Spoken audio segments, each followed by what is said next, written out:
Hello, everyone. Glad to be here last week. I was doing some things and I didn't get to go live, and now I'm glad that I'm able to. And you may be listening to this as a rerun or a podcast at some point, or simply watching on YouTube. I'm going to start with the gaming, and then we'll go into the other topics that we have on the list, such as the Pentagon crisis, where they want to do a plea deal with some of the people that were responsible for the 9/11 tragedy, and we'll talk about the conspiracy theories about the aliens in Hawaii. And I'll switch the other screen. Right, hello, here I am. And hello, Sarah. Glad that you showed up. Glad you're here. Fellow Night Owl, I saw your comment earlier. And I will say that it's going to be very interesting stuff. And I wonder how everybody's doing the weekend. Anybody's doing anything for their weekend or the next few days? I had an interesting day today. Hope everybody had a nice day. And I am okay, Sarah. Everything's going well. Helped my grandpa at Lowe's today, ordering something. And now I'm going to go to the game. Okay. And I'll talk while I do the game. And then I'll get into the topics as we get more folks in here. Alright. There we go.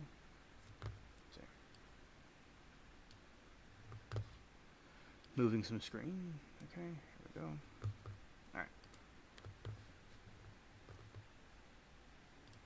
Okay. Let's see which... Alright. Let's go.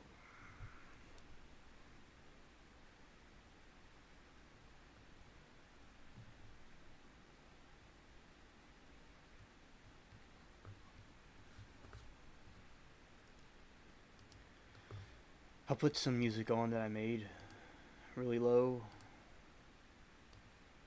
while we wait for the other, while I play the game. Okay.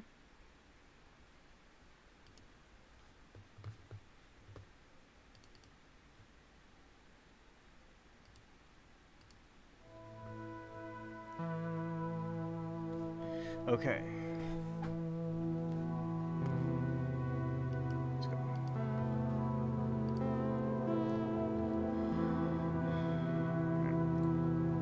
Yeah, so basically, yeah, this is a place where they sell different boxes and things like that in this area.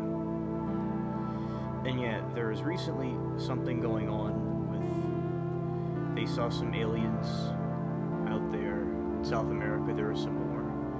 And I also will think that they are real sightings. Like some people say about the aliens that they're not real because they're in these flying saucers and things, but it's like they are really there. Just that's what they have. That's what they chose to use. A lot of these fallen angels and things, and the other things associated with them, used. And those that think they're aliens, it's what they have. It's how their crafts are for what they're doing. And so I'll talk about the topics when we get into. Just a moment, see how my ship's doing. Ship's doing good. Drink some water.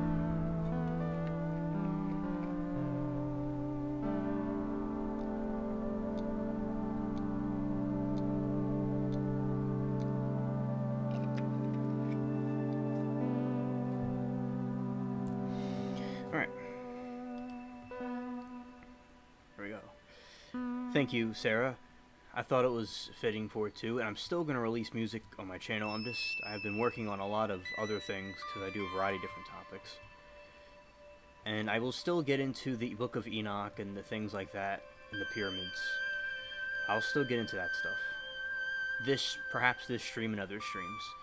And I talk about news, I feel, although all news is important to some degree, I talk about a lot of news that people may not really discuss too much, along with other things. So yeah, so basically, there is this guy over there in Guantanamo, and a couple of, like 5 other people, that did the plotting with the 9/11 attack, and the Pentagon is looking to give them some kind of plea bargain that they would admit to the crimes that they commit, and they would not get the death penalty, and they would basically they wouldn't have a public trial, and it would be all like behind closed doors. And the other way around, they could get the death penalty, and their trial would be public, and there's the 9/11 families are outraged. They're urging the president to not go along with this plea deal, and there's political motivations probably behind it too, like with the election. Trump, like when he was in office, he made no plea deal with them. He made that clear when he was in office.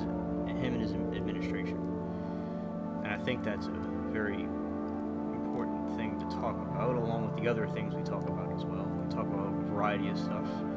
It's a nice sunrise with all the crabs on the beach. Get this sword out.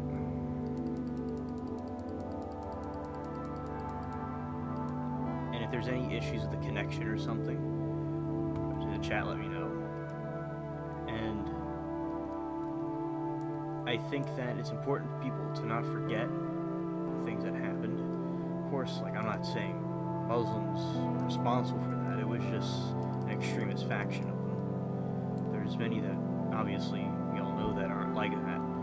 But these terrorists and things, those are the people that, in this particular place, that is the issue we're talking about. And the liberals want them to be treated very well, or not be treated badly, and it's like, I don't think they fully comprehend the situation, but when do they?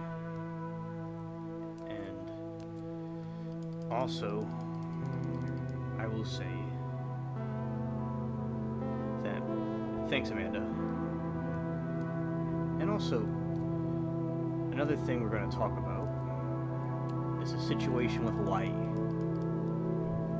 Some conspiracy theories about Hawaii and people that have allegedly refuted the claims about Hawaii, because some people believe there was a space laser that struck it and caused a problem. And we have been having a lot of droughts down here in the States and over there across the sea. And we know about the laser story. And so the other version of the story is that the hurricane, the typhoon that went over there, that was heading towards Japan, it caused the air and the weather to get messed up over there, and a power line, a transformer blew up, and it caused the place to get a giant fire to happen. And some people were saying the picture, there's like it looks like a laser is hitting it from the sky, perhaps that could have been, but they're saying that it was likely the glare from the camera and the lighting that caused it to look like a beam. Some of the pictures were from a space launch that happened in California. One of them was from some event in Chile, but that could have been a space laser. I'm not saying that's not what happened and that they don't exist. It's just, we're going to go through that and talk about that. Also, and tomorrow, I will also be talking about reviewing the topics again as well, along with other things. And, yeah, this island, it's a pretty cool island. Nice beams of light. Yeah, I think they did great with these graphics. So now it's the sunrise.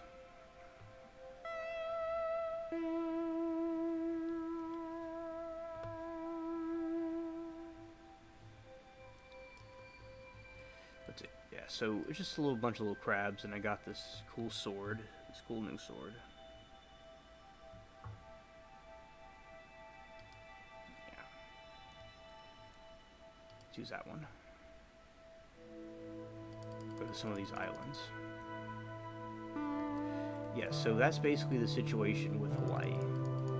And I'll go through it, and people were upset with Biden about how he handled the situation.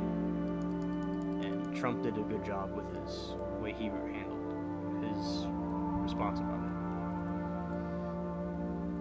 it. And he was recently arrested over there. In Georgia, he went in, as you all know about that. There's just a lot of, from the left, there's a lot of political cringe. It's pitiful.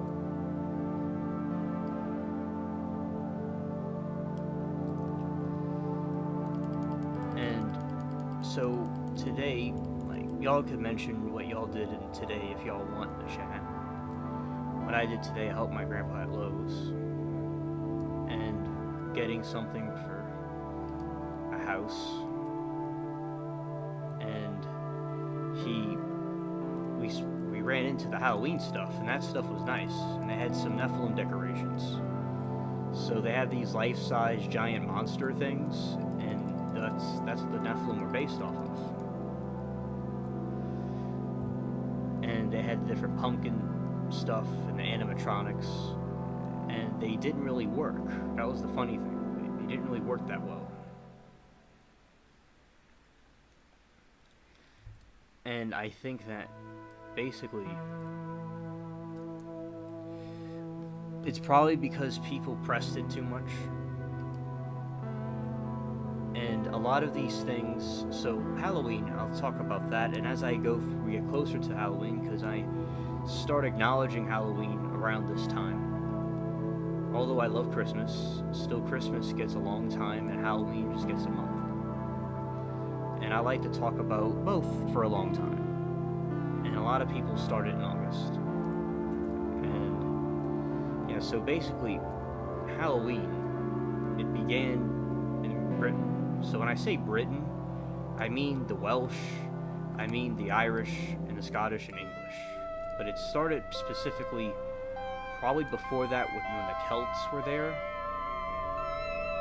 which is this, like Ireland, Scotland, and Wales. Before the Danish Anglo-Saxons came. And they believe that on Halloween, the spirit world, which is this other dimension, and our world would get thin. And they put up decorations and things, and they dressed as these creatures they were seeing to blend in. And it seems in our time with all these alien sightings, regardless of what people believe they are, because there's a variety of different opinions about them, is that we're seeing like we're experiencing Halloween all the time. And by doing that, that basically makes it where we have Halloween every day. And it's very biblical what's going on, because the Bible talks about these things going on. And I would be interested if we see a large amount of alien sightings or ghost sightings during the time of Halloween this year. Because that's basically like, say people are in these airplanes and they're allegedly seeing these things, and that's basically like in that time people would see that stuff and they dressed up as them. And I wonder why perhaps in the British Isles they had more people, more portals or whatever over there, where they had experiences with those things, because it seems like it's more over there than it is in other areas, like Central Europe. So I think so that's basically how it started. And the jack-o'-lantern, it began where jack-o'-lantern, this dude named Jack, right? And he basically it was originally a turnip. They had a turnip, and he made it into a lantern, and it was also apparently based off someone's head. And they just used that as a light, and like the person's head. took his head off. It was like a lantern. And also it was they originally used turnips, but when they came over here, the immigrants and stuff, they saw the pumpkins were much larger and that would be an easier thing to use than a little turnip. And I've actually done that before. I got a turnip and I carved a face in it. I did. It's a very, very tiny little jack-o'-lantern.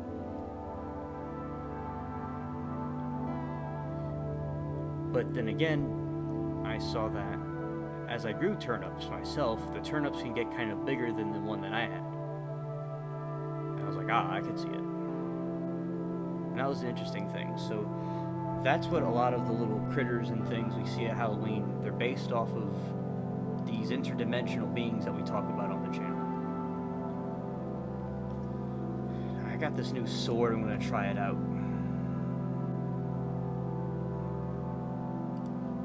Yeah, you didn't know that, Sarah? Yeah, I basically wasn't as familiar with it either. I thought that was a surprise. I knew it originated from Europe. Wasn't quite sure about what happened with that. And she says the yokai. The yokai. I think I said it right the first time. Over here. And kids made to comfort people, to dress up as them, and all kids scream at them away. Yeah, you see, Sarah, I didn't know that, Sarah, about that with the yokai. Because originally you're told that these people were there to cause a problem. Like in the Celtic people, they talked about that a lot, and I didn't know it was also mentioned in Japan that they did that, something similar. Okay, well, I'm sure in other parts of Europe and Asia they did it too. Okay, I learned something new. Yeah, that's very cool. I'm glad that you shared that with us. It's just that over in the West, when you had different immigrants that came from Britain, like Irish people and Scottish people and stuff, they brought that tradition with them. So I'm viewing it through a Western perspective, through our Western perspective. Well, I didn't have to use that tonic. I could have just done that and healed myself. The silly goose. What a silly alien I am. Blame the alien man.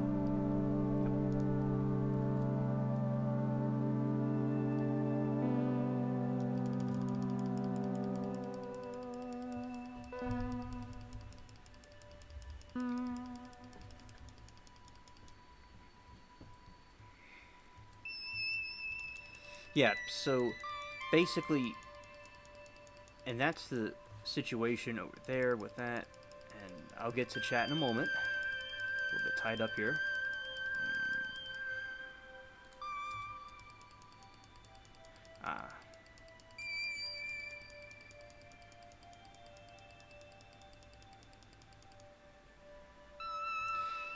Yes, Sarah. Yes, Sarah. Understood. Your position. Wants a dagger. Well, I better do this quickly.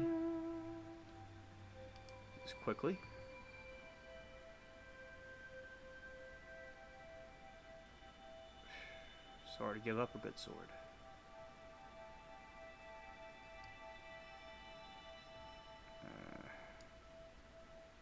Yeah, that's just some stupid voodoo doll that no one needs anymore. I'm gonna trash that one and take this thing. See with the sword. It's something I can't even use yet, and it's pretty cool. Because there's different levels with these swords, and I'm not completely leveled up, so my verdict with this sword and my new level that I think... I didn't level up with the sword, I just got a new sword. And... yeah, Sarah, it's nice that you learned something also. Exchanging information.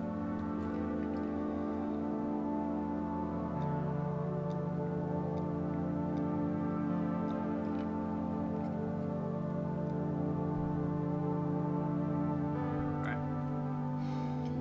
Yeah, use time. Yeah, that's funny. All right, I'll get some more.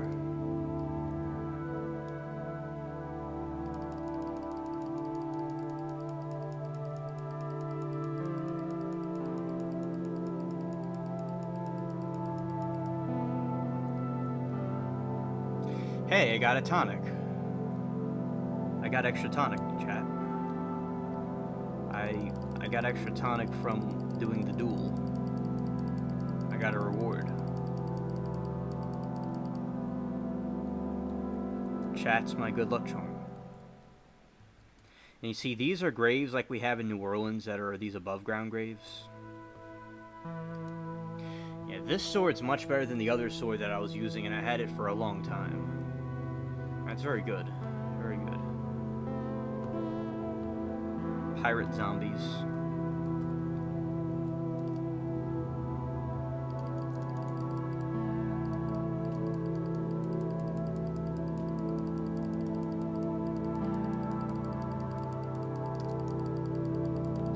Yeah, and these are Spanish bandits, I think.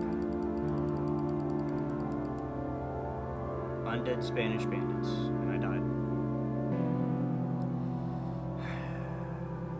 I didn't press tonic soon enough. Alright. The reason why I died on that time was because I got attacked by multiple ones at one time. I didn't press tonic soon enough.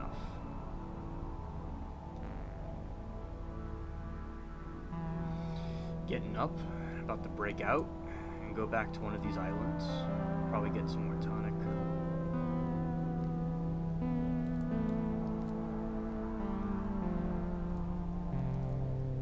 Yeah, the game did some editing about the tonic. And chat, do y'all have any thoughts about the Hawaii situation? I'd be interested to know y'all's thoughts about that.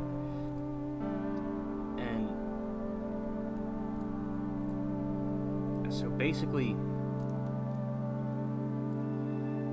yeah, so Halloween in these different cultures, another reason why Halloween is celebrated a lot in the West is because it was also good for finances, like people could make money from it by selling stuff.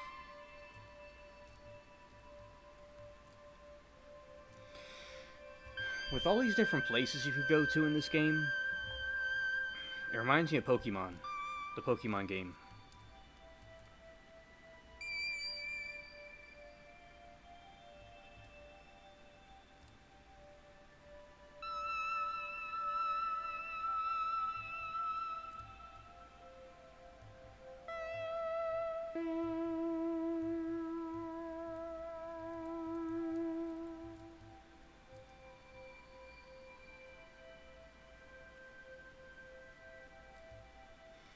This is interesting. This is a seamstress shop where they make clothes and things. This is where they get the cotton and stuff together, and they make these things.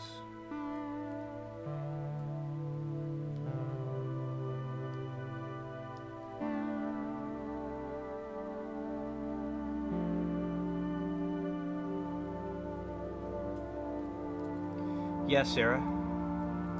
I do agree. In an article I was looking at was saying about how the government, that they're suing them. They're suing the government.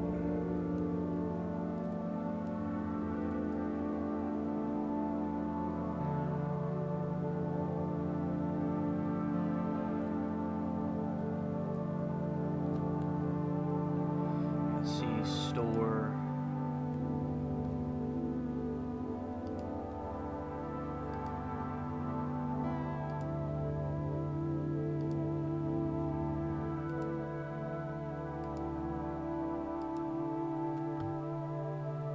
Coats.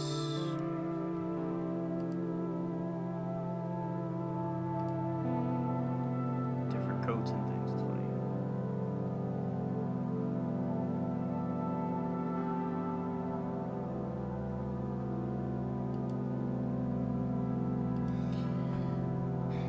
Alright, Amanda. I remember, yeah, Latina was telling me about that, about Bill Gates, and about Oprah, yeah. That makes sense. And I will say, from the video that I saw, and the dude was, I feel, a little bit woke, in my opinion. But he was just explaining history about it, but it seemed kind of woke to me. He was, like, basically saying about how there's a lot of people, and he was saying it wasn't created artificially, but he did say, in spite of that, there's a lot of big business people and corporations that are trying to buy out people's land that got destroyed, and he said that was very interesting. So there's like people over there, and people are trying to get them to sell their land. It's kind of weird. That's something that even the skeptics of it being an inside job cannot deny.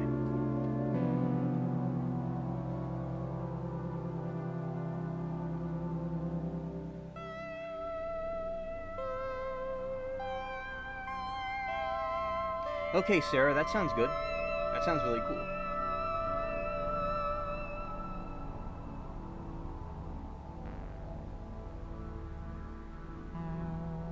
Yeah, about the coroner title, I'm not too sure about what you mean exactly about that. But what I was talking about with the history was like the people over there, they were like saying about how, oh, chat, we're gonna have something interesting go on here. Remember how I was talking to y'all about Jolly Roger? We're about to meet him. Y'all gonna see this epic stuff. This is gonna be epic. This epic war that happens on the island. Oh yeah, this is gonna be interesting, chat. Doesn't matter how long this takes, we're gonna have an interesting time with this. Although we're having an interesting time right now. We're going to have the island's about to be attacked by zombie pirates. We're gonna have to go and help our comrades. Alright. So, as I was saying, yeah, Sarah, I understand what you mean, but basically, oh, and I think oh yeah, so, this is the island, like, all over the Caribbean, the sky will look like this when Jolly Roger's about to attack one of the islands. He's an evil pirate. Rather than, I don't know why they don't use Davy Jones, but I think they do mention Davy Jones. But basically, with Davy Jones, it's like, they may have mentioned him in the game, but they mentioned Lord Beckett. They mentioned everybody but Davy Jones and his relationship issues. Alright, chat, I'm going to show y'all everything. This is going to be, although the game is always interesting, and we all have a good time watching it while I talk about the topics and different things, the people that are here, we're going to show you this in this full experience. I'm seeing like I'm plural, like I'm like a trinity or something. But basically, yeah, so that's the island. When he's about to attack, and we gotta go over the Port Royal. Yeah, that's the Caribbean. I'll show you all the sky and everything while we go travel to the other island and get ready. And like, it's crazy. It's crazy. I don't know what it's going to do to the stream exactly, because this thing's going to be a lot of people.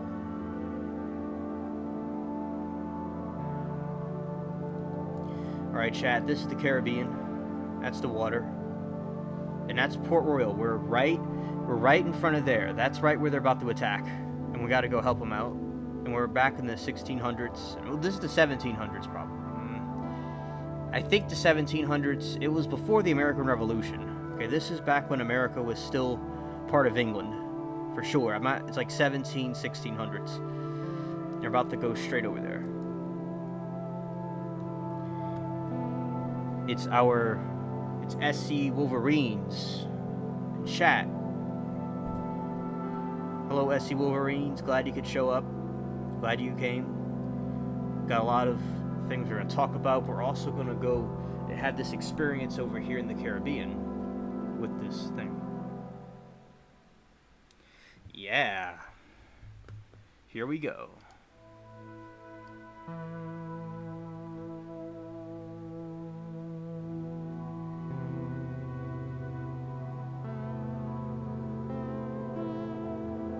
It's beautiful. Now that looks more authentic to a full moon over a land than the one that you usually play, but this is kind of like a cloudy version of it though. Yeah, and that's his face. His face is like stuck in the moon. It's like he made that face and it got stuck like that.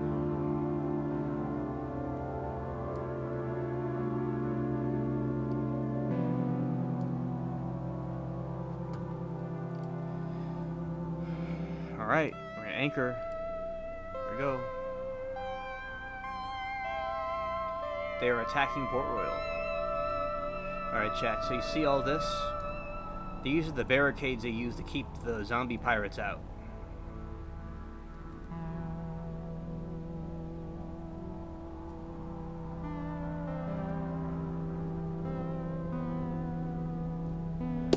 Oh my SC Wolverines. SC, that sounds terrible. I really have condolences about the situation that just happened. And praying for that situation. And thank you for sharing that with us. And also, okay, so this is a barricade in the game. Right here. And they're about to attack the island. And you see this is the front part. Right here. And this is where... See, we got the guards. They got the British guards. And then you have this. It's so the pirates can't go through here. I mean, the zombie pirates. They can't go through the island.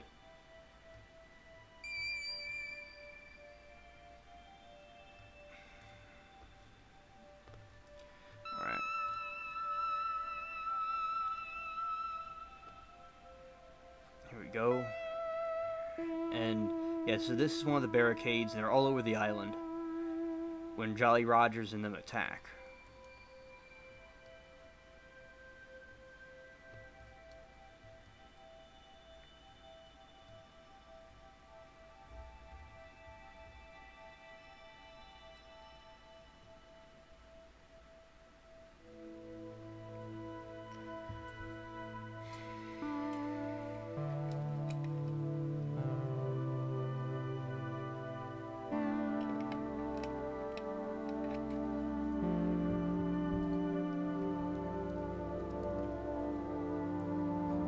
See when he's going to attack.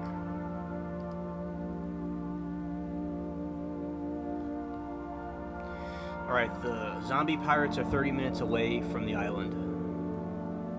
They're going to be here in 30 minutes.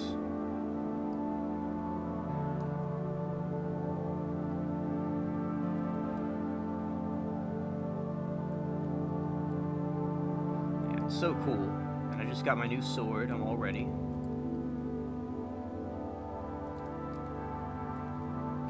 Grass is so green with the lighting and all. It's so cool. It's beautiful.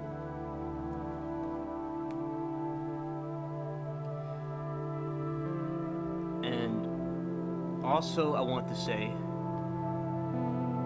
Peach is going to have an operation done next week. So pray for her, chat. She's doing good, but she's having something done.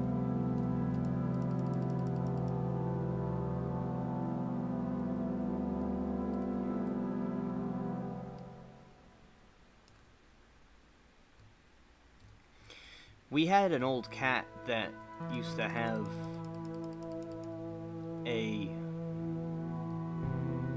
seizures, a cat from many years ago. So SU, what happens over in this game is there's a time when the pirates come in and they attack the island, these zombie pirates. And that's what I'm dealing with right now. These are not the zombie pirates. This is just me messing around. But basically, this dude named Jolly Roger is this pirate, and he comes and he raids the island with his pirates, and all the other pirates come together and they fight him off.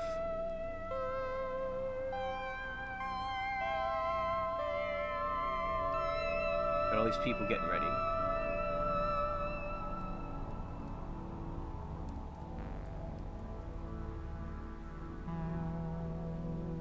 I will, Amanda. Thank you.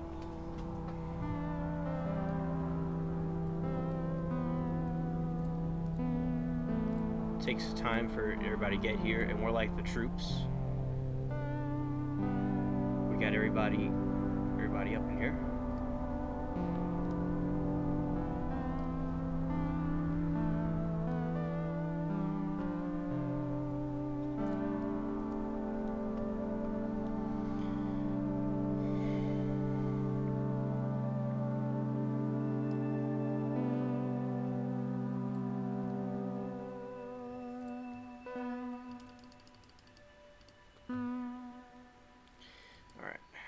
So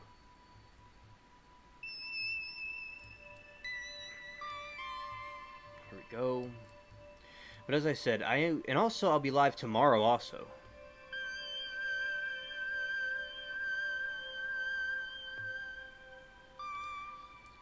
And we'll also talk about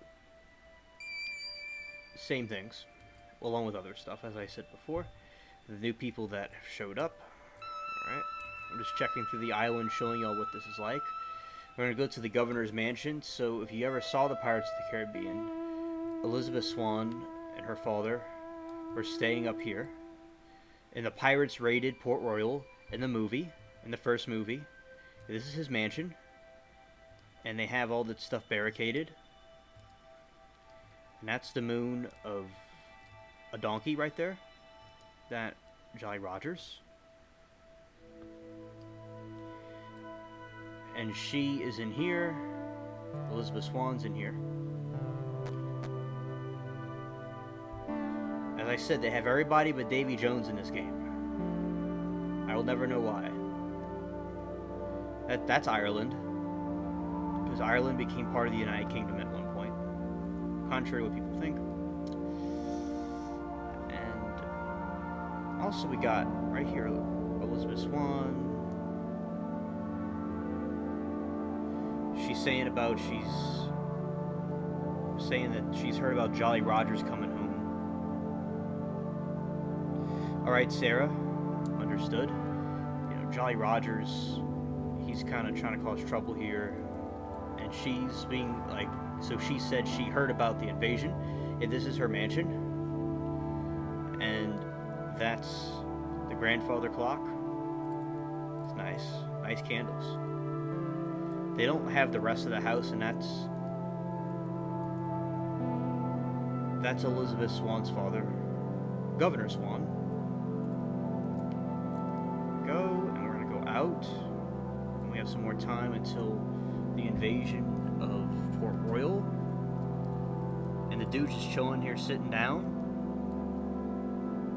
I like how this game combines the medieval age of England and the modern age in one. It's pretty cool.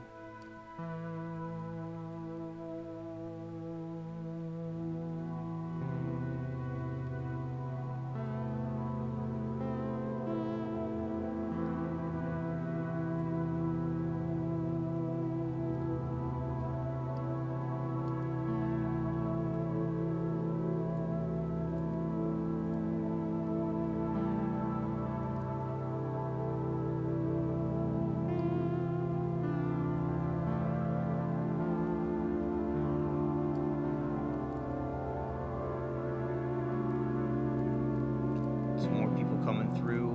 Let's see, there's more to this island.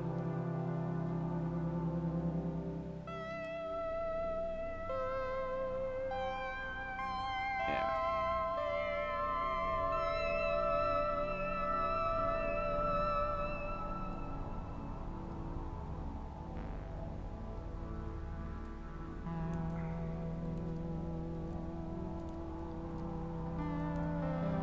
I joined a crew. Let's see.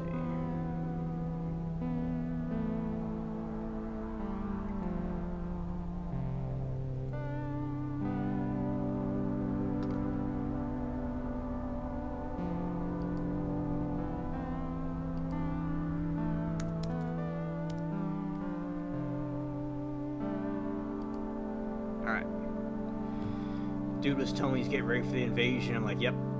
This is gonna be. We're gonna watch this invasion. You know, back in the day before they had Netflix and all these things like that, we have Jolly Rogers invading Port Royal. Because like back when people, like when something didn't go right, like people went and they fought.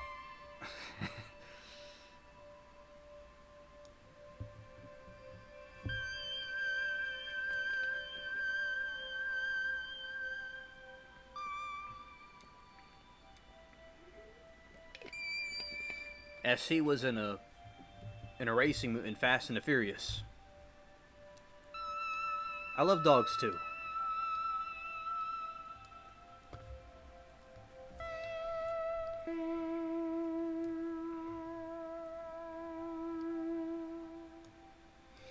So like when you join a crew, you can either make a crew, like I could have made a crew and got people in there, or you can join one of the crews. Like there's a request and you join it. But at the same time, like I could do it too. I could lead the crew and make a new crew. But that's like what a crew is. And a guild is something I was already a part of, but the people in my guild have not shown up since 2019. Like I left it because the other computer crashed. Then I got my new Mac. And I then eventually over time went back to the game, and the people just weren't there anymore. Yeah, we're all just chilling, waiting for this apocalypse to happen.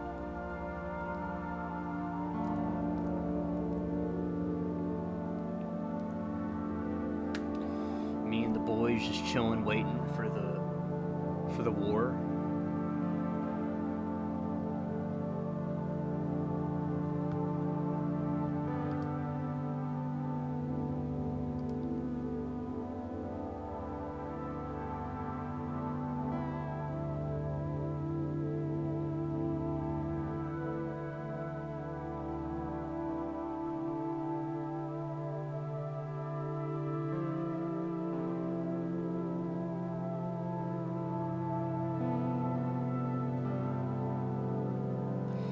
So there's this mechanism in the game where you could dance a jig.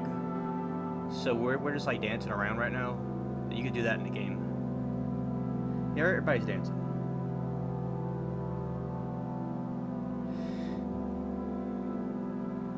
Yes, SC, the reason why there's a pirate moon is because the zombies are coming through, because the Jolly Roger, the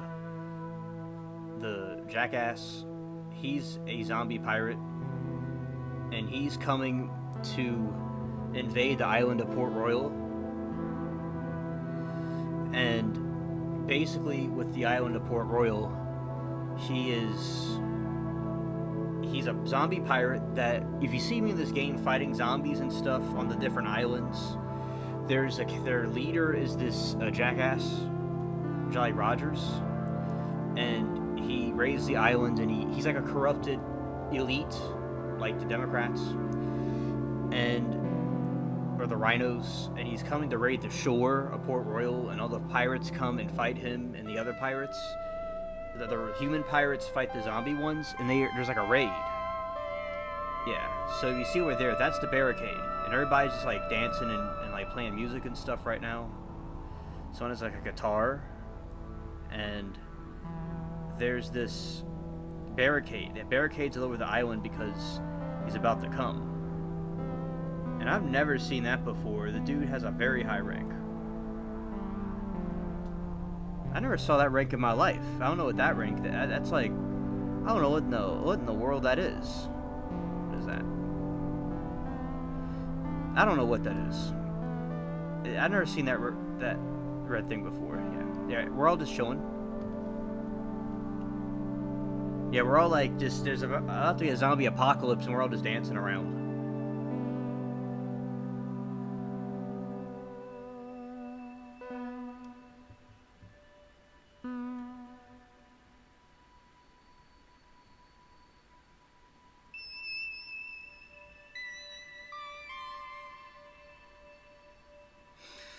Hello, Latina. Glad that you could join us.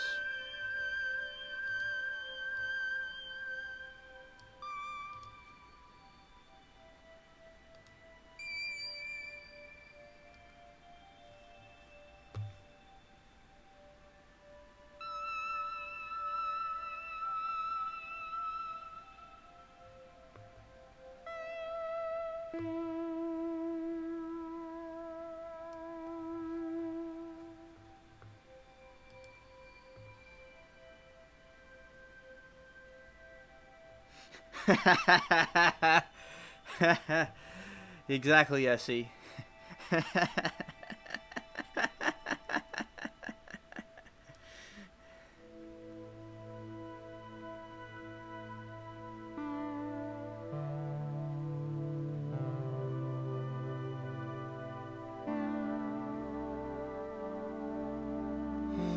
Amen, Latina. Amen. Yeah, Latina, I am going to show cute baby goats. I'm gonna discuss the topics. Well, there's this epic part of the game that I'm gonna play and show everybody. But at some point, including tomorrow, we are going to talk about the topics and the goats and stuff. And I will certainly still get into the topics at some point within the 24 hours I am live.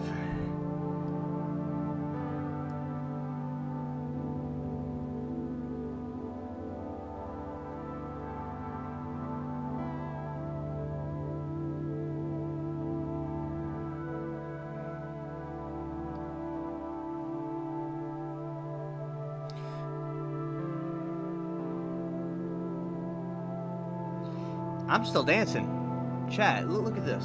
Get a load of this. I'm still dancing around, and my friend is throwing a grenade at the ground for no reason. And the captain's dancing around too. And everybody's just standing around. See, everybody's getting ready. Everybody's like getting their gangsters together, and it's like we're about to have a hood war. A hood fight.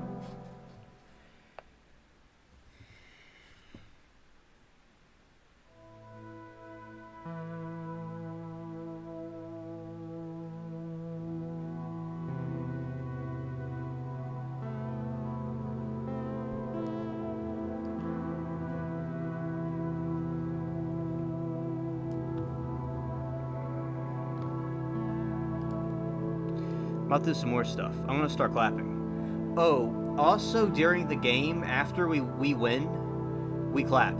Everybody claps. It's funny.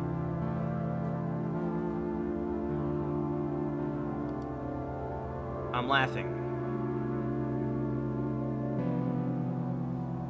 Oh, this dude got a voodoo staff. So he got this voodoo staff in the game, and it heals everybody. Okay, so that red thing means they're not part of the crew. Alright. Oh yeah, we're getting ready. Yeah, this dude's got some magic and he's like blessing us with like health. So now we're gonna get this sword out and we're about to go down with these zombie pirates. Look at everybody. Everybody's here, chat. So the people with the red thing, that means that it's not... They're not part of my crew.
Yeah. And that's interesting information about the dogs, chat. Thank you. I like the information.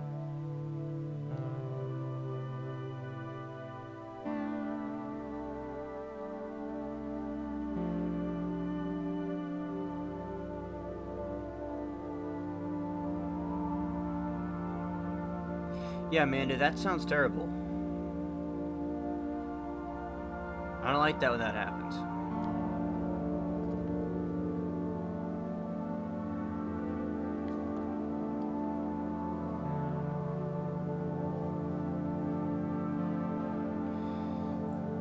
Everybody's getting ready, chat, to fight the zombie pirates.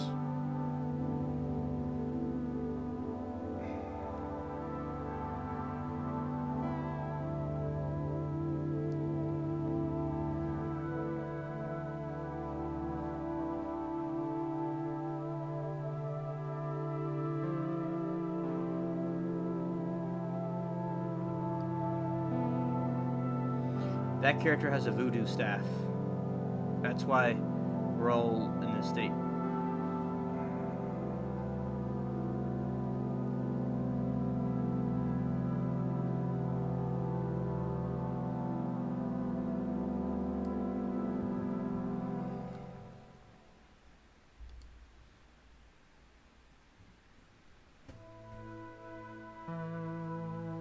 Yep.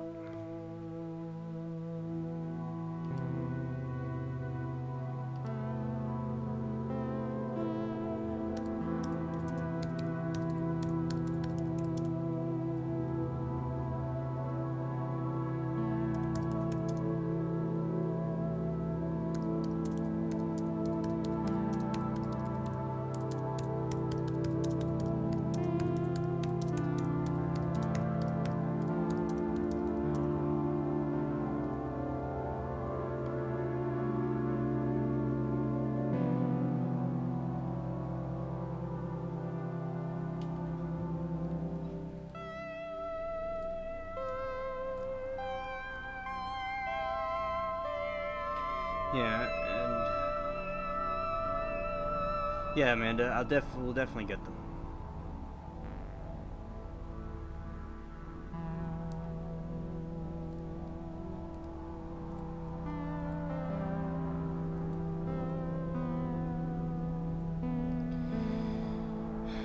Yeah, me and my squad, me and the gangsters, we're about to end these people's whole career.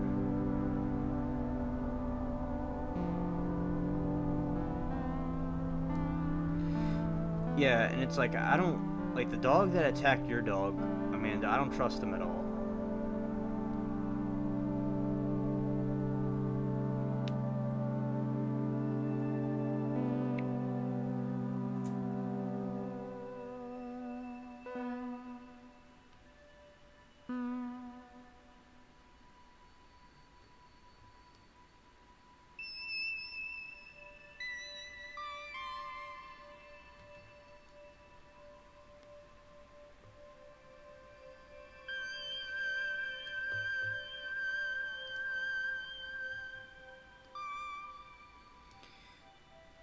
More people are coming.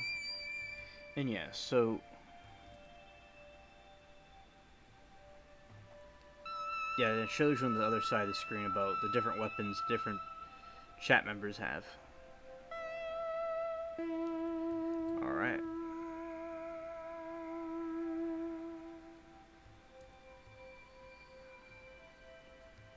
Here we go, we're getting more and more people up in here. And that's the barricade, as I said. And this is the other barricade that's protecting Port Royal.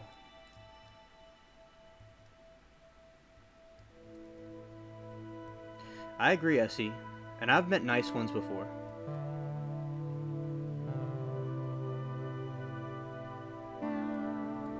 No, I've seen, there was a pit bull around the street that was nice, and I got along with it, but it did seem like it was very strange. It seemed kind of strange, and perhaps that it does matter how they're raised, and I do think, like, versus a golden retriever, maybe they have a predisposition to be a certain way, but that doesn't mean that a pit bull would always act bad. But yeah, I wouldn't get one, no. But I've like hung out with one around the street before, and it was pretty cool, but a little bit excitable.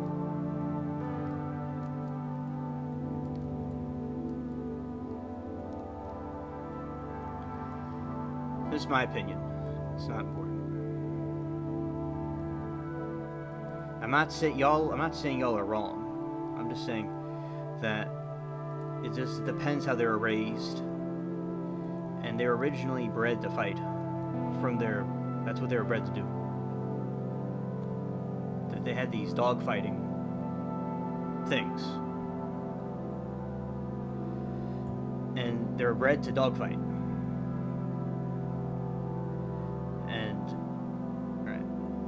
Thank you, Amanda. Thank you. And also, we're getting more and more people in the squad. We're getting more and more of them together. So look at all this chat. All the pirates are coming together to fight the zombie pirates. So there's like, you know, like Antifa was harassing people.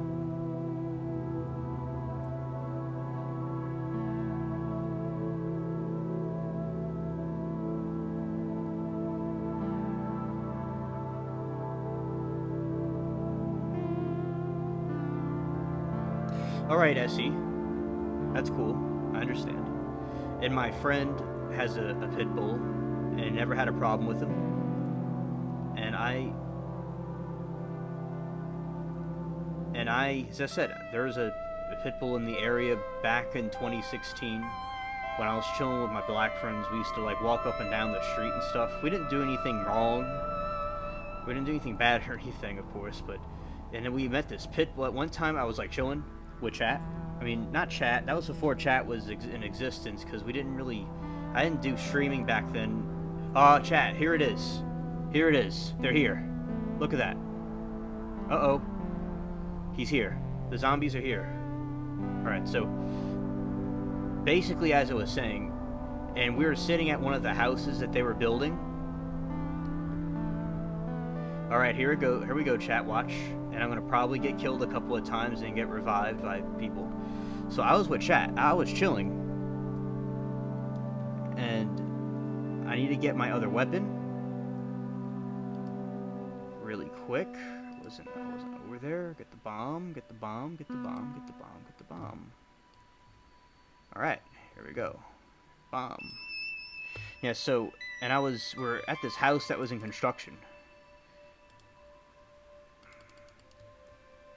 We were and this pit bull came out of nowhere. And it was a very friendly dog. And we're just hanging out. And I petted it, and then it just wouldn't stop following me around, and I was with me and had a good time. But the dog would have a temper. The dog had a temper, and I always never trusted those dogs to begin with. They never do anything bad to me, but it's a little bit of a temper. So I could see a balanced experience, but as I said, I wouldn't trust them. But that doesn't mean every single one was bad. It just depends how they're raised. And people bred them to fight each other. I like German Shepherds. I think those are cool dogs. Those German guard dogs. And where are these darn pirates at? Where are the zombies at? Come on. Well, they must be coming in soon. See, chat, that's the pirate ship. The second wave. I mean, where are they at? And I like this conversation, chat. Nice chat. Nice chat. Yeah, chats. We're throwing grenades at them, like it's like cannon fire. It's like artillery. Oh, come on! Don't switch out on me. Yeah, it's artillery.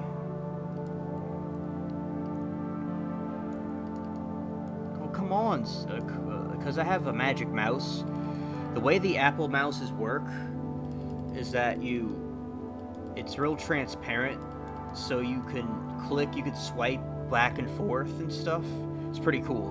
But sometimes when I'm gaming, it causes a problem because I accidentally swipe different things back and forth, and I've done things with Windows. Here we go. Where are they at? Here we go. I got some chat. Get the sword out and let's go to town.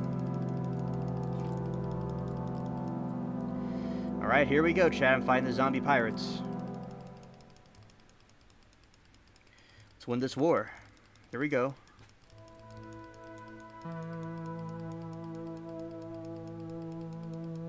Oh, that's cool. I like to hear that, Amanda. I like that.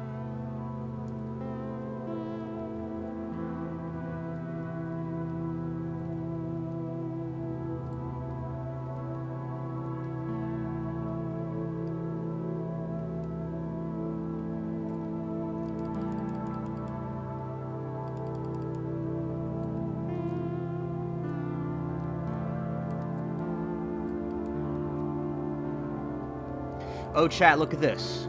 You got these people that are going to cause explosions to the island that are coming in, and they carry these big barrels of dynamite, and they're going to blow up everything. I'm going to go fall back a little bit so I can be the resistance when the first line of defense gets defeated. Because a lot of a lot of people die in the beginning. And then they get revived, of course, but I'm going to be back here to help the ones back here. Then I'm going to go back to the front. So there could be people that could help the front, but I need to go back to the front to help them out and help my friends. I'm going to go use some tonic to help some people. Alright, here we go. So, alright. Using tonic, I'm reviving one of the pirates. And then I died. Alright. I revived the person anyway. While I was down. So... Alright, see who's gonna revive me. See, look, the dude's reviving me now because I revived him. That's called teamwork. That's being brothers.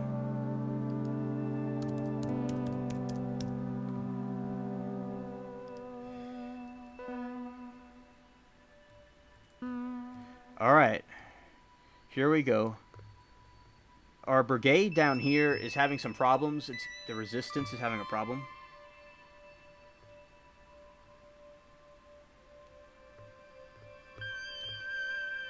Alright. Now let's get the gun out. Wrong button.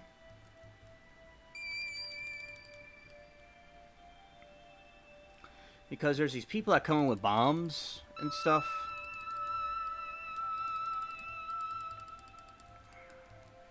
Alright. Yeah, we're gonna shoot him. Or kill him. Alright, chat, you see that thing up there carrying the bomb? That thing is trying to blow up the island. He's trying to blow up the brigade. And chat's doing a good job at blowing them up. Alright. See? Some people are getting caught in chains. Let's see.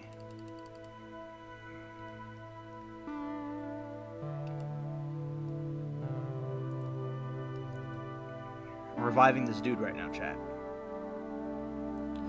Okay, the barricade was destroyed by the zombie pirates. Yes, there's other players on my team. Yes. Okay.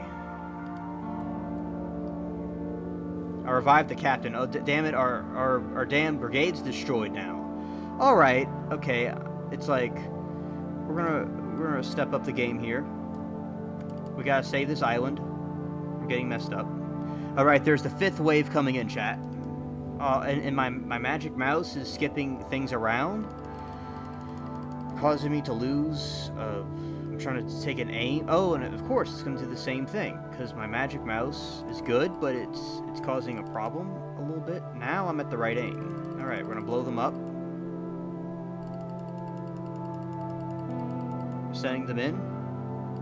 So I'm a human artillery. That's what it is.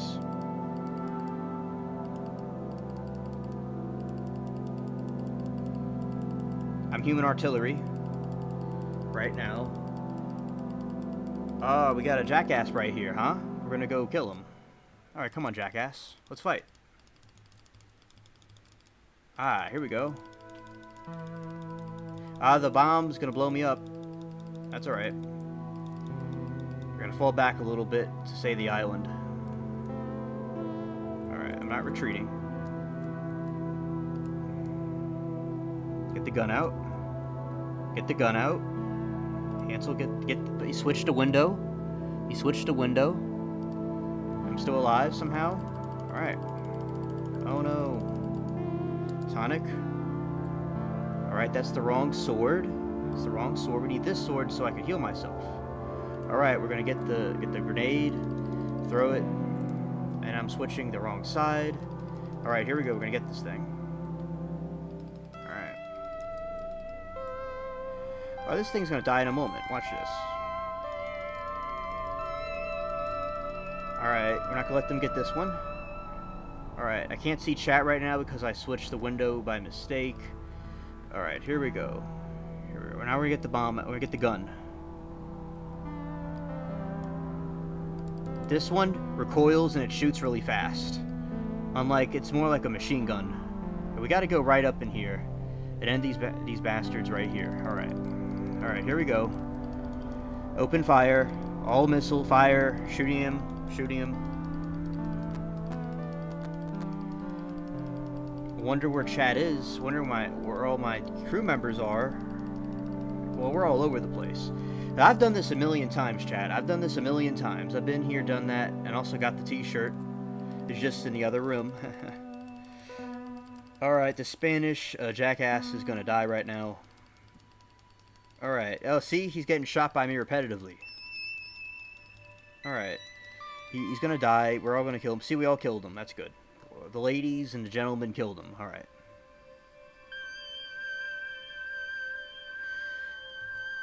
Alright, we're gonna get this thing. Get this thing.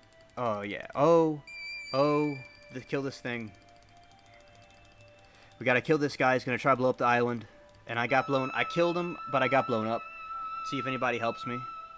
Or I just go to prison. I killed the guy, and I killed myself too. So I went on like a holy war, a jihad. Just joking. And I died. Then well, let's call it a crusade. That's better.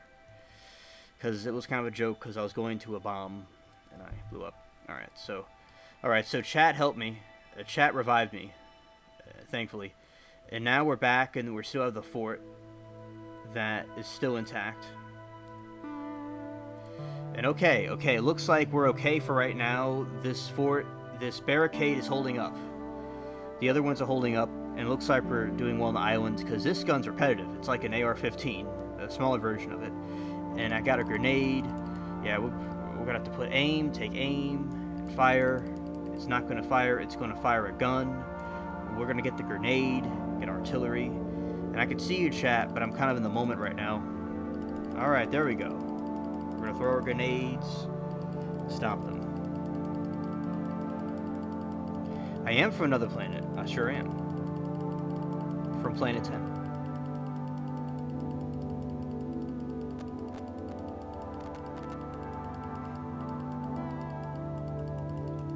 Alright.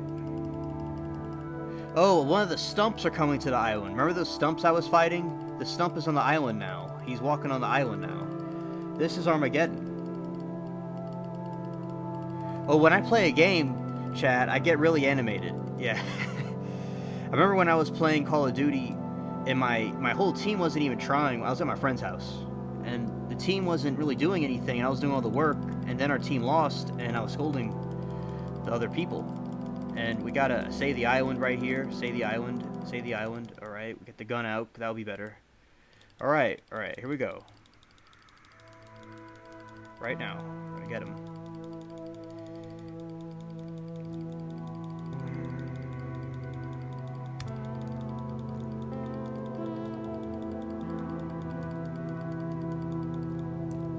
Can't let him get through, and he got through because there's just me here. Come on, chat. Help me out, chat. No, not you. The people in this game. And I got the wrong sword. I have the wrong sword. This is kind of silly, yeah, because he's somewhere in here. This little roach got through. And let's see where this little cockroach is. Well, let's not. He must have vanished. Yeah, what sword is this? Well, okay, that sword will still work. Well, that's not the sword that I wanted, Goofy. It's this sword that I wanted. It looks identical to the other sword.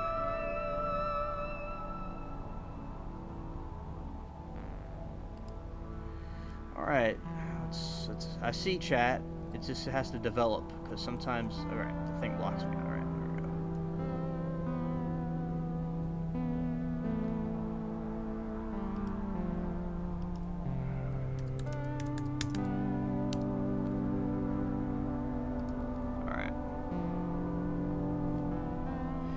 Let's see what Reed's is saying exactly. Alright.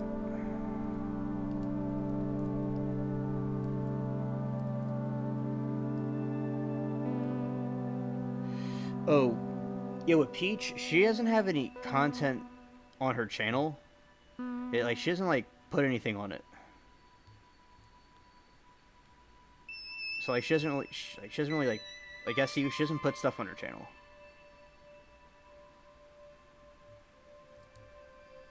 Well, everybody has a channel on YouTube, but not everybody puts like content on it. Like, she doesn't have content. But if she ever does put content on there, I'll definitely drop the link for everybody. But yeah, she doesn't put anything on there.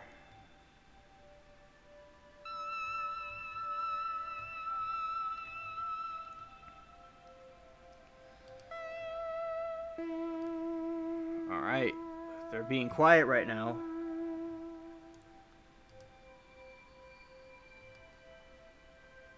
The old town barricade's under attack. Let's find where that is.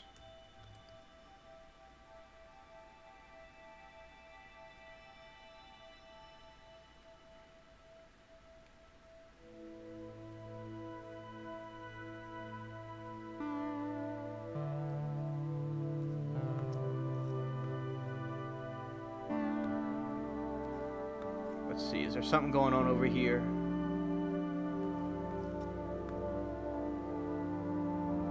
Alright, looks like Jolly Rogers is coming on shore.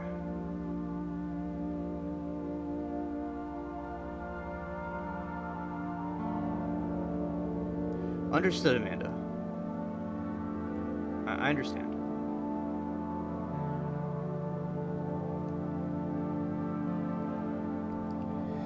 Alright, chat, we had a victory. We were able to defeat the pirates. The zombie pirates.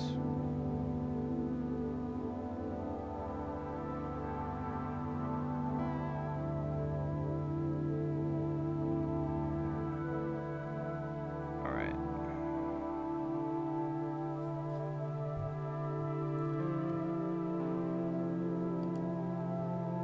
And I see your comment, Amanda, thank you. I'll get to that. All right.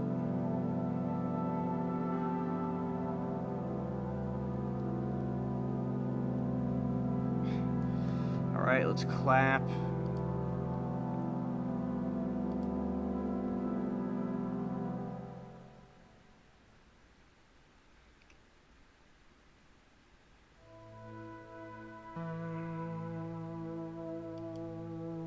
And let's dance a jig.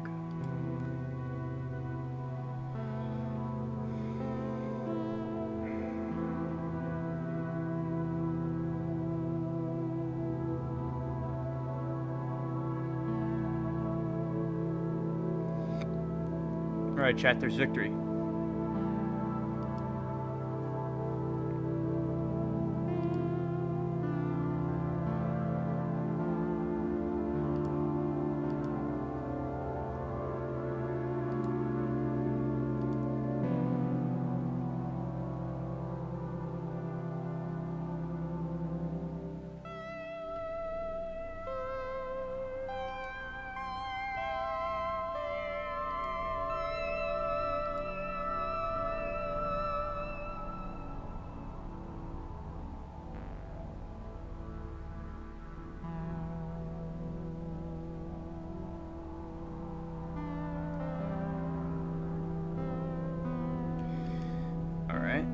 In chat, I'm about to get into the other topics because this part of the thing was over.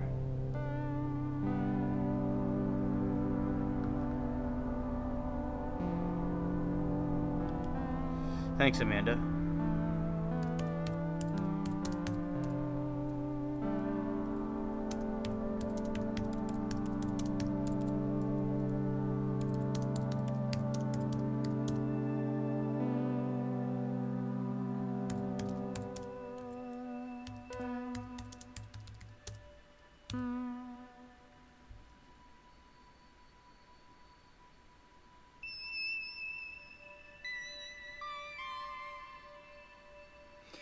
Alright, I'm telling the other people in my crew I'm about to go.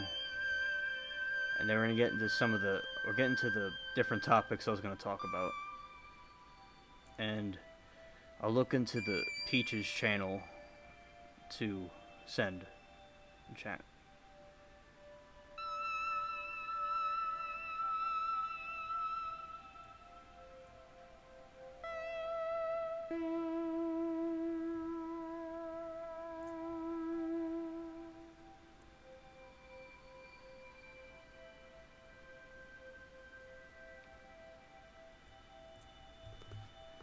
All right.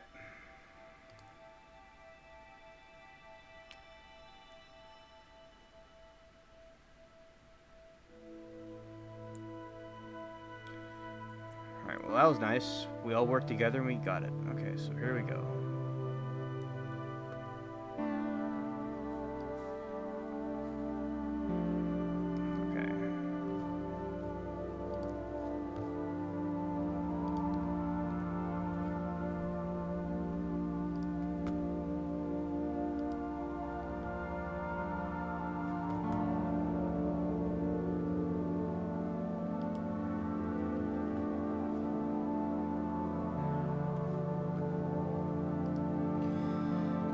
Okay, chat, what did y'all think of that? That was pretty cool, huh?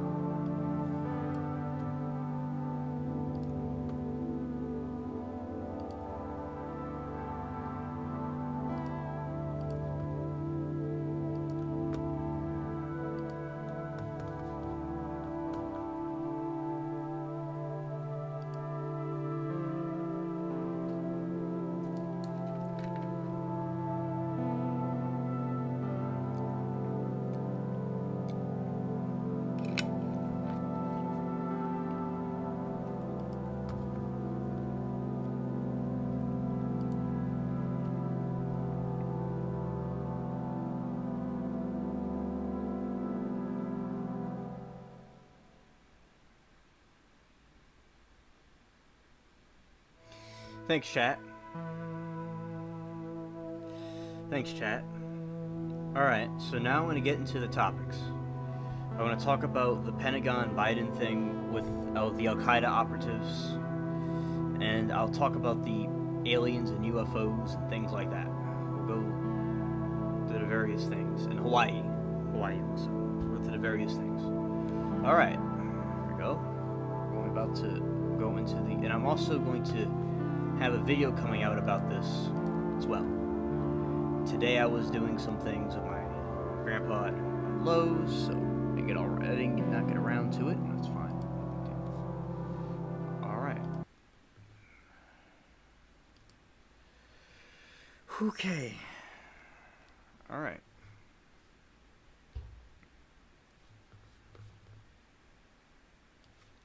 Switching some windows.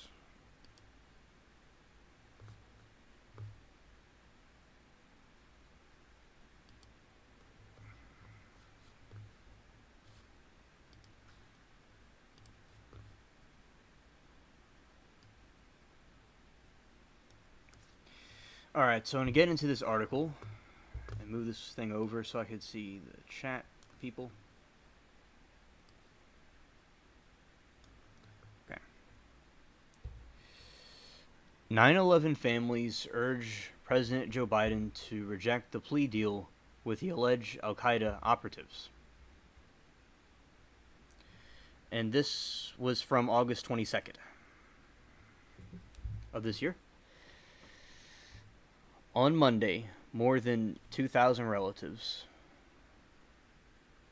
of the 9/11-2001 terror attacks appealed to President Joe Biden to reject any plea deal with the 5 alleged Al-Qaeda operatives who were involved in the tragedy, including the supposed mastermind, Khalid Sheikh Mohammed, or as they call him, KSM.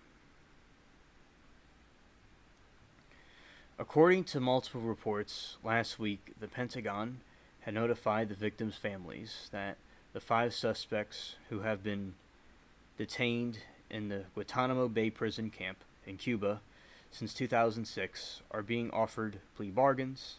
The family members expressed their anguish in a letter to Biden saying, "The pain is all the worse as we learned from the Department of Justice, particularly on the eve of the 9/11 anniversary, in a form that is proposing a deal with terrorist Khalid Sheikh Mohammed that will prevent a public trial and will continue to keep information provided to his legal team secret and hidden."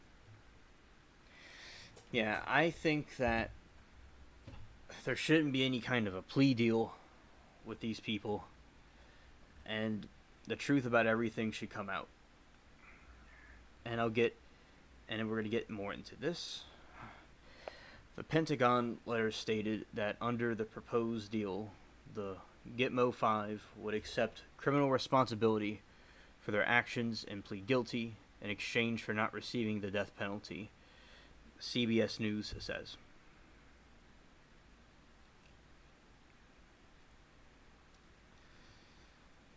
The letter continued, "You are our president, and we ask you to prioritize the interests of the victims of the 9/11 terrorist attacks over those of Khalid Sheikh Mohammed or other terrorists, that you not bow to the demands of any embarrassed government officials willing to sacrifice transparency.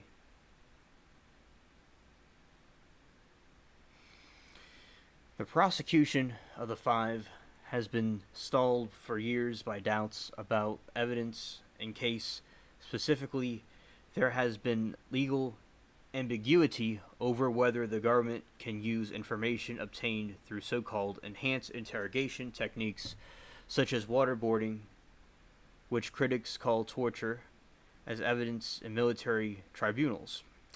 Officially, 2,977 civilians were killed when 4 hijacked planes crashed into Twin Towers of the World Trade Center in Lower Manhattan, the Pentagon, in Arlington, Virginia, and Shanksville, Pennsylvania. I was only 3 when this occurred.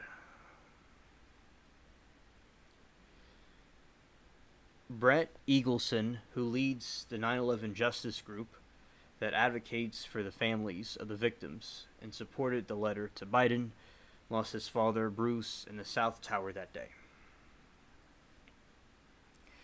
He told the New York Post, "I think the most shameful thing about this is that the 9/11 community has been fighting not only Saudi Arabia for accountability, but we've been fighting our own government."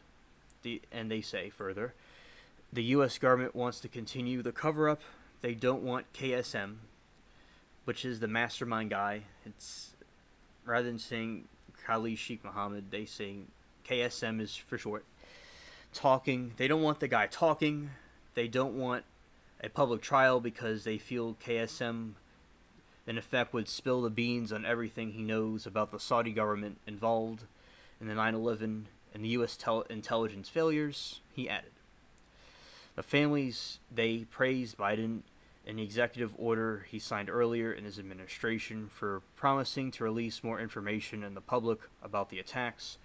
I believe Trump did the same thing. I think he also will want to release more information about it, because sometimes with the administration, the current one, they'll copy off of what the other one did. Not, putting, any group down in particular. That's just something that I remember from Trump's time. And that is something that I think it's cringe for the Pentagon to do that. And the people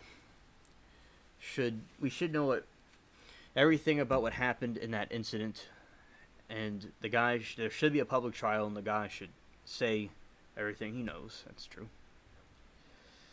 And something interesting I wanted to show from this other article was that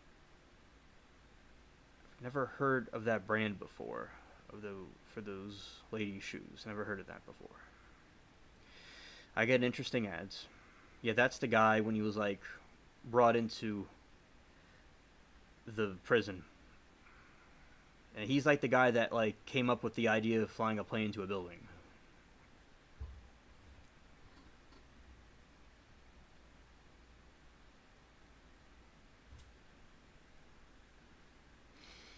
And in this other article, there's a spot that I wanted to show exactly. Essie. And I want to get to the part. This was something interesting. This was from the New York Post. And the New York Post, of course, New Yorkers, they had a front row seat to this tragedy, and they're not happy with this. And so this is basically a statement about the political background, the idiosyncratic political side of this.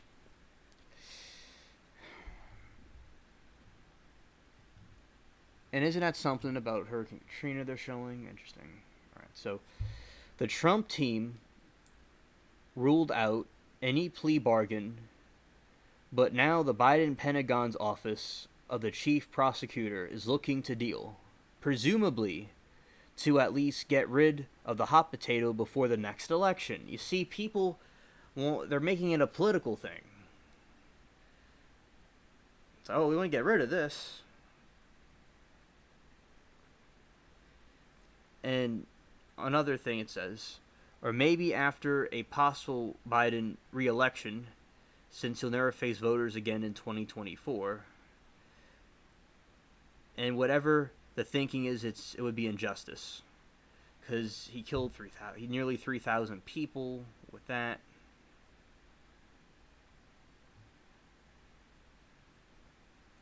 And yeah, I just think with these terrorists that are still alive and there, that they need to.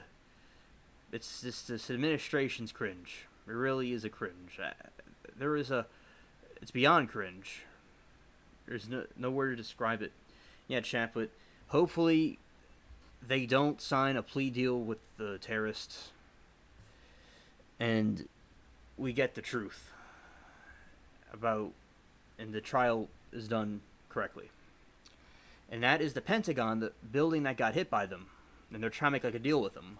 And I will say, many liberals, they support them being more easy with these people than the Republicans, the conservatives. So basically, I was reading another article about how there is Republican people in the government and the Congress and Senate that are outraged about this. It's like our side is outraged about this, and like the left is like, let's make some compromise. So that is some news for you that I think is just shows more about this administration being cringe. Yeah, exactly, Essie. Yeah, exactly.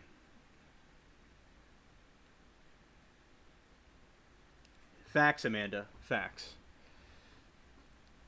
I agree. Yeah. And as it says, it's basically this little part I'll read. It's the same thing from the other article. A plea deal that spares the 9/11 mastermind Khalid Sheikh Mohammed the death penalty. The person says hell no. The Biden Justice Defense Departments are reaching out to the families to ask how they'd feel about the bargain. It's like, really? It's like they don't, like, it's really antagonizing. Like, you really think they're just going to be all cool about it? And KSM and his 4 co-defendants don't face the execution. But as I said, as Amanda said, put him in the middle of New York. And, yeah, put him in the middle of New York.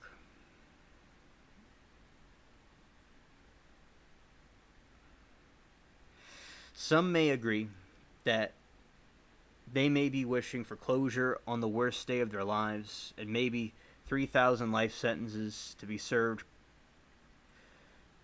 consecutively would be enough. Finally, the prosecution has strung for well over a decade, but we're pretty sure it won't get many takers. It's believed the obscene that they'd even ask. Like I said, that's cringe to even ask them that. KSM and his people had been in there since 2006, and I told you about, as the Trump team said, ruled out there would be no plea deal with them. And then when this new administration comes in, they're like, right. So you see the difference. This is more conclusion, more confirmation to all of you that the people, the liberals and the leftists, hate our country and want to destroy it. Even in this situation, they want to be easier on these people. As I said, this was a terrible, horrific tragedy. It really was. And as I said, this is not, the Al-Qaeda has killed many Muslims, not a war on the Muslim people, but these particular individuals that did this.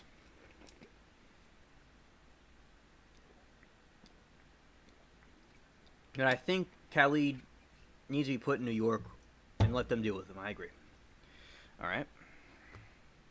I'm going to get to the Hawaii thing.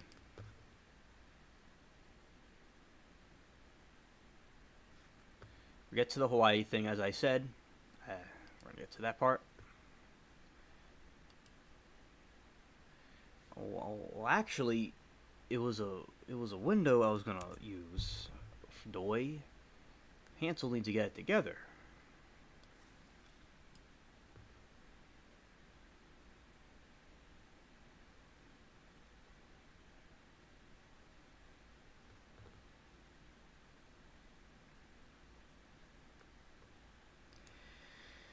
Okay, chat.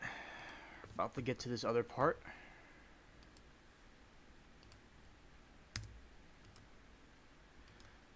Paste and go.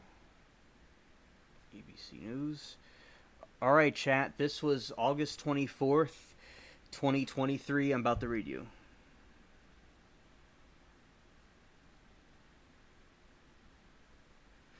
Yeah, Sarah, I agree. Thank you for your remarks. Thank you. That's a pretty cool piece of jewelry. I don't know if chat could see that. Yeah, that's a cool piece of jewelry.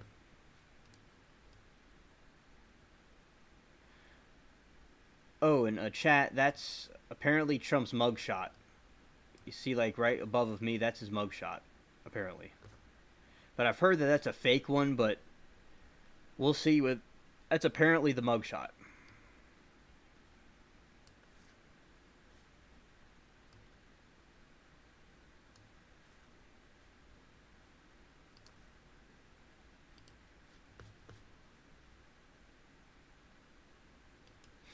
You're not spamming, Sarah. I always like to hear your thoughts. And Sarah, I thank you for the emails and the videos. Thank you. I'm going to get back to you on that.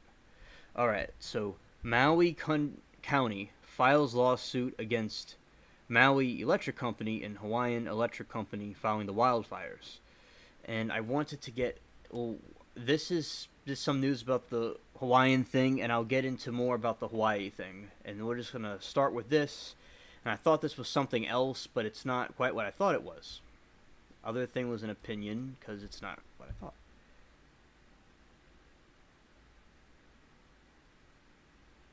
Yeah, I think it is too, Amanda, because they were saying it's the real one, but I think it's fake too, yeah. They said tomorrow they would release it, his real mugshot. So that's, like, I agree with you, Amanda. Yeah.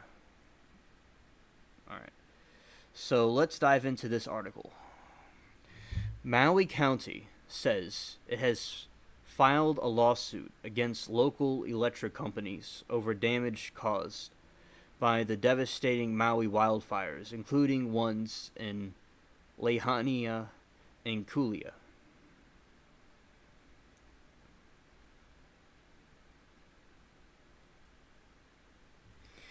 The lawsuit alleges that the Maui Electric Company, Limited Hawaiian Electric Company Incorporated, Hawaii Electric Light Company Incorporated, and Hawaiian Electric Industries Incorporated acted neglectfully by failing to power down their electrical equipment despite National Weather Service red flag warning on August 7th.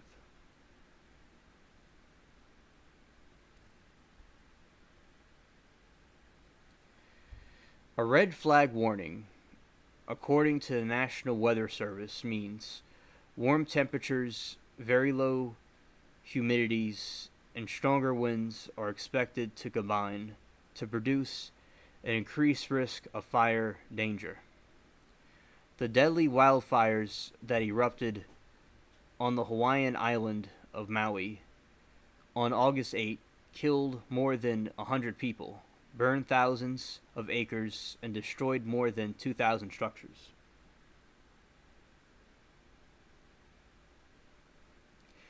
Officials say the blaze spread rapidly due to very dry conditions, steaming from drought combined with powerful winds.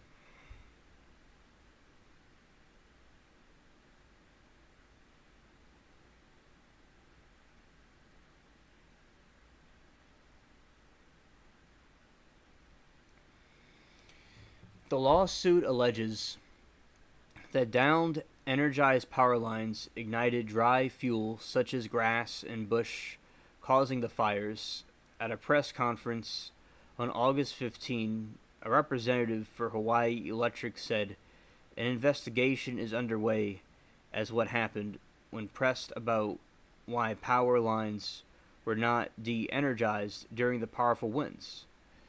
The representative said that unlike California, the state does not have a shut-off program, saying they are controversial and not universally accepted, and adding they created a hardship for vulnerability and people with medical needs. She also pointed out that electricity powers the pumps that provide water to the fire. Now, I think that they dealt with this really, really neglectfully, and they're very dumb about it, about what they did with this. I think that basically, as we talked about before, how the possibility that this was set up intentionally to buy up the land, like Latina and Amanda and others have said, I think that there's a lot of evidence for this. And the guy in the video that I saw was talking about the history of Hawaii and stuff, and he believes it wasn't an inside job. He believes it basically when this hurricane, this typhoon was coming through to the Japan, it caused really bad weather conditions and air and stuff, and then a transformer exploded and it dropped and it caused this wildfire with the dry conditions. The other side says how there is this explosion from a laser beam or something like that. They say that it was glare from a camera, and 2 of the pictures were from other parts of the world, like a rocket launch and one from Chile. But let's just say something that we all agree on, which I'm not saying I disagree with what y'all are saying or what they're saying. I'm just telling y'all the different sides. So what both sides agree on is that there is this situation. The guy said in the video that is skeptical about the conspiracy theories. He thinks they're nonsense. He said a lot of people in Hawaii are having their land, these big investors, like what Latina and I were discussing about, where they really are trying to buy out people's land. These people are living in tents, or they're not living there at all, and people are trying to buy their land out. And the guy said that's something that he cannot deny. And that's happening, regardless if it was in the midst of chaos, there was an opportunity to buy up the land, or they did it on purpose, which is very likely. But there's evidence to support and go against those theories about if it was an accident or not. And there was dry conditions, and there are people trying to buy out the land conveniently. So those are things to look into. And so that's the situation we're dealing with here. And another thing the guy pointed out in the video, I think I'll probably play, see if I could find it. He was talking about how this certain I remember the video, like I have photographic memory about it. I want to give a background about the Hawaii situation. And basically, with the Hawaii situation, actually July 4th, which was when we broke away from England, England was expanding the empire, and they added Hawaii as a state to the colonies. They didn't know it was breaking off, and England and America were negotiating it breaking off eventually later. It was added as a state to the colonies, and England claimed it. And there was different monarchs on the island. And y'all could see you can't see the fires behind me. I look like that thing of Michelle Obama when there's a fire behind her and she was talking. That's what I feel like when this fire is playing behind me. But so basically, there's colonization, and like we went there, and we put sugarcane there, and grass from Africa there, the things that were not native there, and then eventually they cut down the sugarcane plantations and things, and then it caused the land to get really messed up and dried out. And it caused a potential problem for a fire hazard. And they believe, with the situation with that hurricane, it caused this thing to happen where the perfect conditions for an explosion, for a wildfire, and that's what happened with that. So going in Hawaii's history, regardless if it was a space laser, I'm not being condescending, whatever it was, if it was a space laser, someone blew up something, or it just blew up on its own because of the hurricane winds, whatever it was, because there was a hurricane in the area. The ground in Hawaii, it just was predisposed for this atrocity. And in the midst of this chaos, the investors and people seek the opportunity to go and buy out all the land. And they're trying to hustle people. So let's just say they artificially did it. They had the perfect opportunity for it, and they manually did it on its own. So basically, when they did that, they're just going with their diabolical schemes of destroying people's lives, in my opinion. And they shouldn't be doing that, I think. Hawaii went through Pearl Harbor. in the Second World War, and Hawaii is going through this natural disaster. Yeah, and let's see what chat's saying.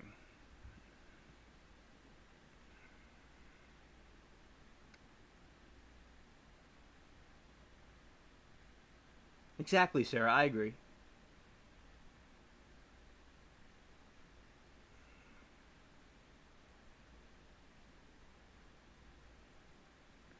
Right. Exactly. Yeah, and also Joe Brandon, he really didn't handle the situation well, and Trump did a good job with his response, as usual. I mean, just things are so much better back then when he was there. I know that maybe Trump may not be the best, with speaking and things, or people don't like this or that about him. But basically, his policies are very good, and I think he's much better than Brandon. And I like how Trump responded to the Hawaii thing, and Brandon said he can't comment on it. And they gave people a little money, and there's these investors trying to buy them out. It's terrible. And prayers out to Hawaii. Okay, shout out to Hawaii. Whatever it was, if it was the Transformers, if it was this or that, pray to Hawaii. Prayers for Hawaii. And also, there is another situation that occurred in Hawaii.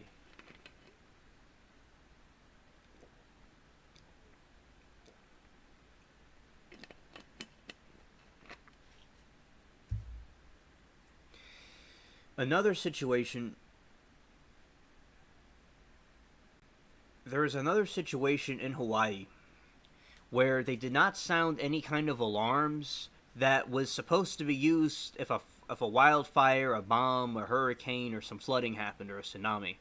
And the dude that's in charge of the defense didn't turn it on, and he said he does not regret turning it on, and he is resigning because of health reasons. So just a bunch of retards. This is a retard. He should have had it on for the people to know what's going on. People were jumping in the water. People were covered in soot. And people lost everything. Many people died.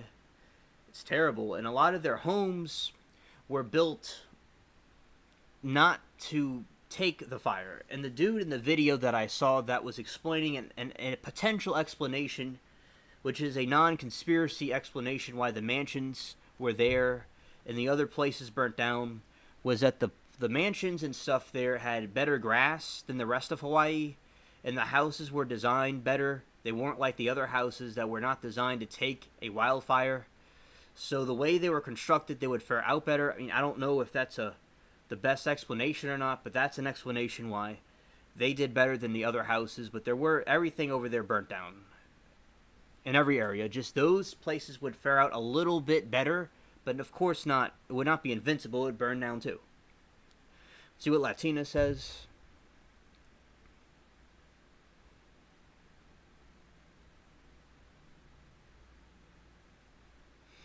Right, Latina.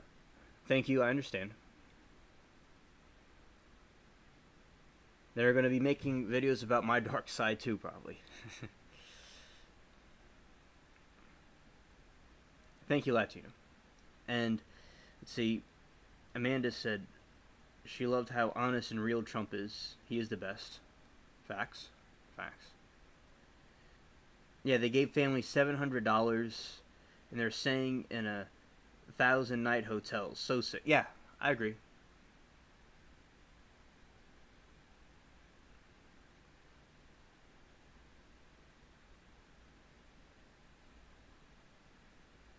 Right, SC Wolverines. Exactly. They're not caring about the regular people. They're not caring about the people that are living in the other parts of Hawaii.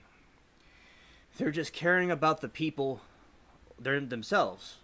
So basically, Hawaii, the regular parts of it were set up for destruction, while the other areas were not. Yeah. Hey, Blankman. Glad you could join us.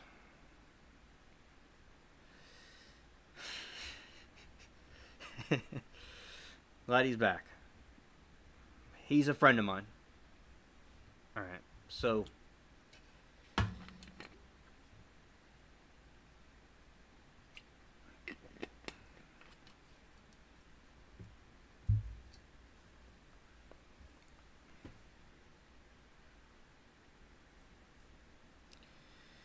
And also, so further reading in this article, the lawsuit alleges that the downed energized power lines ignited dry fuel such as grass and bush, causing the fires. At press conferences on August 15, a representative for Hawaiian Electric said an investigation is underway as to what happened. When pressed about why power lines were not de-energized during powerful winds, the representative said that, unlike California, the state does not have a shutoff program, saying they are controversial and not universally accepted, and adding they create a hardship for the vulnerable and people with medical needs. She also pointed out the electricity powers the pumps that provide water for the fire. An official cause the fire has not been determined. So for everybody on both sides, on both theories, there's not an official explanation for this fire.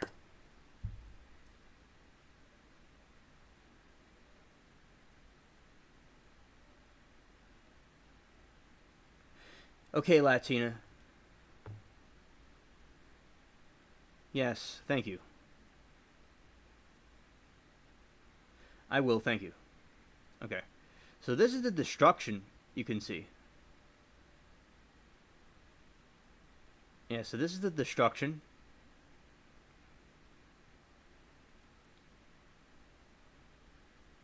And also, let's see. Yeah, chat, this other's ad, it's showing the Chat BT robot.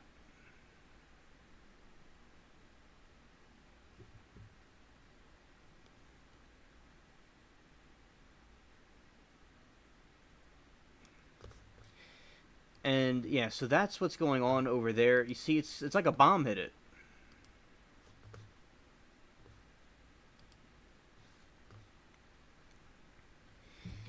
More than 1,000 people remain unaccounted for, according to officials. Maui County stands alongside the people and communities of Lahaina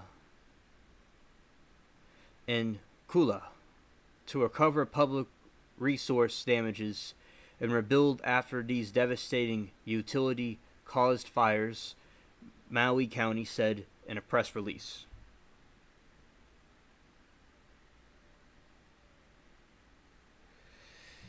It continued, these damages include losses to public infrastructure, the fire response costs, losses of revenues, increased costs, environmental damages, and losses of historical or cultural landmarks.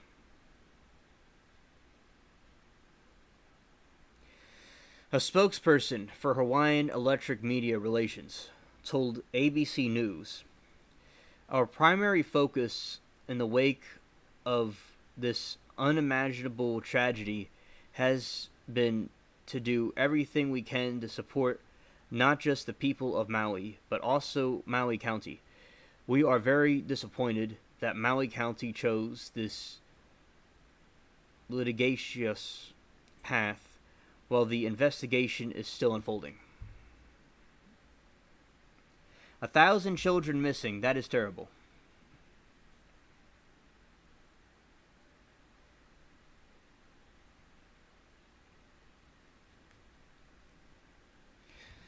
A separate class action lawsuit was also filed last Saturday against Hawaiian Electric that alleges that the company inclusively kept their power lines energized despite forecasts of high winds that could topple power lines and potentially ignite a fast-spreading blaze. Jim Kelly, a spokesperson for Hawaiian Electric Industries, said at the time of that lawsuit, as always been our policy, we don't comment on pending litigation. Our immediate focus is on supporting emergency response efforts on Maui and restoring power for our customers and communities as quickly as possible. As At this early stage, the cause of this fire has not been determined, and we will work with the state and the country and the county as they conduct their review. Hawaiian Electric provides power for 95% of Hawaii residents, according to the company's website.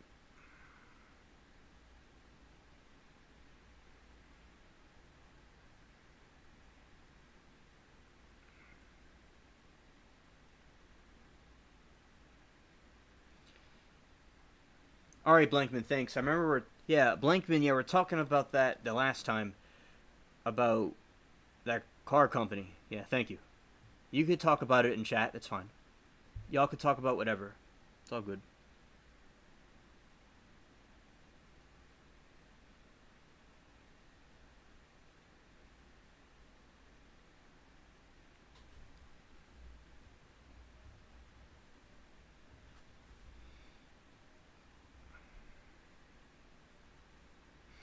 Hawaiian Electric provides power for the 95% of residents, according to the company's website.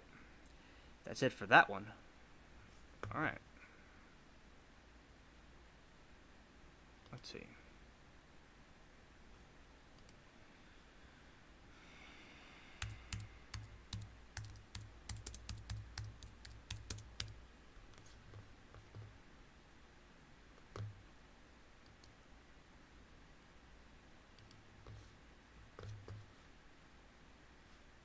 Hawaii fire, rather.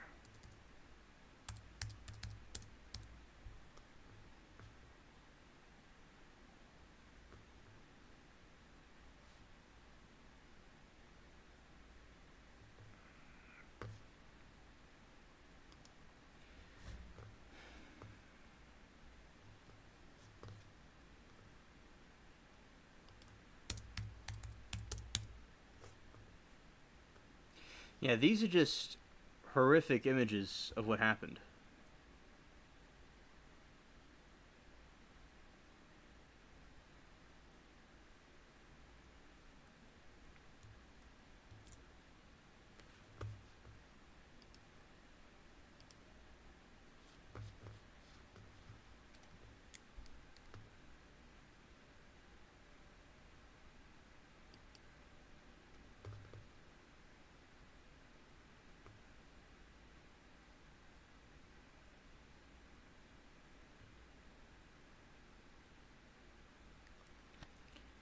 All right.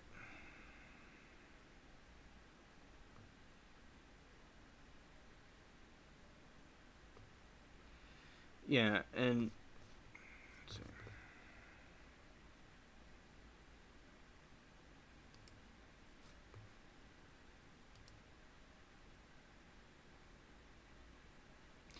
All right, so I have the link that SC Wolverine sent me, and I'm about to play it. All right, I'm about to react to it.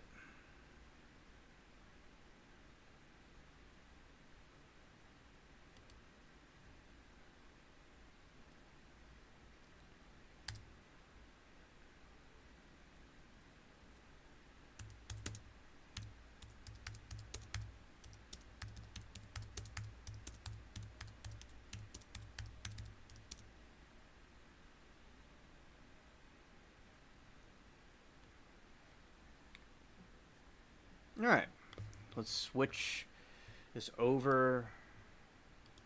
I might play the other thing that I was watching before. All right, let's go. Yeah, but so this is just terrible. These beautiful palm trees burning. It's horrible. Spindle name empty. Okay, we're gonna switch gears here. We're gonna go. We're gonna pause this video. We're gonna pause this video. We're gonna pause the video. And we're going to go there. And then we're gonna go over here. Come on, I can't even see myself. I can't even see the thing. Alright, here we go. Volume. Reminds you when I'm coding something. LOL. Alright, here we go. 1, 2, 3, 4, 5, 6. Alright. Let's go. almost impossible to believe that this guy, that this old man, this Walmart greeter, this president, why the is his wife with him wherever he goes? We didn't hire this person. I didn't hire you, Joe. You're a traitor. I know what you are. I know what Kamala is. I know what the Democratic Party is. And I know that we have a constitutional crisis. Exactly. I think the outrage that these people are feeling, yeah, you can clearly see the dude in the video, she's freaking out over this situation. I totally agree with him, and that's right for him to do that. All right, here we go. Of epic proportion. But hearing you talk about your house that, had a little fire, you almost lost your cat and your Corvette. There are children that were incinerated to ash. You old man. The only way you feel you're able to communicate and you have some kind of, you're so out of touch with the common man, you don't even understand how to speak to them. The only way you think you can establish commonality with them is to lie. That the same thing happened to you, no matter what the tragedy is. Your son wasn't killed in action, by the way. Exactly, because Brandon, he was all about to play golf looking, and he's like, oh yeah, it's just a tragedy. And Brandon was not even reacting to it, but you could see the outrage, all the people that got killed, and you could definitely see the frustration. Your house didn't burn down. Your children weren't burned to death. How dare you get up there and speak this way? Your job is to go there and assuage them in a way that you talk to them about their loss, that you can't imagine what it's like, that you can't imagine what it's like never to find the bodies of the poor children that were sent home from schools that died alone. Alone. In fear.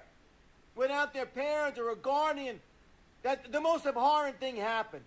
You're too old. You need to step down from office. Maybe the cackling hyena behind you, maybe she'll rise to the occasion. She can't even form a coherent sentence. That was hysterical, yeah. It's basically the decay of our culture, the decay of our country. It's absolutely cringe what is going on here. That this is going on with the Hawaiian people, and that they're all getting burned down and stuff. It's absolutely terrible.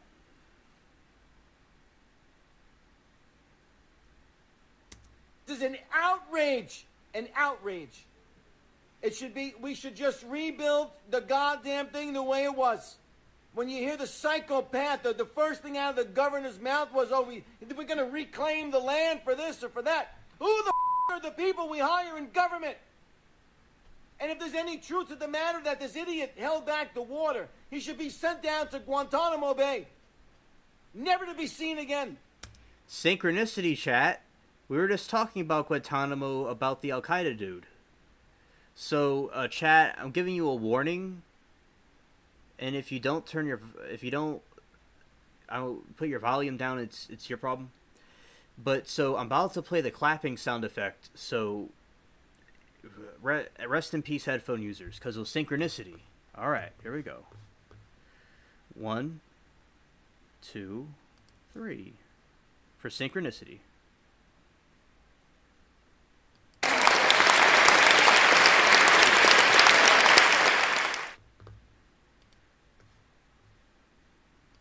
Alright. It's just outrageous how we behave in this country. There's no adults. An event, no matter how tragic, there should be men that are able to rise to the occasion. In 5 seconds, you should know what to do. You should understand the right thing. Yeah, exactly. You see, people here are not taking Brandon and the Dems seriously. His administration in the Pentagon, that the building that got hit by the terrorists, that the terrorists, how they're going to want to give them a plea deal. They're not helping the people in Hawaii. The economy is collapsing. Inflation is rising. It's absolutely cringe. And I definitely have... My heart goes out to the people of Hawaii and to the people that are suffering with this situation. And I definitely this person had enough of Brandon, had enough of the administration, and all the people that were incinerated and turned to dust from this Hawaii thing. If I would say the act of neglect, the act of not sounding an alarm, it's an attack on itself. Yeah. On our own people. Latina, I did hear about that, and that's terrible that those policemen did that. Amen, Blankman. People don't know God. They don't.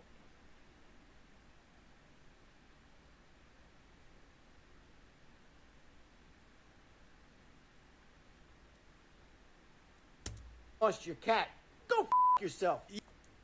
Men that are able to rise to the occasion in 5 seconds, you should know what to do. You should understand the right thing. You almost lost your cat. Go f yourself.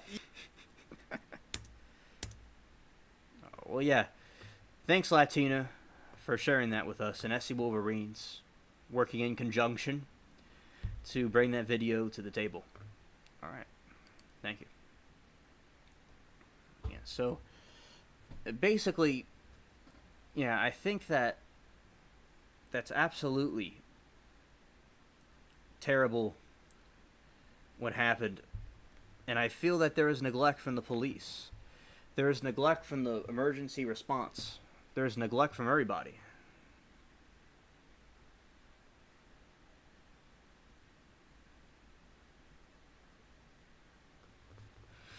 All right, Latina.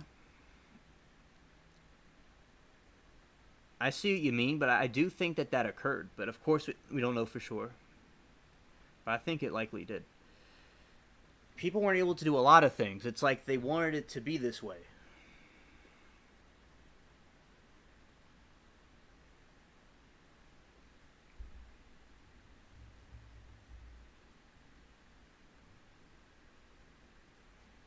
And just magnificent, the fire that happened.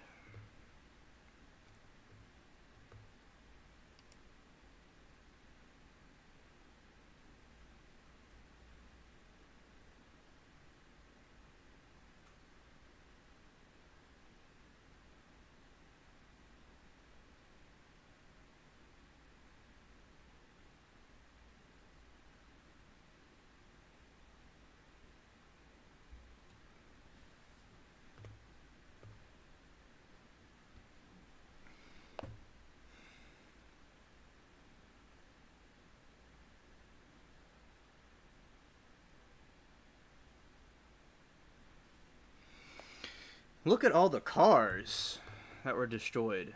Look at all the cars. That's terrible. All those cars. Wow. This is like a giant nuke went off.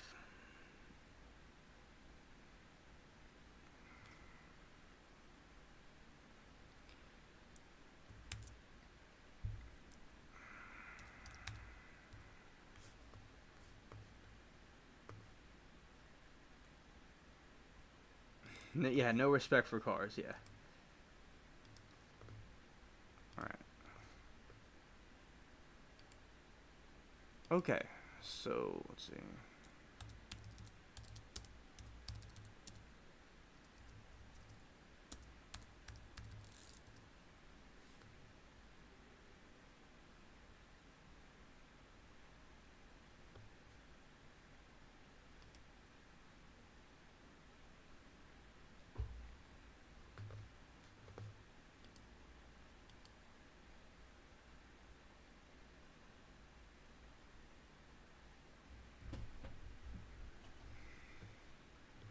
Yeah, also,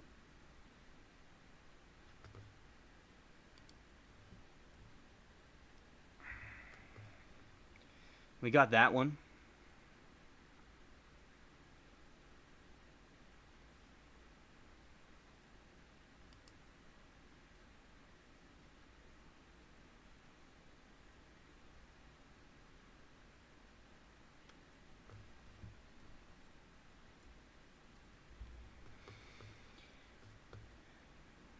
It's a lot of burning. It's a lot of burning.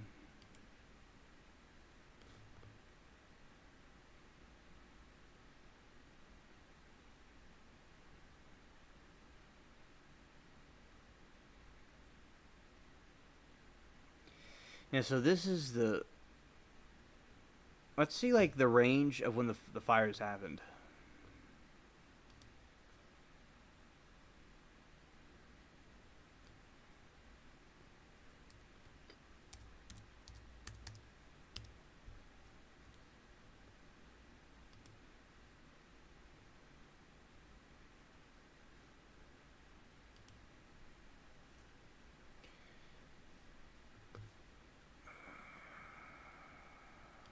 Oh. Okay, not that one. This one.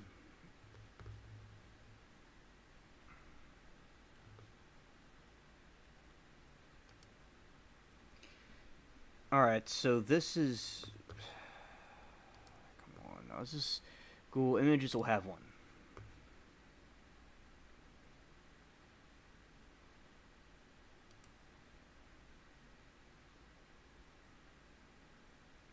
Yeah, so this is a map of the fires that happened in different areas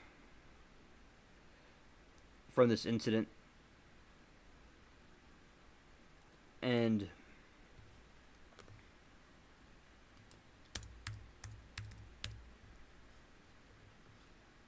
yeah, I get one right here.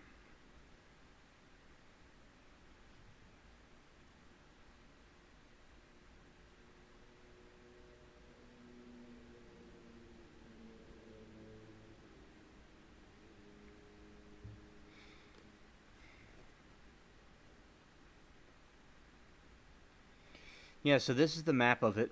It's pretty crazy.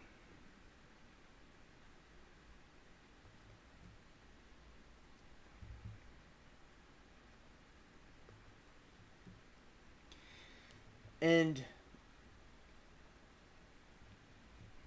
as I said, it's believed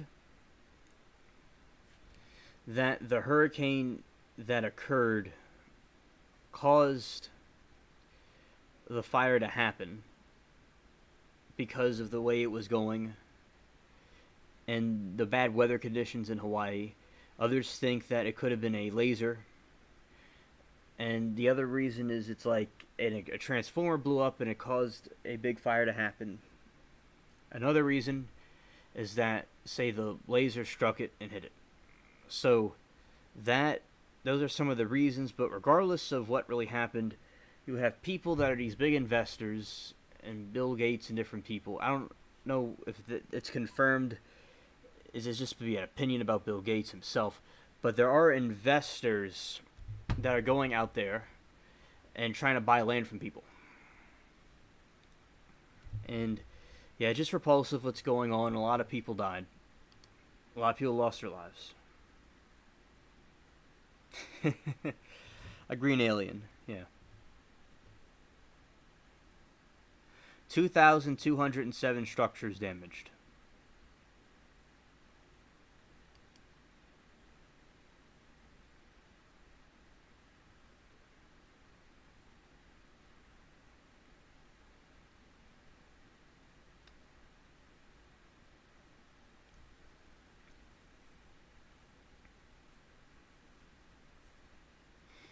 Alright, so the FEMA damage, it destroyed the West Maui fires.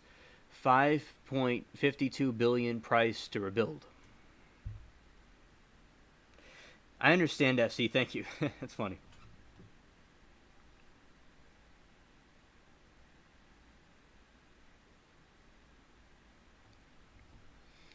It estimated exposure, 2,719 structures exposed. 2,000 structures damaged or destroyed, 2 acres burned, 5.52 billion capital exposed, 86 residential, 9% commercial, 2.4% educational, 1.1% unclassified, 1% industrial, 0.5% assembly, 0.4% agricultural, 0.1% government, 4,000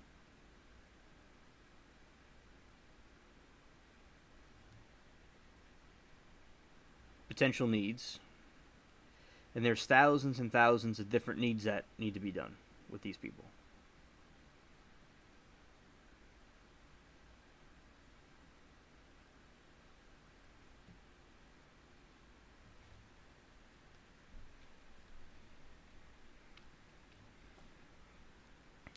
Pacific Disaster Center and FEMA released fire damage assessment. Assessment maps 1:57 a.m. to August 12, 2023.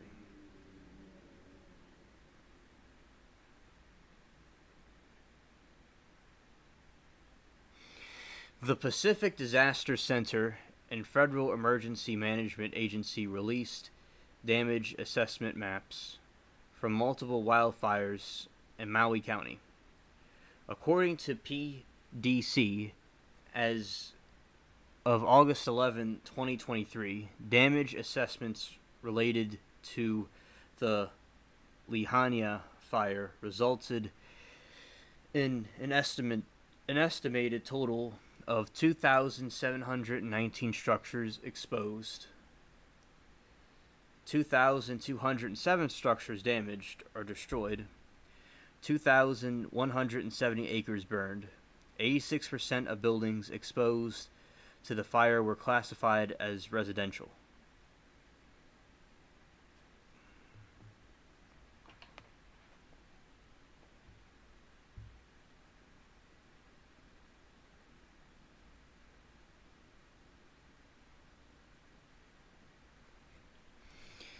And there's something that came through for me really quick that I will get back to y'all in a moment.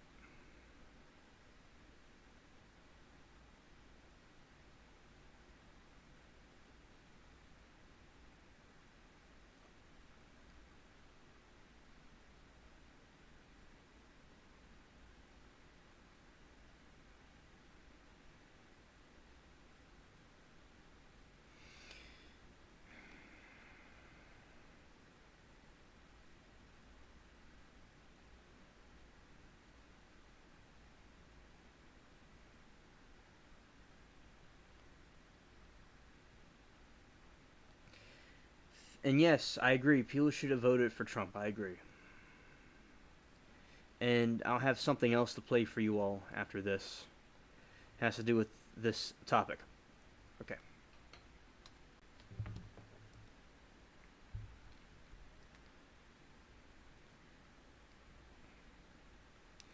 The new information far exceeds the 270 structures which had been reported as damaged or destroyed in initial estimates.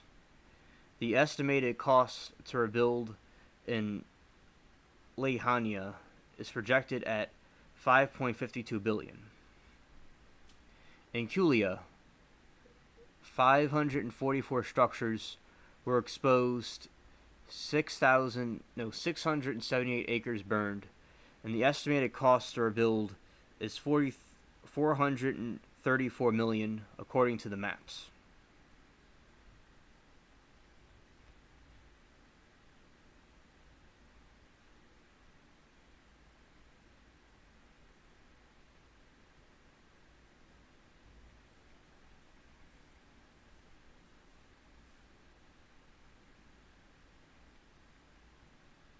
Estimated exposure, 54 structured, exposed. There's millions of dollars in damage. Estimated building exposure, 96%. 2% agricultural. This is in Kula.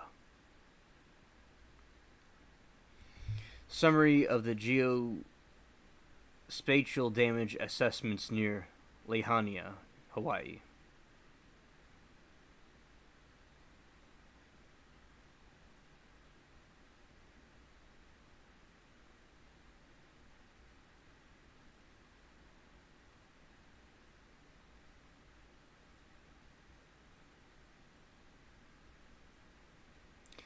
Okay, well, yeah, so that's the information from FEMA.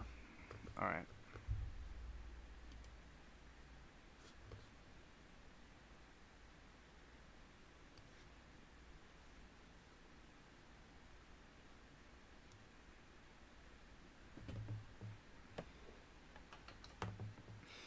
Yeah, chat. So this is just terrible, chat. What's going on here? And I'm about to play a video sent by Latina. All right.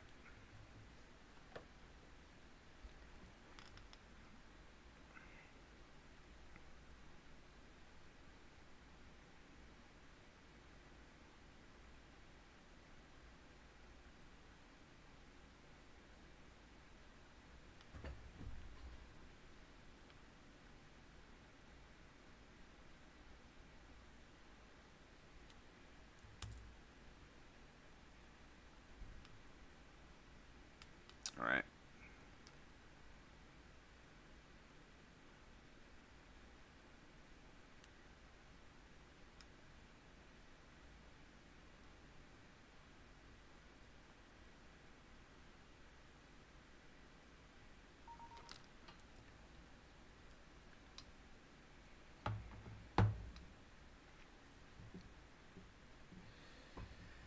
Okay.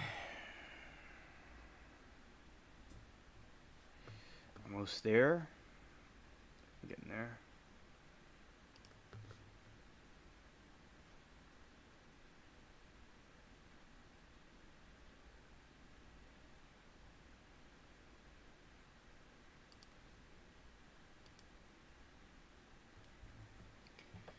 All right. I'm about to play the video in a moment. I want to say some things before I play the video.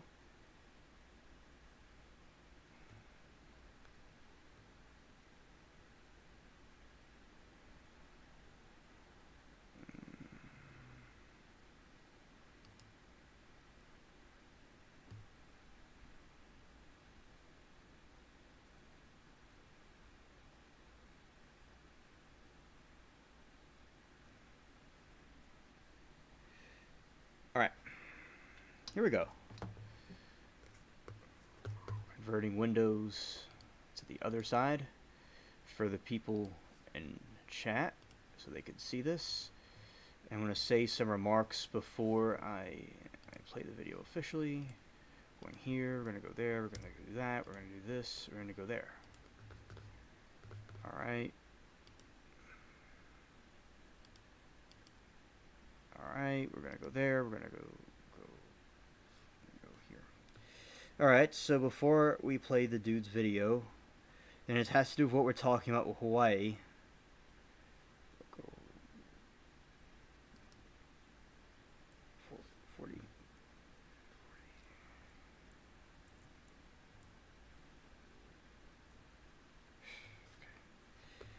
Go real quick to 50. Alright. So,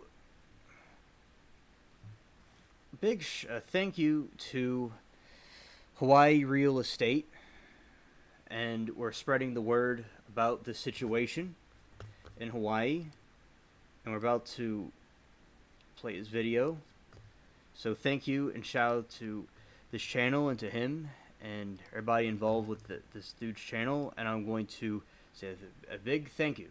Thank you so much for this, and I will be glad to spread the word and say what's going on, and I'm putting the link in the chat, and I'll react to this.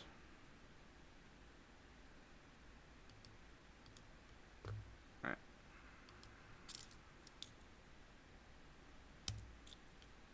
Link to the guy's channel.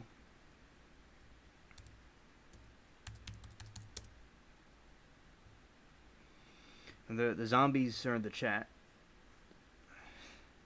Alright.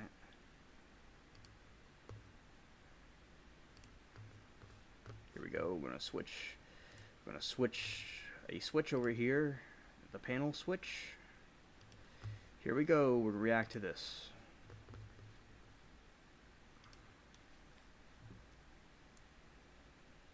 Right in there. I mean, there's too many. There's three things. It's called happenstance, coincidence, and enemy action. That's from a James Bond novel. So the happenstance, okay, turn the water off, and then coincidence, the alarms, all this didn't go off, but then you put everything together. No, that's enemy action. Doesn't make sense, does it? Doesn't make sense. it's not to a logical person. And what about the fact that they just changed the law in Hawaii back in July? They made a proclamation of emergency for housing that lasted 2 months, that now in the event of a natural disaster lifts all rules pertaining to historic districts and building permits, and essentially gives the governor carte blanche to do anything he wants. The fact that that law was just passed a few weeks ago and now we happen to have a natural disaster, is that a coincidence? Beyond coincidence. It's Exactly. It is basically, yeah, I would agree it's beyond coincidence at this point what these people are doing, and what they're going through in Hawaii and all the corruption. It's just cringe.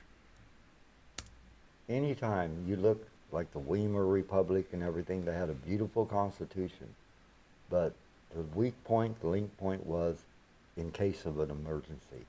The emergency clause all through history has been used like this. Really? You know, so it's that emergency clause you got to watch out for, because that's what they use to, you know, to do what they do, to justify it. So. Anything you want to say to your Japanese audience out there? Gomennasai, you know, boku no okoro wo wa Buddha desu. Gomen boku no bunpo wa gucha gucha. Demo, 怖いさね。全部怖いさ。ごめん。I can't explain.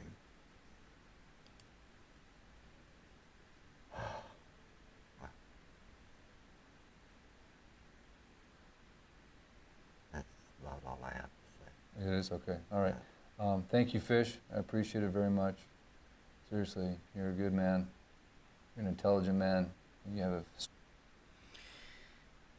You could see the pain, what he's going through.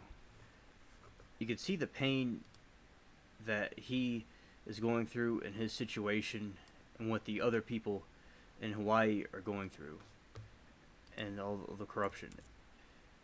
And I think that the people behind this nonsense that are not helping these people correctly really do hate the country. And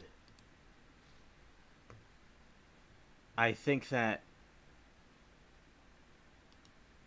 just seeing like what these people are going through is terrible.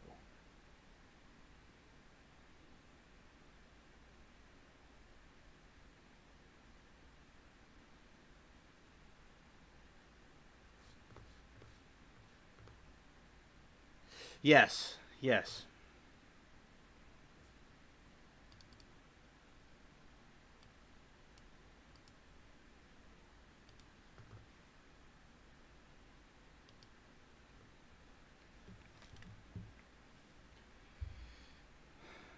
Yeah, so basically, yeah, I think that is very interesting about the emergency clause and the security clauses and stuff.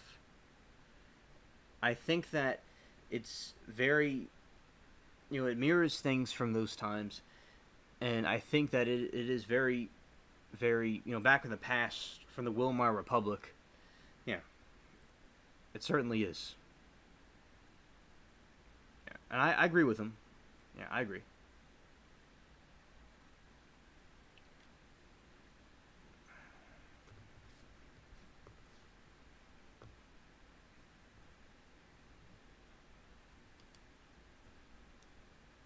Heart, and I appreciate you. I'm so thankful you're alive, and I want to tell the audience that this is a man worthy of helping, and if you want to, we're going to share some kind of contact information, whatever you're comfortable with, so people can reach out directly and help you. And also, of course, we always have our GoFundMe, which is lahainafirefund.com. If they give and call you out, all that money is going to go directly to you, but we're committed to helping survivors and victims of this crime directly. And you got the $1,000 already, right? So yeah. we're proving that we're putting our money where our mouth is, and we'll document that so that we get rid of all of the naysayers and the haters. but we're here to provide truth and love. Truth and love, that's our mission. Truth and love to the people involved in this, and to fill the gaps where they're needed. One last question, are there any gaps that you see right now for the community? I mean, there's lots of gaps, don't get me wrong, but is there a glaring gap that you're seeing that These people have lost everything. It's terrible what happened. It's good that they're helping him and others that are in need, and also these investors and these people are coming in and offering to buy these people's houses off. Yeah, it's terrible what the sociopathic elites are doing. government should know that needs to be filled at this moment, or anything you want to say in regards to a need that you're seeing in the community? You've been out there, you've been sleeping outside even after this has happened. You haven't taken advantage, obviously, of the free hotel rooms. At least I don't think you have. But just so you know, I think you can get a free hotel room right now. But are there any gaps that you see out there that you want to share before we sign off? The only gap I see is of the truth. Yeah. There's a big gap in the truth. The people need to know the truth. You know, just quit lying to us. Yeah. Just quit lying. That's all. All right. I like that. Thank you, Latina, for sending that to us. Thank you.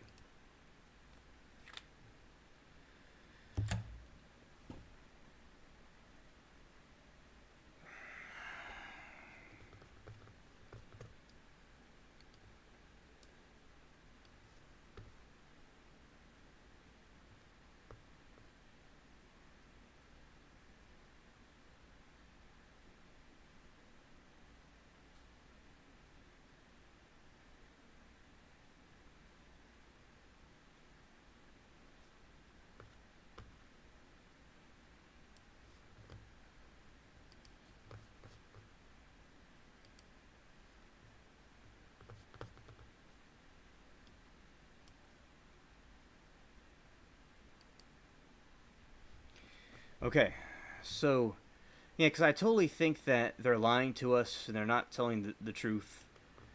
That's totally what's going on here.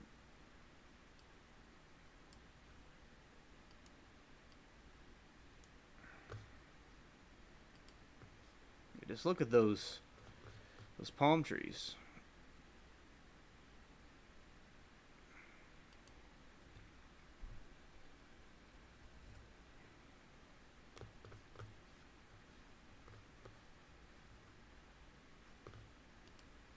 There's nothing left of that car. Oh.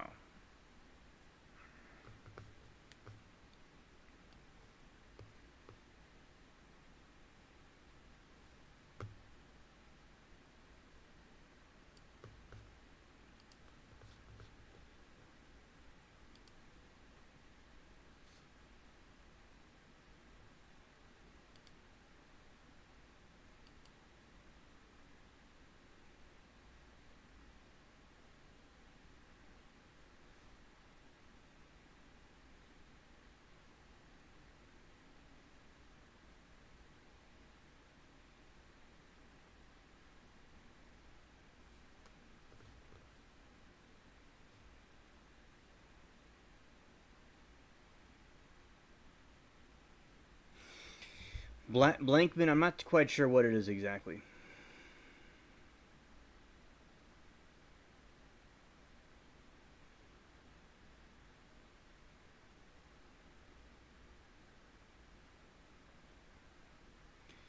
And I think that basically with these people is that this was totally neglected and the people did not do this, they did not handle it right.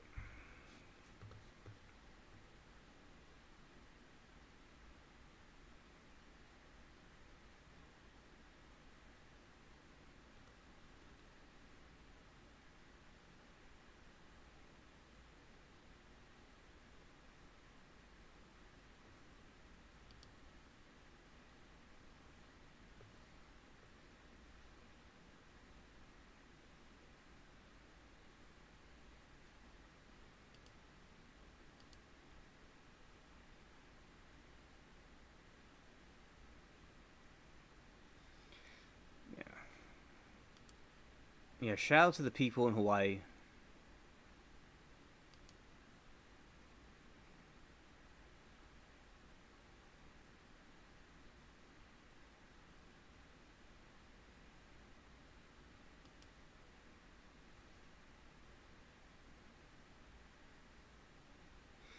I have a Hawaiian plant called the elephant ears. I'll show you what that looks like.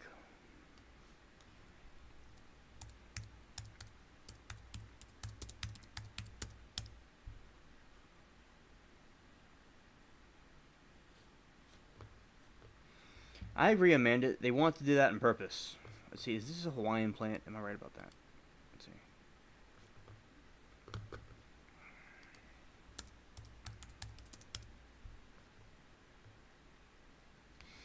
The elephant ear plants originated in Southeast Asia, and it was introduced to southern Africa by Portuguese traders before 1500. And its starch-rich corns and diet made part of South African.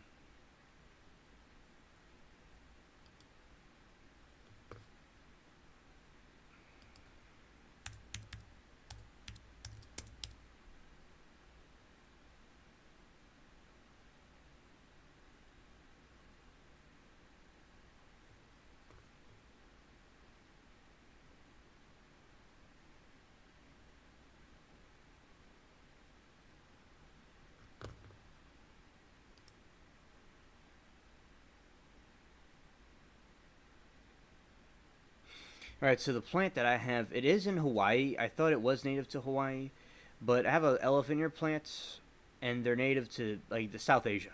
It's in the same region.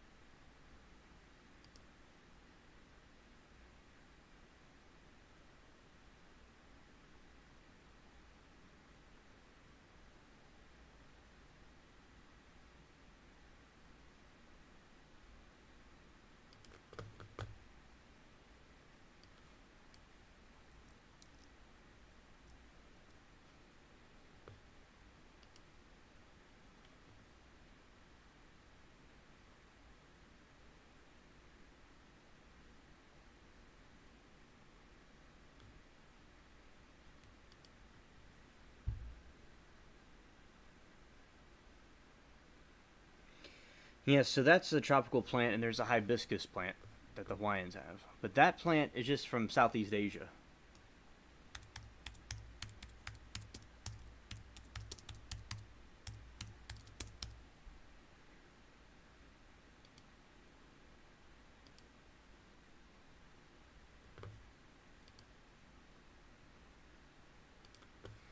Yeah, these are some Hawaiian flowers. Latina, yeah, I see what you're saying. And let's see. Latina says the people that were calling her beta are into being apathic. They think it's good, but William Bill Cooper said apathy is toxic, poisoning our society. Yes, Latina, there's nothing wrong with you getting emotional about this situation. It's fine, it's normal. And just, those people are snowflakes, they are soy.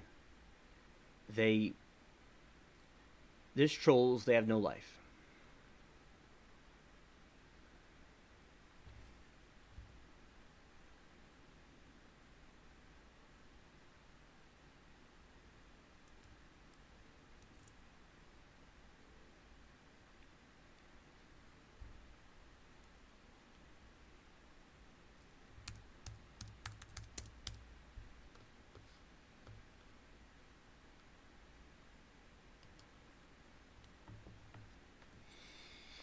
One second, chat.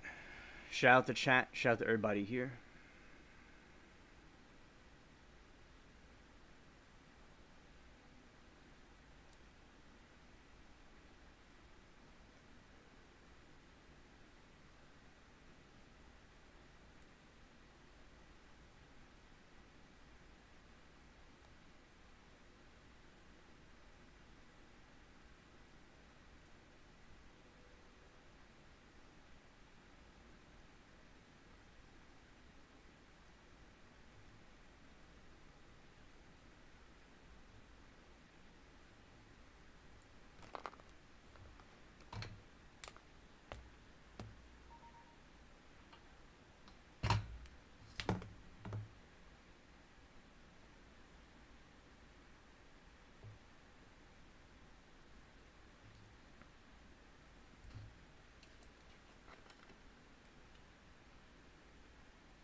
Okay, chat.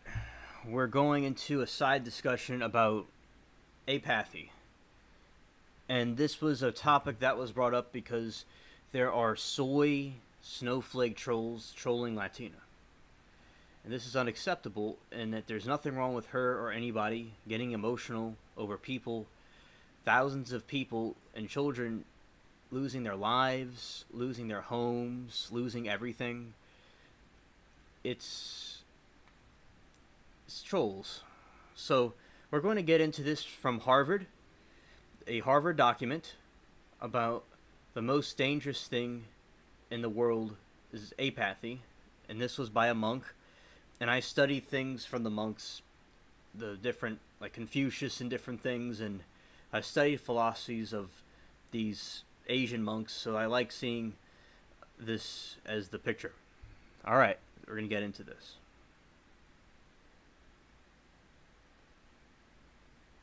Blankman lives matter. I could say it differently. Blankman lives matter. Chat lives matter, and alien lives matter, and Hawaiian lives matter.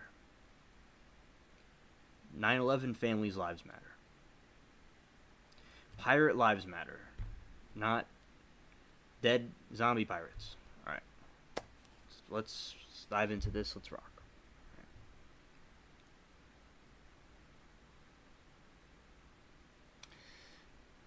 Karam Appa stresses the importance of caring for each other and the earth. Besides epidemics, wars, violence, and starvation, there is another source of disaster that is often overlooked: a lack of love. So said His Holiness the 17th Gai Luang Karmapa.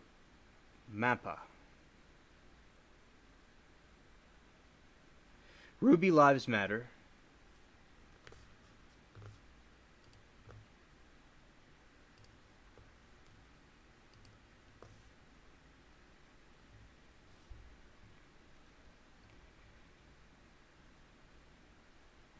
Yes, so Karamapa, Ogin, Trinley, Dore, to a capacity crowd at Harvard's Memorial Church during his visit last week. He says a lack of love can cause people to have no help when they need help, no friends when they need a friend. Karamapa said, so in a sense, the most dangerous thing in the world is apathy. We think of weapons, violence, warfare, disease as terrible dangers. And indeed they are. But we can take measures to avoid them. But once our apathy takes hold of us, we can no longer avoid it. Like, I talk about auras and things in this channel, and if someone's gray or they are black or dark auras, they're like an empty void, and this monk is saying a very wise thing about that. And that correlates with, like, with what us Christians think as well.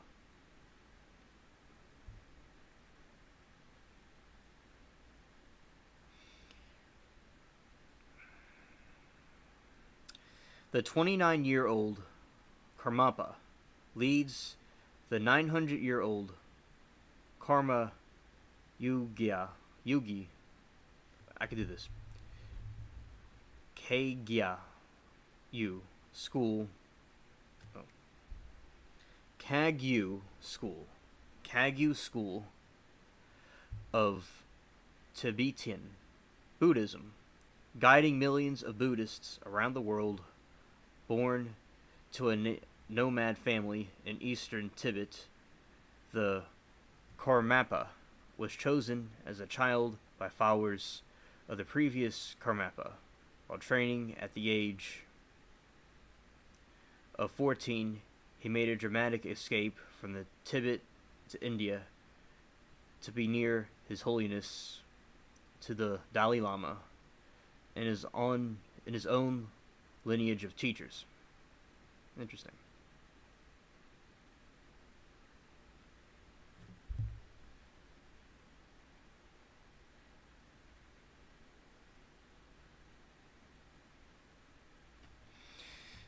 And I do agree with Latina and these people that, and I wasn't too familiar with apathy, and now I am, and I agree that it's not good. And, it's like psychopathy or sociopathy. It's like, there should be no pathies. Apaths. They should not be around with this.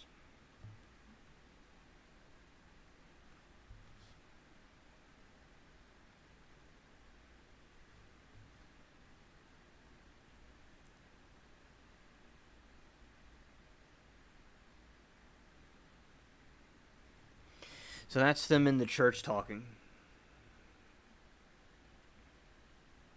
That's them.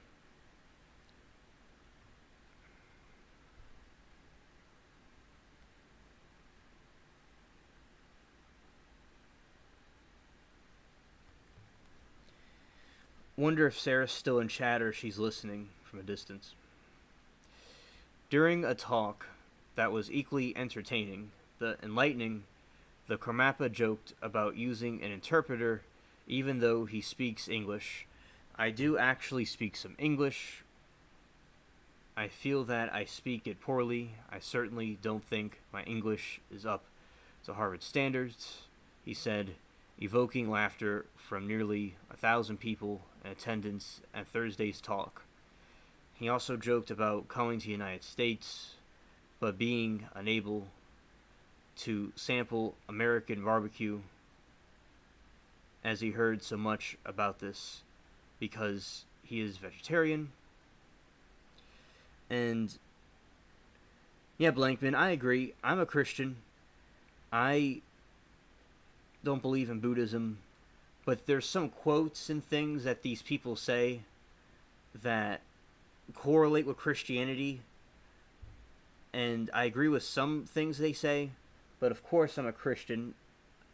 I'm not what they are, because like different people had different prophets sent to them throughout time, and different messengers and things, and Jesus is the final God in the flesh, died on the cross, the final one.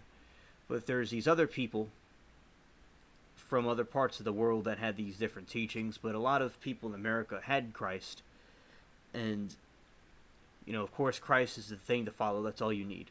But these other things are interesting to know, and the main point here is about apathy and how of its dangers, and I do agree about that.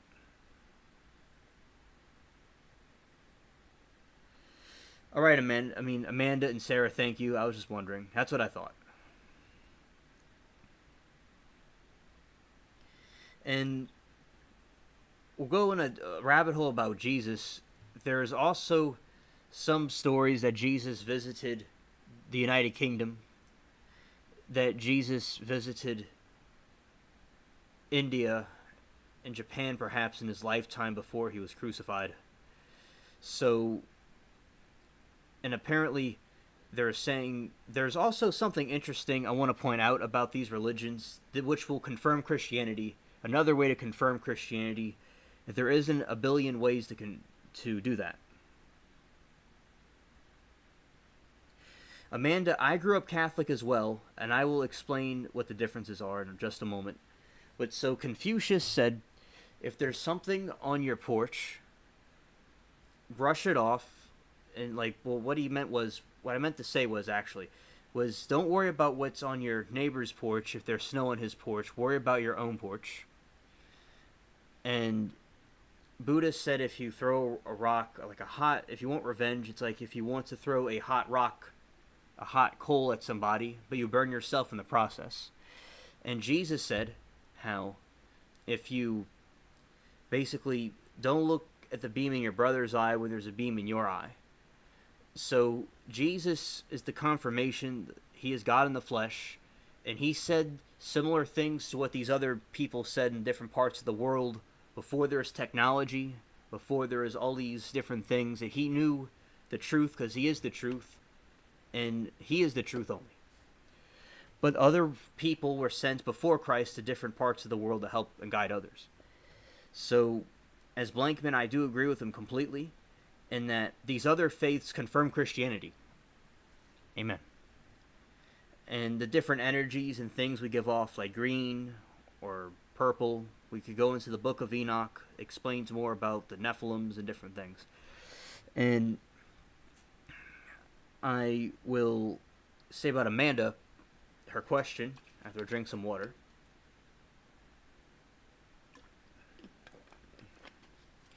Okay, there is, with Christian and Catholic, and I grew up Catholic, but I'm related to Protestant and Catholic bloodlines. So I'm related to people that converted to the Catholic faith, and they married like a Catholic person, they raised their kids Catholic. From both England and America, both sides, I'm related to the Catholic and Protestant people. So really, Christian and Catholic are the same thing. There's no difference. But I'll say what the difference is. A potential difference, what people mean. There is no difference. Catholics and Christians are both Christians. But the Christian and Catholic difference is that there's Catholics that believe in the Pope and say they want to say a Christian, which doesn't make any sense if you dive into it. Doesn't make any sense. The Christian wouldn't believe in the Pope. But there's no difference theologically about Christian and Catholic. Just say Protestants don't believe in the Pope's authority, while Catholics believe in the Pope's authority. Whatever he says is truth because that he's able to amend things and stuff like that. That's what, so there's a difference. Now, I will say this, that America gets wrong. Another rabbit hole about this. And I've already completed the topic about apathy and this monk and his little story, which leads us to this other topic. And I will say that in England, the Church of England, which is the Anglican Church, is very similar to the Catholic Church. It has a lot of the same things. They just don't believe in the Pope. And contrary to what people think, Ireland was King George III. And before that, likely, you have to be sure about that. They made Ireland is like the Deep South, say. It's part of England, but it breaks away, like kind of like what the South does in America. They're the same country.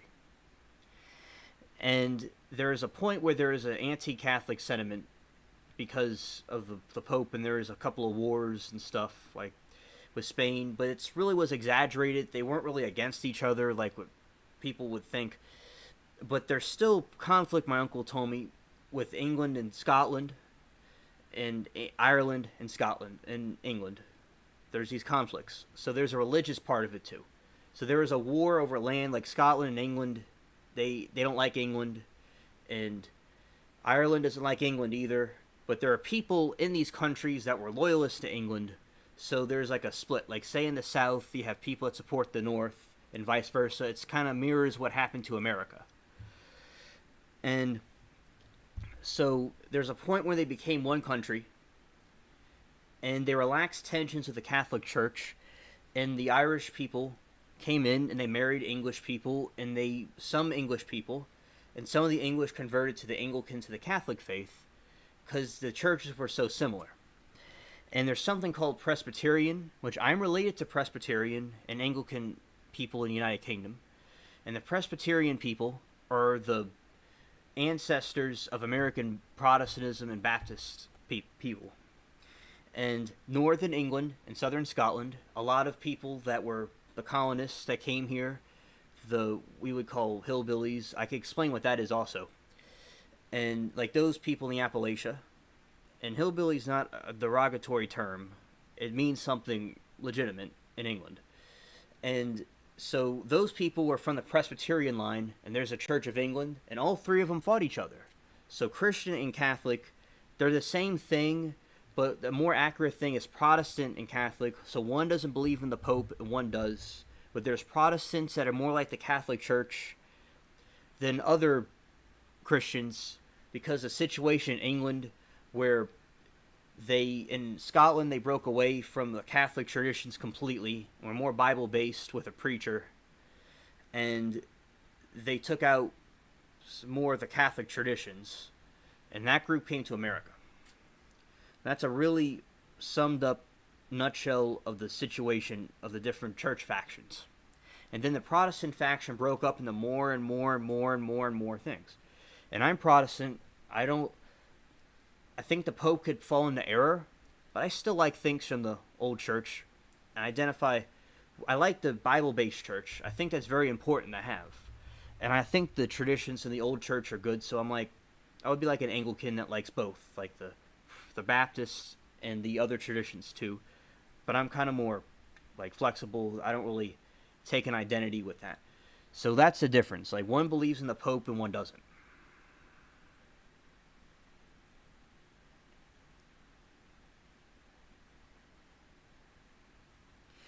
Yeah, Amanda, the reason for that, Amanda, is because we're imperfect humans and we fall into error. That's a problem. We fall into error. And people misinterpret things. That's why I have a problem with a pope. Although he is the successor of Peter, and the Pope isn't as woke as I thought he was, he still has some wokeness to him, and I think the Pope can fall into error. And that's why I just think human institutions can fall into error. That goes for the King of England. Oh, I like the King of England, but still that could go for the King of England. That could go for anybody. People can be corrupted. People are not perfect except Christ. So I think having Christ as the head of their church is fine. Protestants and Catholics are legitimate religions. So is the Orthodox Church. They're legitimate. People have their own traditions. As I said, the English are like the Catholics and the Protestant Baptist, like Scottish people at the same time. They're both. And talking about Bibles, something Sarah wanted to get into. And the thing about the Bible is the King James Bible, the way they speak in Old English is the most accurate form. And there's a Catholic version of the King James Bible, because the Catholic Bible kept books. It didn't take out the books. Like later on in the 1800s, they took out books from the Bible. But King James had all the books, including Enoch in the Bible, but they took it out. They probably didn't understand what was going on. Some of the early church fathers didn't get it either. They were confused by it. So with the early church, the King James Bible, like say in the Catholic Bible, a newer edition, they'll say, Satan says to Adam and Eve, you will surely not die. But in the King James Version, it says, ye will surely not die. Ye, in Old English, can be plural, so he's talking about both of them. But in the modern version, you could get confused with the translations. There's translations coming from Greek, and then from Hebrew, and a lot of things were written in Greek, the New Testament. And you have to translate these certain words that will mean something in our language. So you will have translation things, and the King James Version accurately depicts these things the best. And the Catholics have a King James Version for them. It's just Old English. There's the Ethiopian Orthodox Bible, and there's the Orthodox Bible. This includes the Acropathia. I don't know if I'm pronouncing that correctly. It's the books in the Bible that the Catholics have some of them, but a lot of the King James took them out. But now in our modern times, we understand what these things mean. These other books talk more about the fallen angels and the Nephilims and the aliens and things like that. And about Judith and how she fought a beast similar to Grendel from Beowulf. And these other books, I remember in Isua, it was talking about how these dragons are going to come from the Middle East and spread all over the world. That could be interpreted in a lot of ways, including with the fallen angels and the things we're seeing now. So I think like the early church fathers weren't sure about these books. At that time, they didn't understand them. But still, they didn't say not to read them. So any Christian tradition, Trinitarian, like believing like Jesus died, he was God, he resurrected, those would be like the legitimate things in there. And also, so those are just and people that believe he died and resurrected, and that he's God in the flesh. So that is basically the sum up the situation with the different Bibles, and I think the Book of Enoch is legitimate, and those are things to take into consideration. to read those things, those other books. And Protestant or Catholic, it doesn't matter. People have their own traditions. It's fine. Like, I think the Catholics put down the Protestants, and some Protestants put down the Catholics. Everybody needs to get along. And other Christian denominations, everybody needs to, get along and stay united. And also drink some water, because that was a long rant. Thank you, chat. Okay, Amanda, thank you.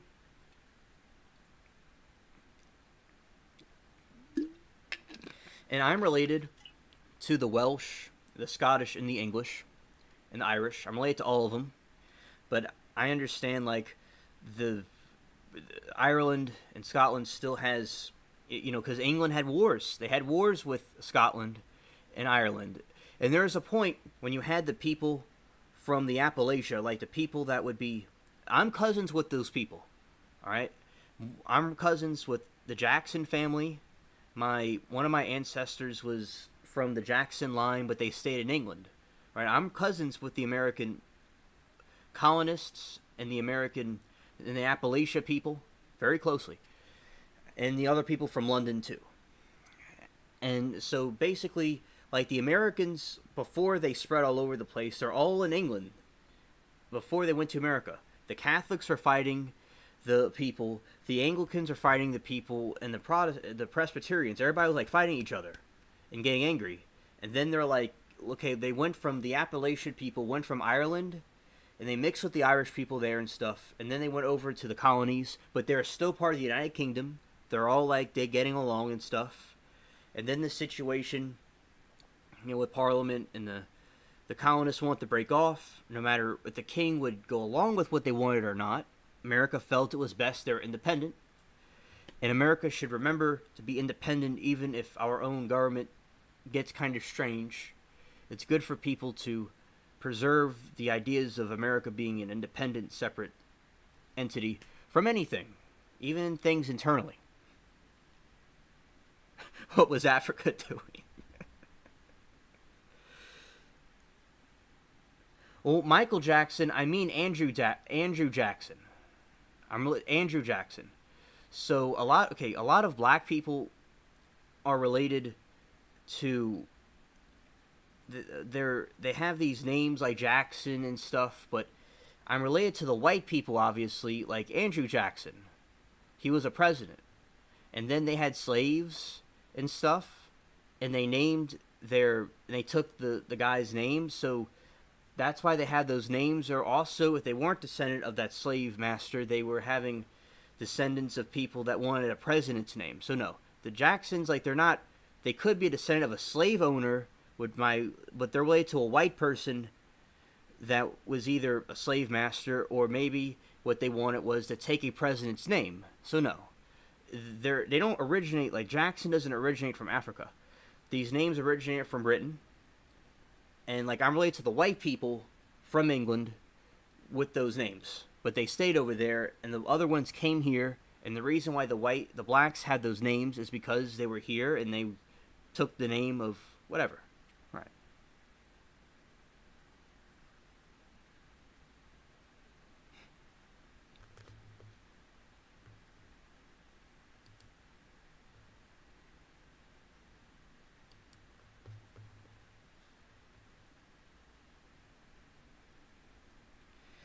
And, yeah, so that explains the situation with England, and the last names is the blacks, they either took a name of the slave master they had, or they wanted a president's name later on. Right. Like names like Sun, like it originates from Scandinavia, like from the Swedish and the Norwegian people. The Sun prefix comes from the Vikings. Because in Africa, they don't have names like Jackson in Africa. It's like, it's a totally different language.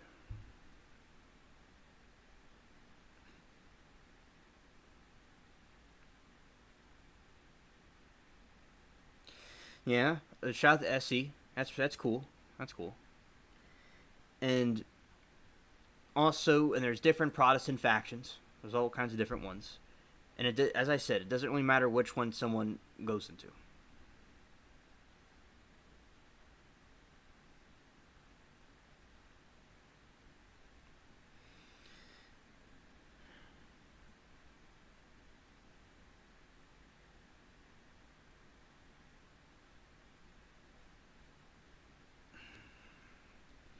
And yeah, we'll go into Africa. Yeah, sure, I'd like to see that too. Flowers.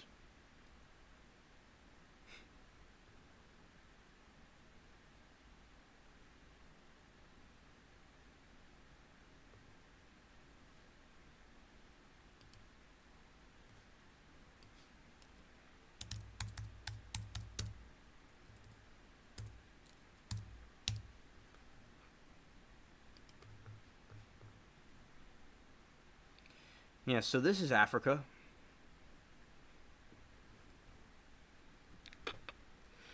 Chat's hilarious.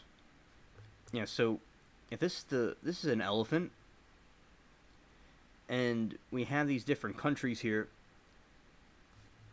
in Africa, and we have this giraffe that's chilling, and let's look at the African kings.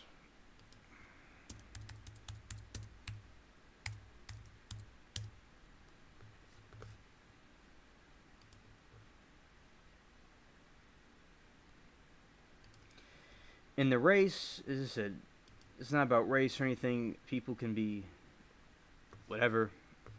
Doesn't matter. So you got these monarchs in Africa.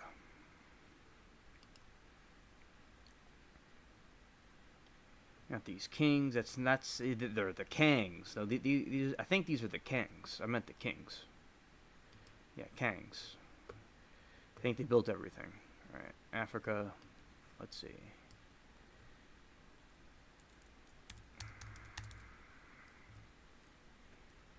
Countries.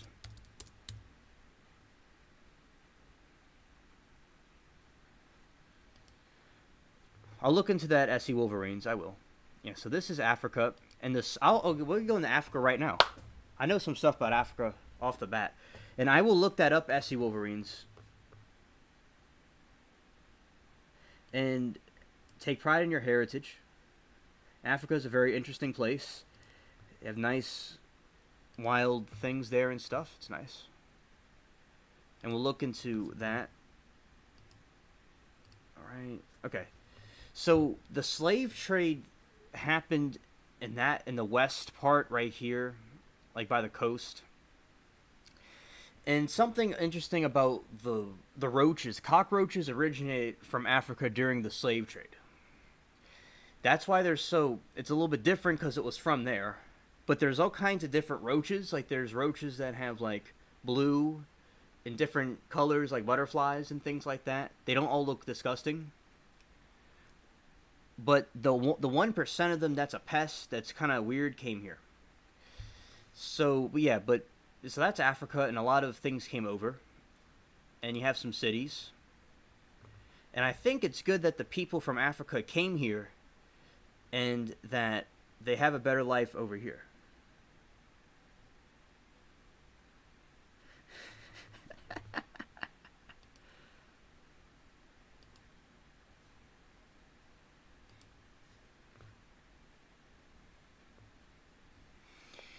Yeah, so we have some African cities, and although I didn't know about these cities, it's good that the people in Africa have better places to go to, like America. I'm glad that the people came here, not the other places. And I'm going to research the place where our friend came from. So, Sierra Leone is a country in West Africa.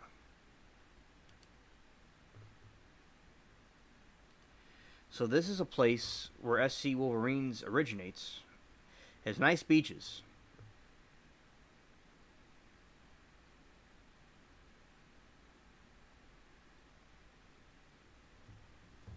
And also, yeah, so this is the coastline. You have some people chilling, doing some things. And you have people with things in their heads. And It's very fascinating, and I'll say, yeah, they're looking for gold because Africa is the wealthiest place on earth. They have gold and silver probably too, and diamonds especially. They live in the most wealthiest continent on the world, and there's a lot of potential. And there's some pictures of poverty and things going on here, and yeah, so there's a lot of things that are going on here. I remember researching an African war that happened, and they wanted, graphic warning the chat, they wanted to cut off the lady's arm with a machete, with either short or long sleeved. That would mean they cut your hand or your arm off. So that's basically what happened with, there's a lot of wars that go on and things, and but it's a beautiful landscape, and there's a very valuable continent. And I'm glad that although there is harsh things that happened, I'm glad that now, the African, some of them came here and have better lives than perhaps they would have had over here. In my opinion, which I believe is a fact. Like it's really unfortunate that these things occur. And I will say this though, that the Nordic people, which I'm related to also, I'm related to the Romans, I'm related to Italians, and people from the Mediterranean. I'm related to people from the Nordic people. The Mediterranean people came to the Nordic people to help them become more civilized because they were wild, the Nordic people. And although the Nordic people did a lot of things with navigation, they're very intelligent, but they're kind of wild. And so the Southern Europeans helped them with things, because Rome built a lot of architecture and stuff. So Rome is like Spain, Italy, Greece. All of that was Rome, and also North Africa was Rome also. Let's see what Latina told me.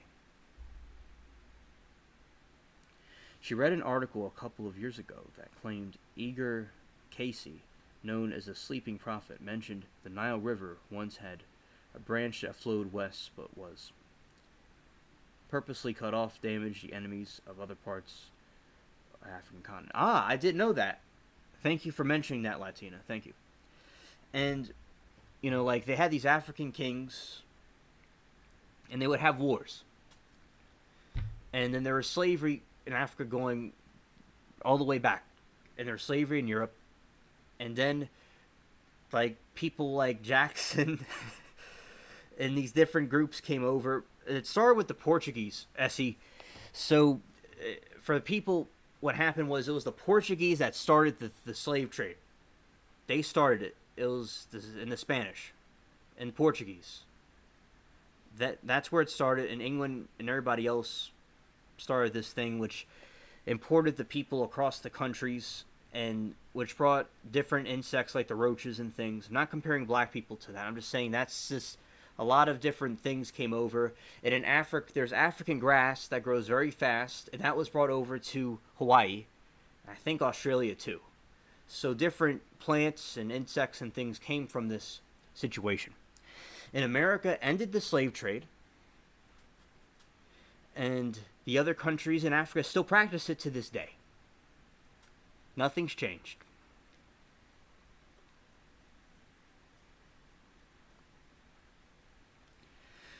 Well, there you go, Latina, and it makes sense. And there's many prophets and people that were sent to different tribes besides Israel to guide people in different regions that God sent the people. And thank you, Latina, for mentioning that.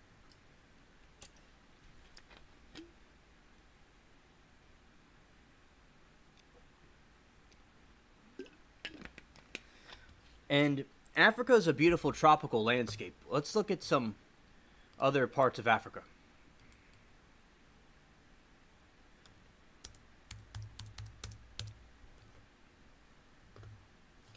You have a lot of beautiful animals. I like the Lion King. You have these cool safaris and stuff. And Africa is a beautiful terrain. And they have cool trees and different things.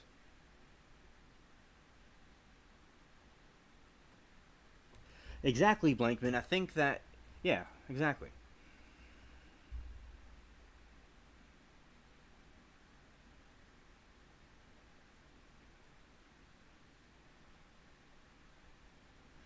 Yeah, Latina and I are both bookworms. We both like to read and research things. And also, we have some zebras.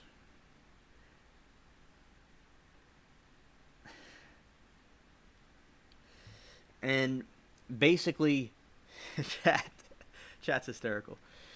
And also, something about zebras.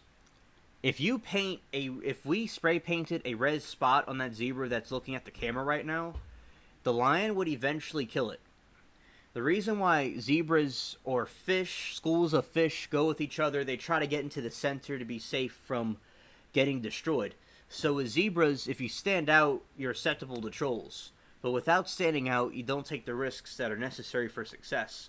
But that's something interesting about zebras. They all look alike, and they try to blend in. And humans can be like that too. We have some similarities in some ways, but I always like to stand out. And here I am. Just look at that sunset, sunrise. That's very beautiful. It really is.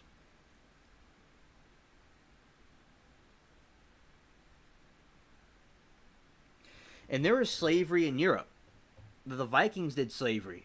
Like, I'll tell you about England again. The Anglo-Saxons and everybody was like chilling in their churches and stuff, and the Vikings came through, which I'm related to.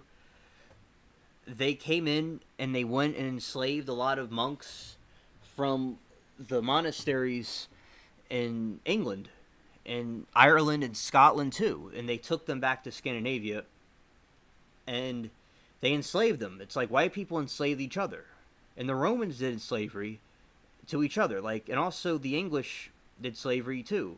Everybody did slavery in Europe. So this, in the old world, it was just a common occurrence. And yeah, so that's a very nice landscape. I want to help Africa too.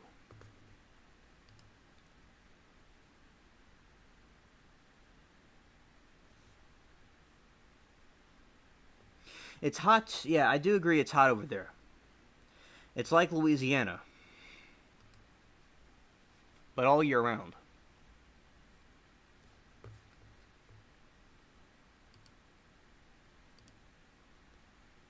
Yeah, shout out to Blinken. Let's help Africa.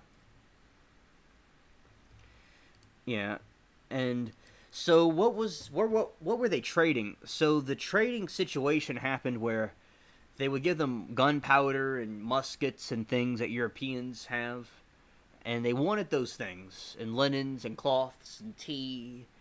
They wanted that stuff, the African people. So they're like, all right, I got this dude over here and his lady, he could have them. So yeah, and there's still wars going on, but it's a beautiful landscape. It has a lot of potential. I pray that the Africans are continue to be helped. Yeah, amen.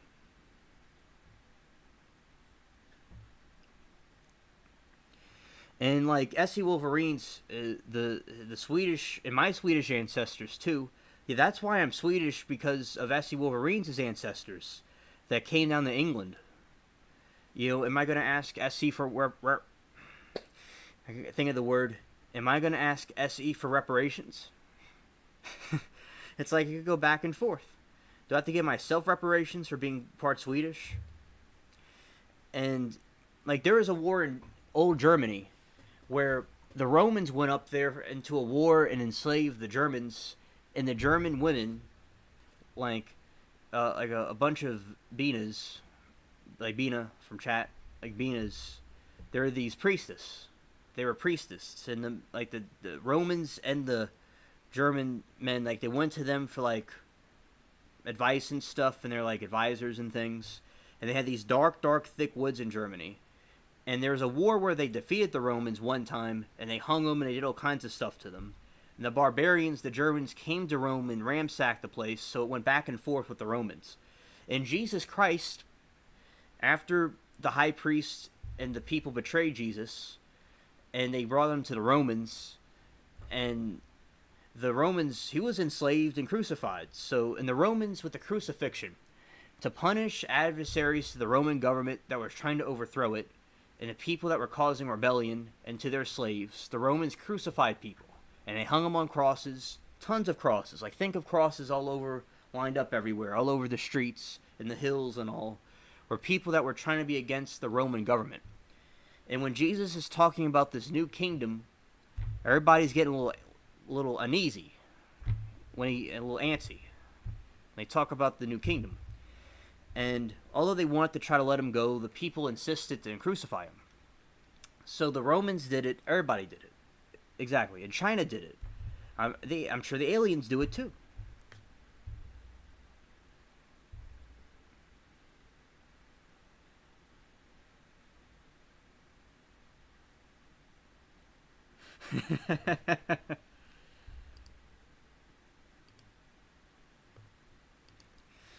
All right, SC, we're square.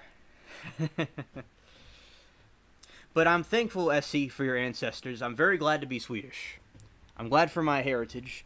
I'm glad that I'm related to the Viking people. In high school, well, I liked rap, but when the people listened to rap and stuff, I liked listening to the Viking metal and Viking music, and I was glad that I was related to the Vikings, and I even wore the Thor hammer, and I was thankful that I was descendant of the Vikings, because I am a descendant of them, and I'm thankful they came to the British Isles. Like, I'm not, like, angry or upset about it. I like it. I was embraced by it. I was inspired by it. And also, I don't understand why some people are all triggered. And as I said, I pay myself reparations. That's what I'm related to. Like, my big forehead, my big head I have, like, that comes from the Swedish people. Because they're very tall and they have big heads. Because they're related to the Nephilims. The Swedish people and the Nordic people, well, all over Europe and the world, it's not just a specific place. It's all over the world. There's tall blacks, whites, or whatever. A lot of them have, like, Nephilim genes.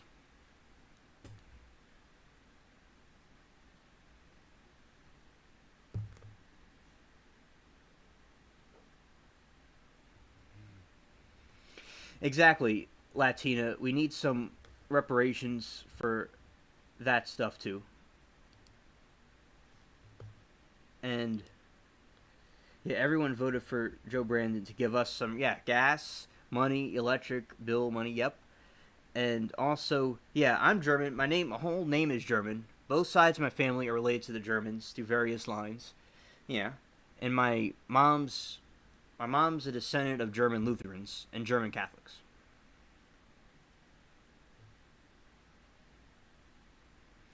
Like, the people think the slavery in America was bad, which I'm not saying there wasn't bad situations that occurred, there abuse that happened. That did happen. Some slave owners were psychopathic, yes. But was it on a large scale? I mean, it's debatable. So the Romans, like, crucified people. They all the crazy things they did. There's the Mongols, and also in Islam, and the Arabians. Like, there's a lot of people that went through worse things. Thanks, Sarah. Thanks, chat. Thank you, chat, for the support.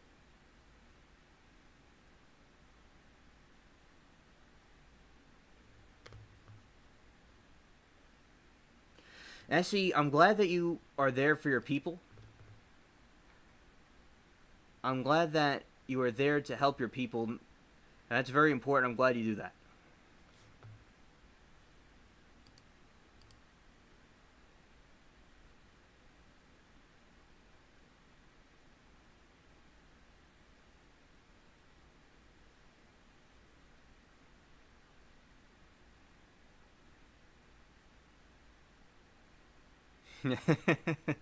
That's funny, Latina.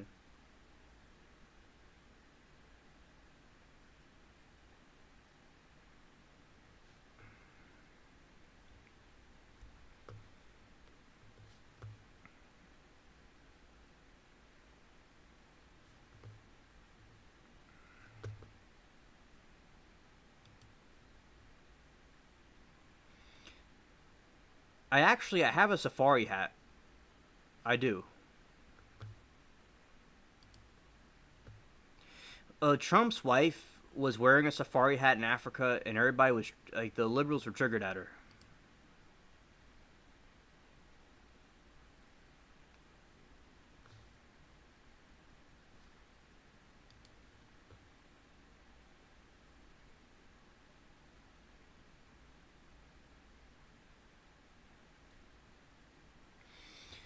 I want to know about this too, Blankman. I want to know about this too, about the Black Indians. Let's see. You mean the American Indians or the India Indians? Let's see.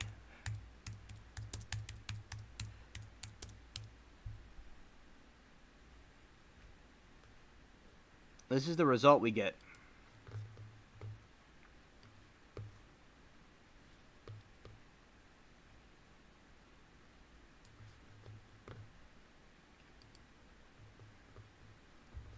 Yeah, so these were... Okay, so let's talk about the Indians in America. And if Blankman meant something else, he could be specific. So, basically, the Indians owned slaves, and their slavery didn't end because they weren't part of the United States government.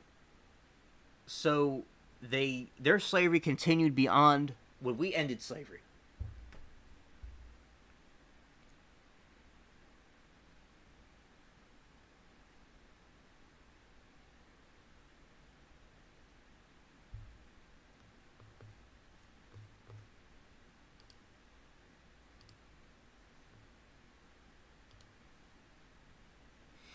Yeah, shout out to Latina. Shout out to Latina.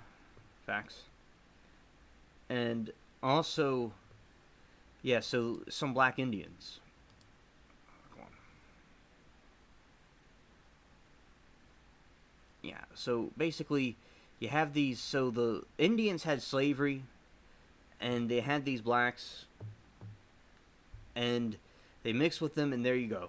That's what you have. And they continued slavery long after we ended slavery, because they're a separate nation than we are. They do not go by the United States government.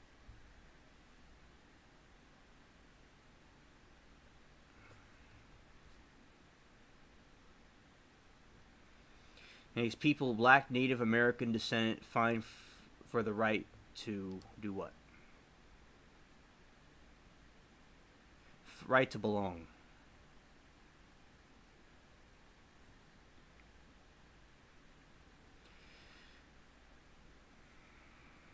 Yeah, Oklahoma's a place where there's a lot of Indians.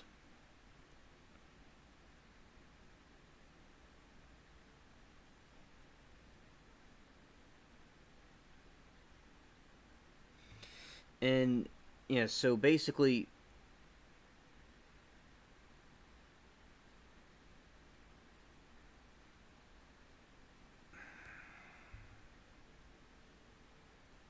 And these people are finding more out about, let's see, the deep impact of the Dawes Act. Based on Oklahoma, the Creek Nation today has more than 86,000 enrolled students. It is largely federally recognized tribes. The United States, the nation's land, includes more than 7,000 square miles across Oklahoma, stretching from Tulsa to North Canada.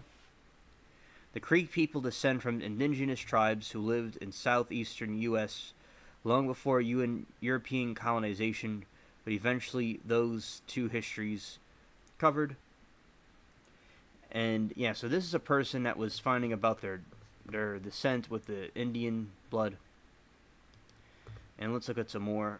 And this is another Black Indian.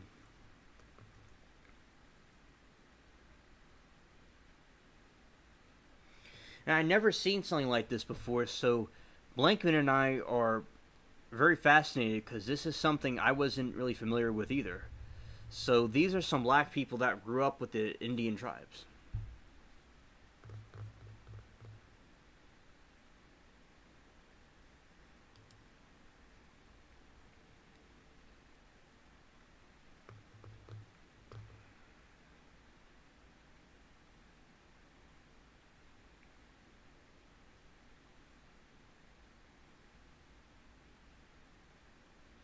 Yeah, those are some pictures of them.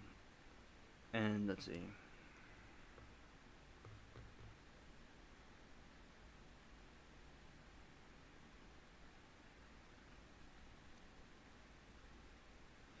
So the Black Indians are Native Americans who have strong African American ancestry.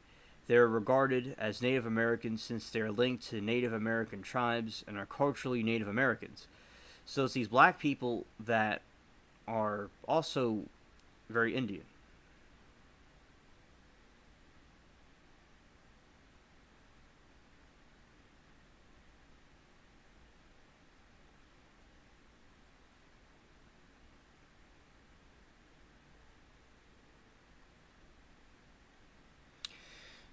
As we widely know, the black people occupied India a long time ago.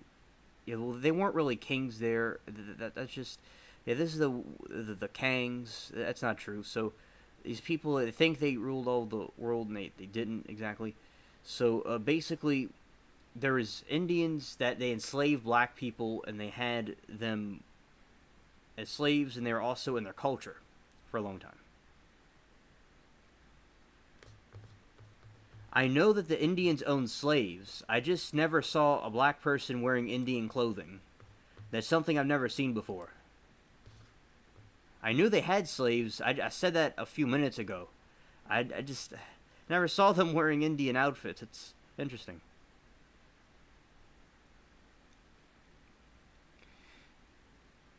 The history of Native Americans and African Americans has largely been ignored in standard American history courses. That's not really true, but the relationship between Native Americans and African Americans have been diversely complicated. Yeah, the first Africans arrived in Hispaniola in April 1502. There are records of encounters between the Africans and Native Americans dating back to that time. Some Africans left the colony of Santo Domingo for the interior, where they met black Indians whom they had cultures with, but the blacks were enslaved and they just bought the slaves. And only 5% of all black Americans had at least 12.5 Native American heritage, the equivalent of at least one great-grandparent, stated Harvard University historian Henry Louis Gates Jr. in 2009. Native American blacks are described as having high cheekbones and straight black hair, and African Americans make up 58% of the population, at least 12.5% of European ancestry. Something else about the Scandinavians, they're related to Asian Indian type people from over there. They're also they're not related to the same people these people are, because it's on the other side of the world, but they're related to people that are from all the way from the Asian people in Scandinavia. They're related to different groups also, like this.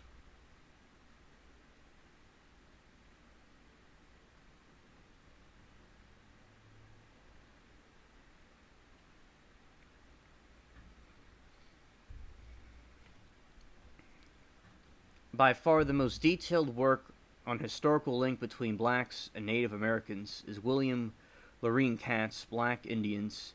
It's not scholarly work, but it's a fantastic resource for anyone interested in learning more about the shared history.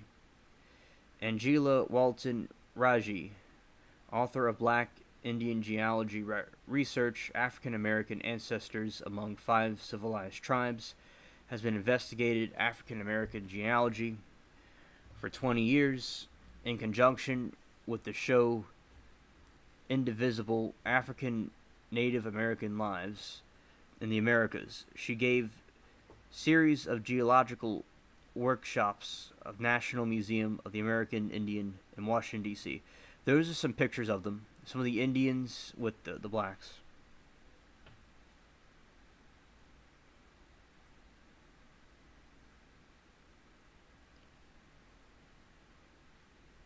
Right, and yeah, because you're talking about the aliens, or something like that. It had to do with the aliens taking things from Egypt and the Grand Canyon. I think it had to do with aliens, but like Egypt was ruled by, they were Caucasian people. There are some black people in Egypt, but Egypt's like North Africa. It's similar to people from Greece. There's like archaeological evidence, like they resemble more of the white people. like the pharaohs and stuff, they had red hair and eyes and stuff. And if I misinterpret something, I thought it had to do with the aliens that you were talking about. All right. The Thanksgiving has largely transitioned from a day marking a fictionalized relationship between the European settlers they consider terrorists. And so, but basically, and that's it for the article, but that during the slave trade, the Indians bought blacks and they had them as slaves, and some of them grew up in their culture. Hey, black Indian warriors. All right.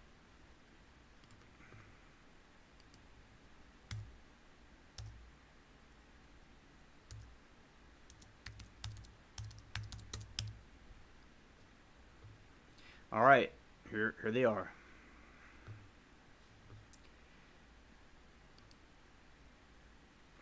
Black Indian warriors.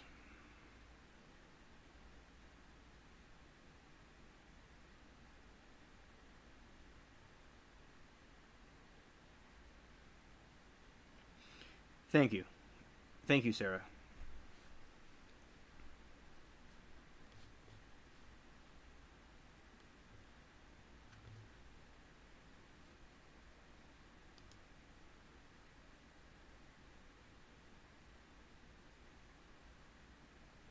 No, that's not what I wanted to see. Like that one.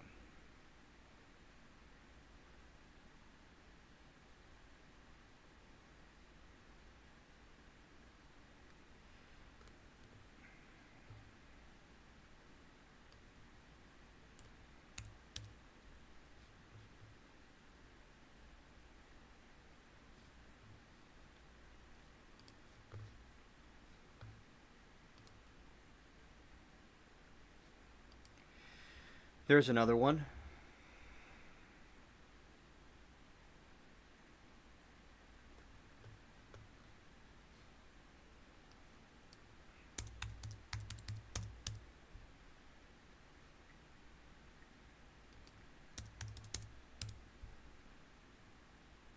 No.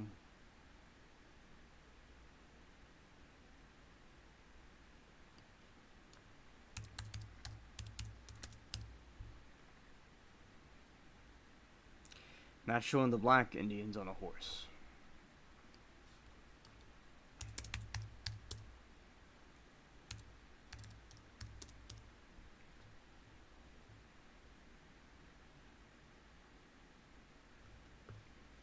Yeah, Apache.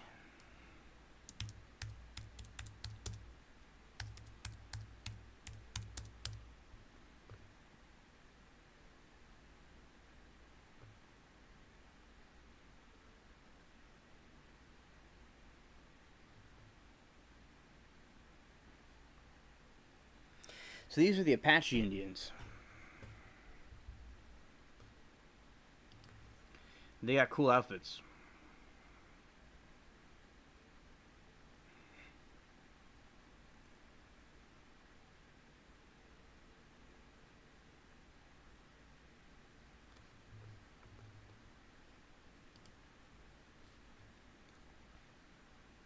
Yeah, shout out to the Apache Indians.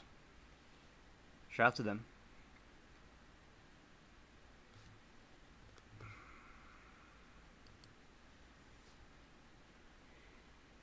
And Latina, thank you for telling me about the AM radio and about the stuff from Egypt and the canyon. Thank you. And also for the links and everything you sent. Thank you, Latina, for helping me out and chat. Okay.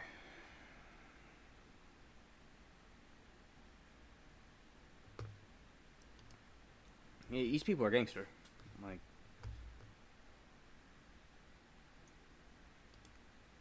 Like, this dude not playing right here. It's like Eyes of Steel.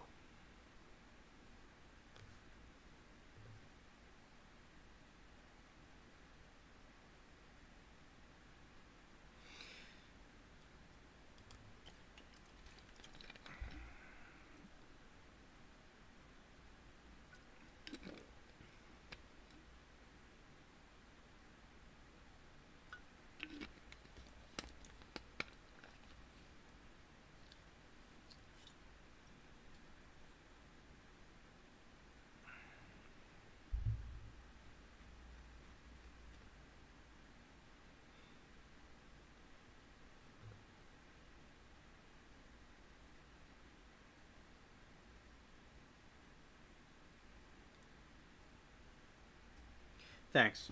Oh, I have dream catchers. I have a lot of dream catchers. And I have things from the Indians. I think they're really cool.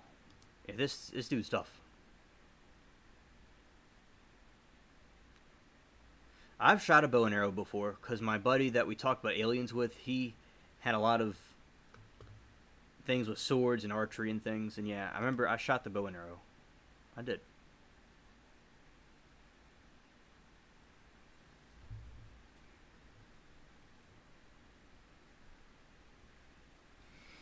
I love these old western things. Like, wow, I love the old west.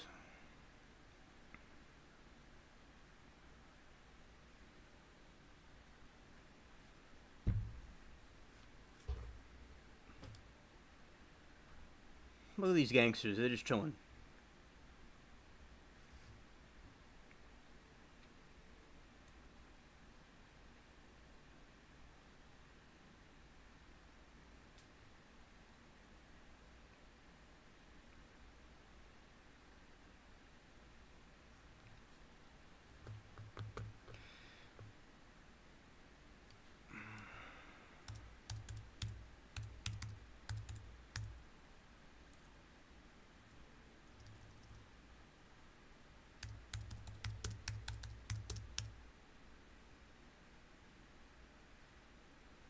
Well, I didn't say tattoo, Google.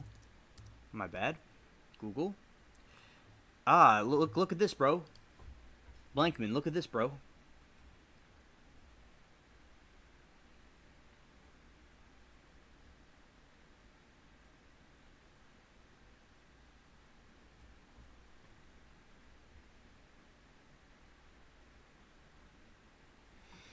Yeah, this is a Peace Pike Tomahawk, chat.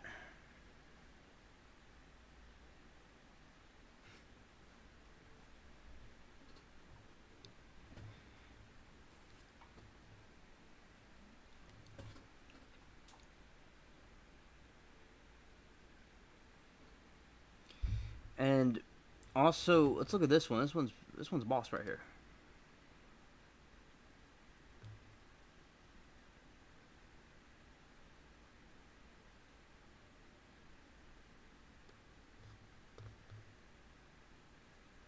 I love weapons. I like medieval weapons. I like swords and stuff.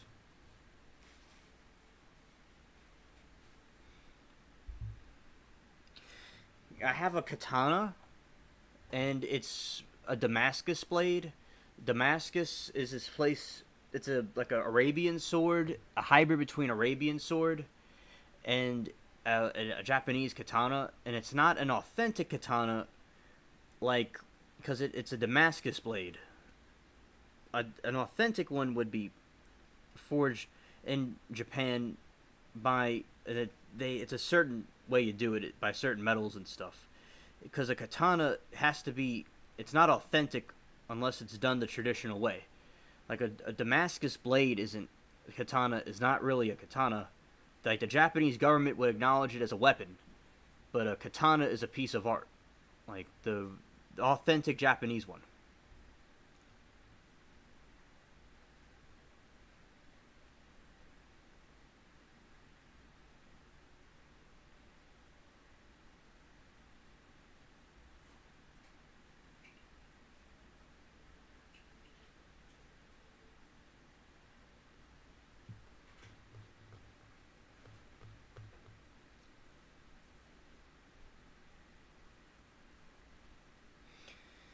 Yeah, so basically what I'm doing here,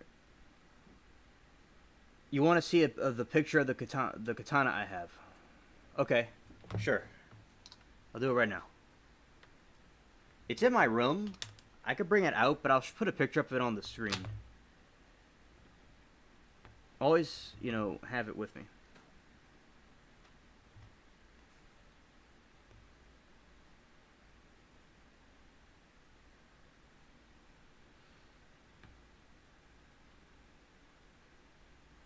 I will visit Kyoto. Sarah, I will.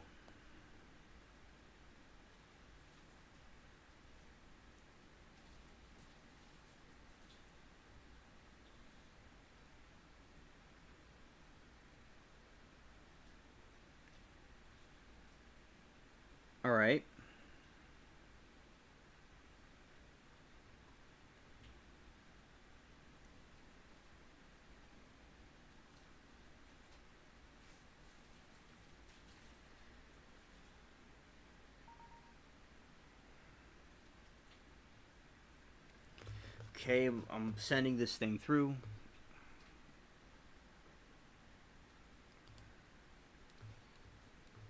Okay. Here we go.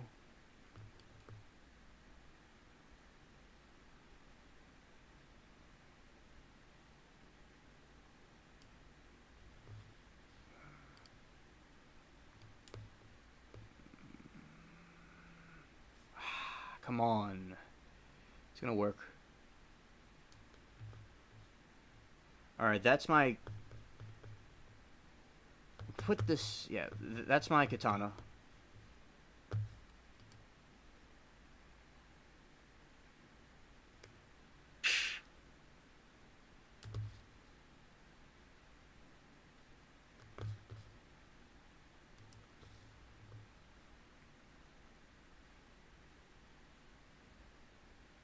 I have more pictures.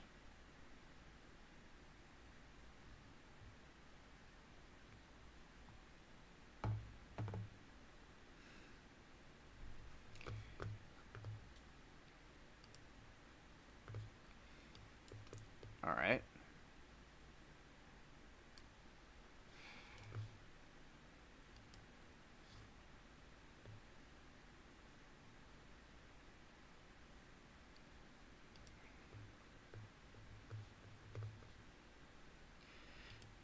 I have a similar style to Johnny Depp.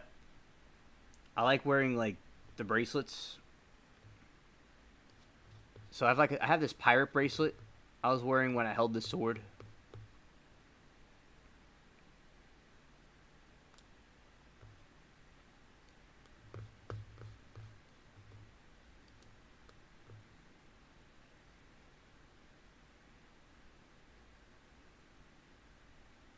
Yes, blank minute Ken. Scared. And it's a Damascus blade, so it's like a Middle Eastern sword, like an Arabian sword mixed with a Japanese katana. Like if I walk down Kyoto with this, they're gonna pull me. They're gonna grab me by my arms and they're gonna bring me to the police station. But if I had a regular katana, like the ones they have in Japan, like a traditional one, they'll pat me on the back and give me free sushi. So, as I said, they classify that as a weapon, but the ones that they make, that the traditional kind that the samurai used, is authentic.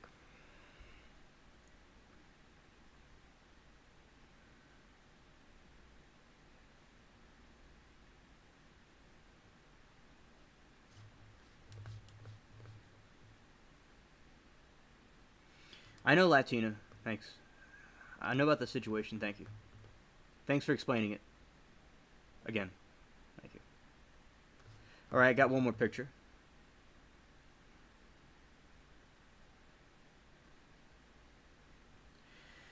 My mom got it for me for Christmas, so I'll ask her and I'll get back to you. Yeah. That's a close-up.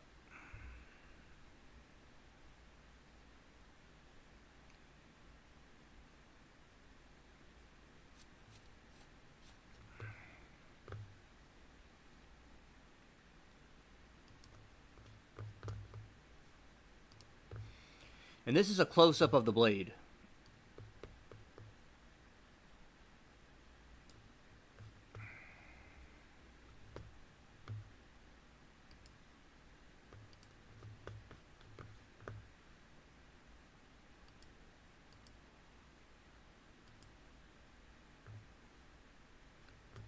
Alright, we're going to close out some windows.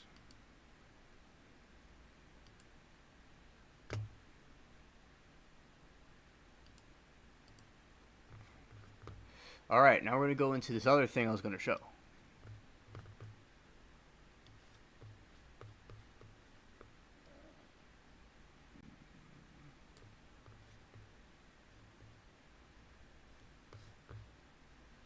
It's having some issues. I have to export. This is HIC, that's why. So when something is HIC, I have to export it in a different format.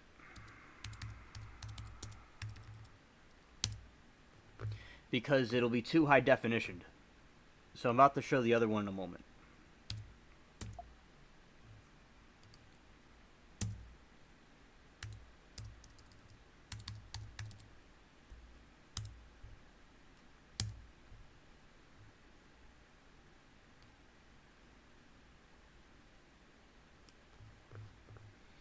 All right, chat. That's a close-up of the sword. That's the Damascus blade. It's, you know, from Damascus, the Far East. Damascus, they had a jihad against Jerusalem, and there was a crusade to save Jerusalem from the Islamic invasion. And so that's like give you an idea. Like Damascus was a place in the Middle East, and so it's like an Arabian sword, and it's a katana at the same time. And it has the dragon on it.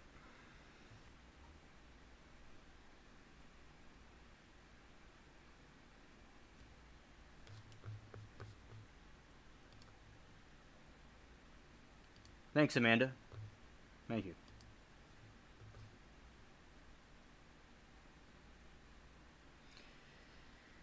And also the websites I visited, we're not going to overload the stream. But yeah, I have been watching what I've been putting up. Yes, it is very sharp. Yes. I have cut through a lot of, like, these tough branches and things. I've cut through those things. Yes.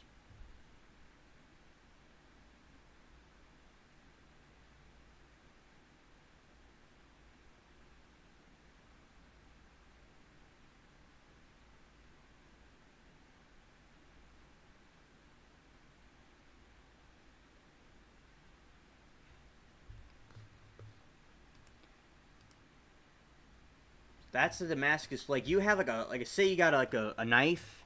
This thing is like epic. Like, it's very flexible, it's durable, and it's very good at cutting.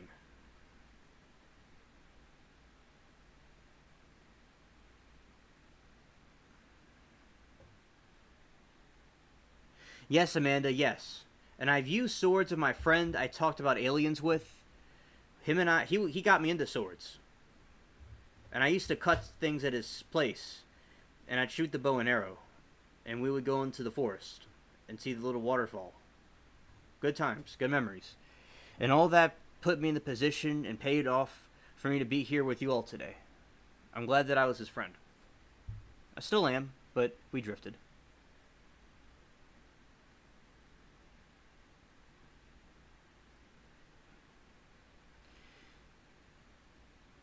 Now, the people in Mexico and stuff, they are related to the Incans, and they also are related to the people from Spain as well. They're related to both. They're Spanish and to the natives in that region. They're related to both of them. Yeah, that's the dragon. Really cool.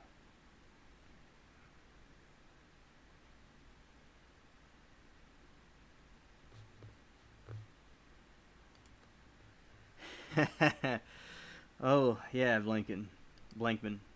I called you Blinken. Like you're Blinken? You're Blinkenman?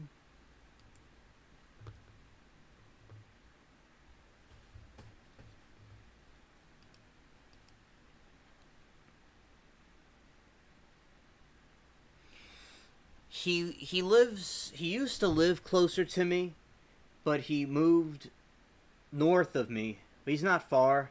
He's just been doing stuff with 3 years ago he was doing something with history in college, and he told me he would be not around like he used to be. And he's just been I just left him alone, just working on different things. And the channel blew up after I got the channel to blow up really big. And I'm thankful I'm going to get more subscribers as time goes on, but I'm thankful for the people I have, the subscribers I have. It's quite a lot. And it's gotten very big. And I've covered multiple topics. I start with sound effects, and I got into the other topics. Very interesting. And it's gotten so big. I remember when I showed him the sound effect I did, and then it has like 30,000 views now. Remember, he was the first viewer of that one. But I had this channel from way back. I had it from 2010, and I did a little gaming and things, and did stuff with my friend down the street. It was called Hansel Cat back then. Then I changed it into what it is now. Yeah.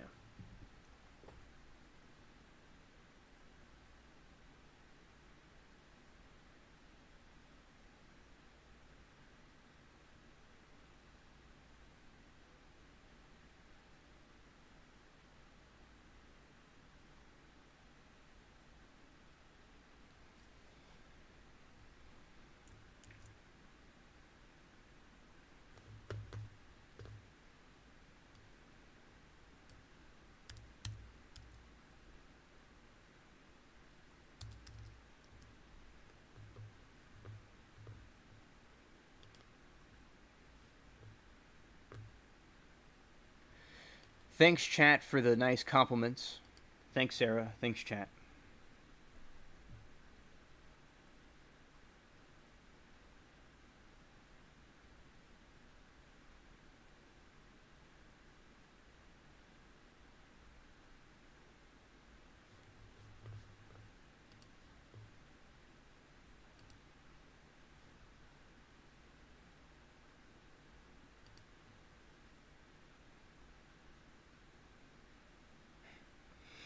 Chat's wild. Y'all are hilarious. Best chats on the internet. Yeah, so that's my sword. And I have other weapons I'm going to get as time goes on.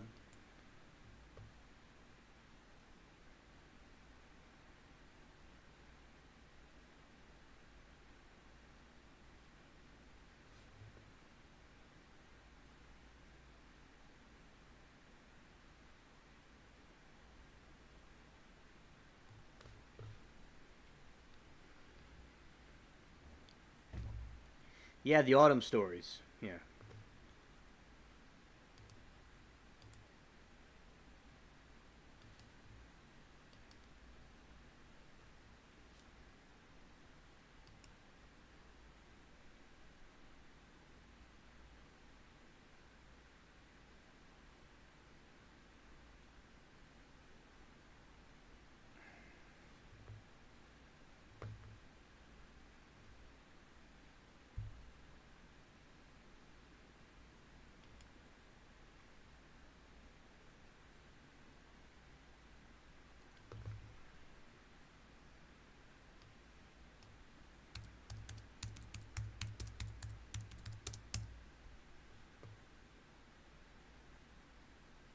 Yes, I do, Blankman. I do.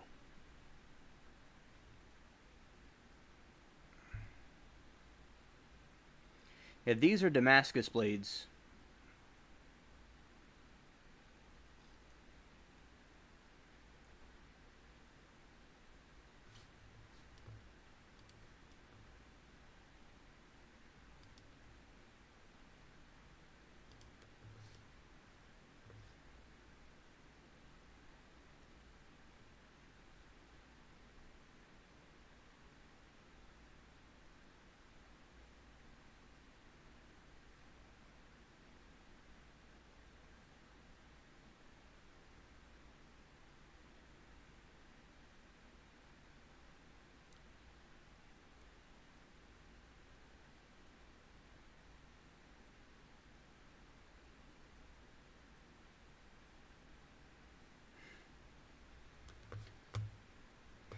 I think SC Wolverine secretly wants to eat my corn.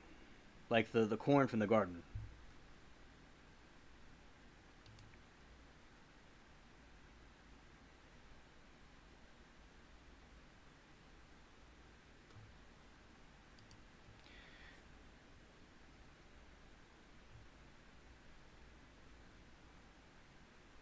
Yeah, Damascus blades are highly valuable because it's hard and flexible while maintaining a sharp edge.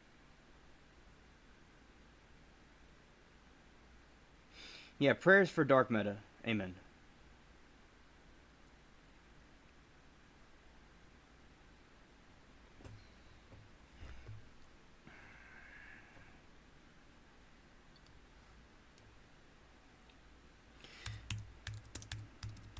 my favorite part of this stream.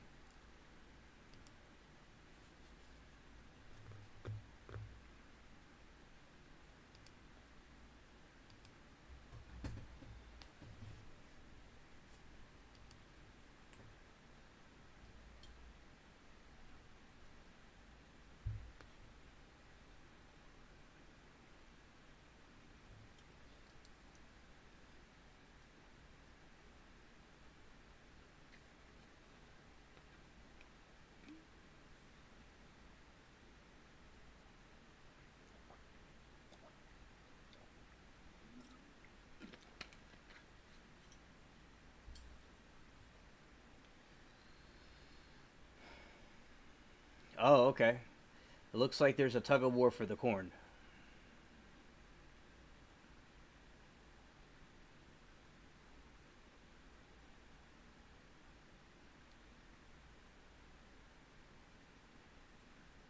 His trans is an Incan. The Trans-Incan Empire was a powerful Mesopotamian state that existed between 1300 CE and 1530 CE in modern-day country of Mexico. The people Tuscan Empire were Purépecha, their porphyry. Thanks, Latina, for sharing that. Was their preferred name.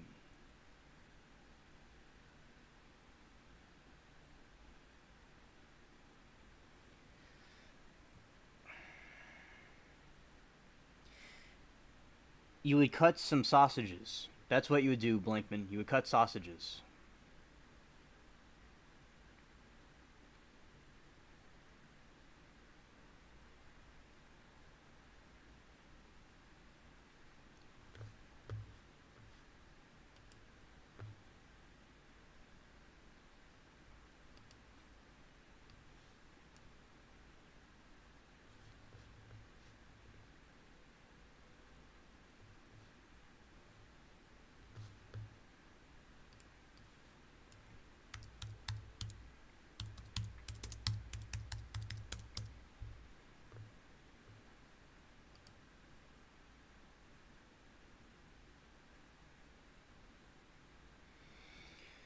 Tarascan Empire.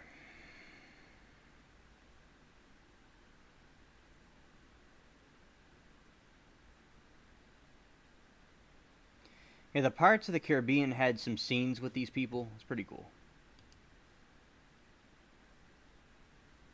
You see, this is the pyramids we were talking about, Sarah. They're trying to build a bunch of pyramids to reach a god that was causing a great flood. These giants were angry.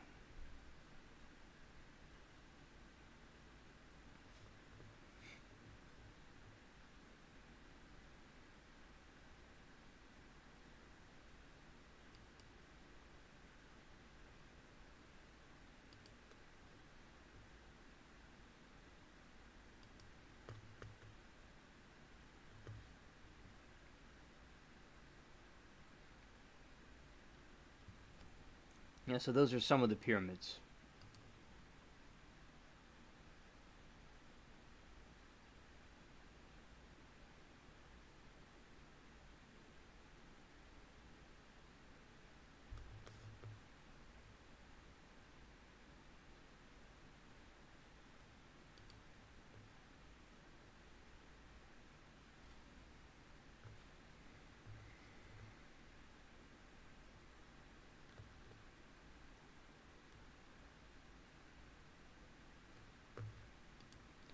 That's them doing their thing.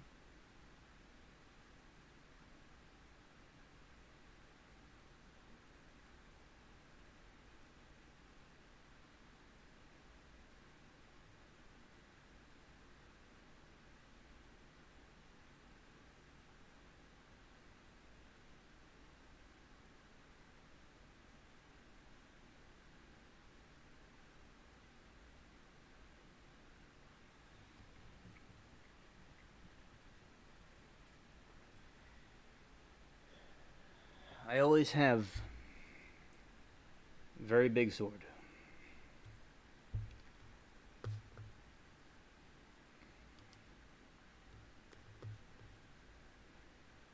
Let's see.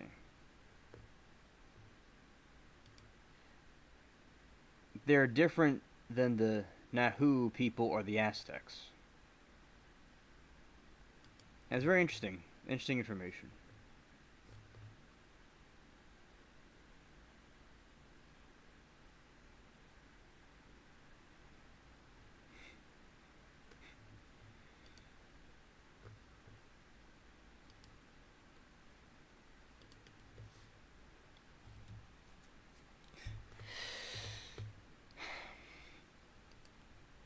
Wait. All right, let's look at the Aztecs.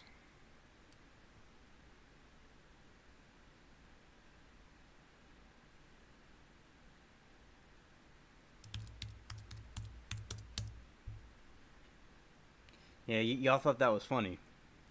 The truth is the truth.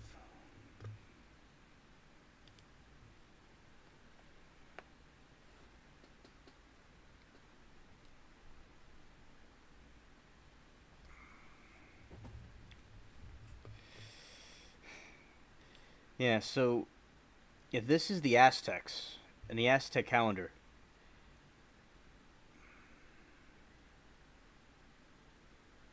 you're welcome, Latina. I really like this history. I have a piece of silver that's an Aztec coin. It was based on the Aztecs. It's 1 ounce, and it's a piece of.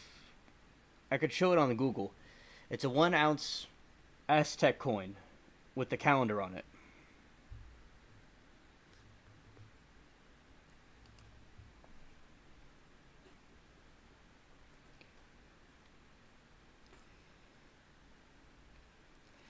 And yeah, that's pretty cool.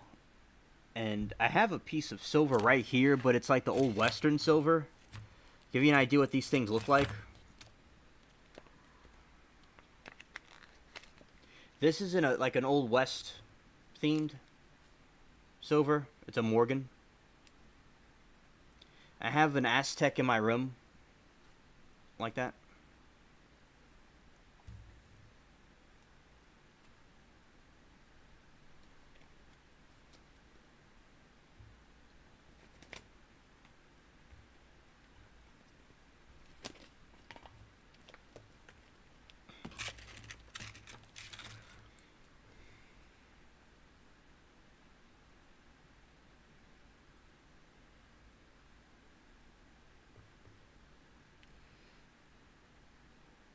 Well, me being rich, well, as I said, my grandpa, or my great grandfather, he had this thing, this sign that said, "We need money." You know, I was just like, look, I got this rock that's like from the desert of the Middle East that I found in my yard. It was made from an asteroid. You could see through it. I'm not joking about this.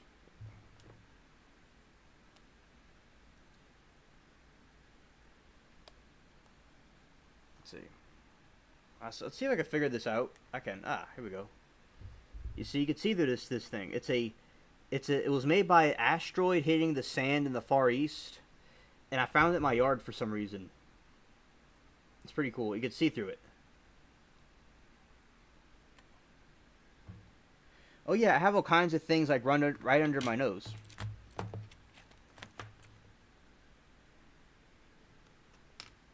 This is a little skeleton. Hello. I'm an alien. Skeleton.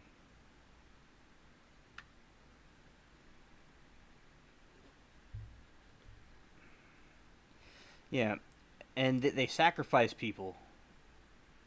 Like, I think chat, when I miss the stream Thursday, they want to sacrifice me. Low key. With Latina's help.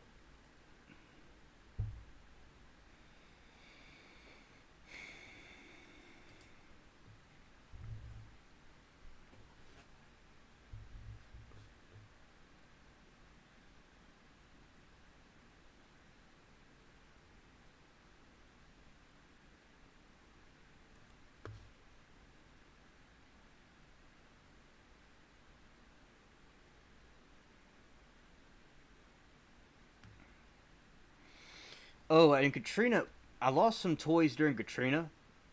it had castles and stuff, and a McDonald's, like a McDonald's place, like a model of McDonald's and all, and it got destroyed. But I still have some toys. During Katrina, I brought some toys with me. They're somewhere around here, and like I had action figures and stuff. I still have them. I have the Green Goblin. I have Spider-Man in my room. I have a couple. I have an Indian figure. I have a couple of things, and I have some cars and stuff, and a lot of decorations.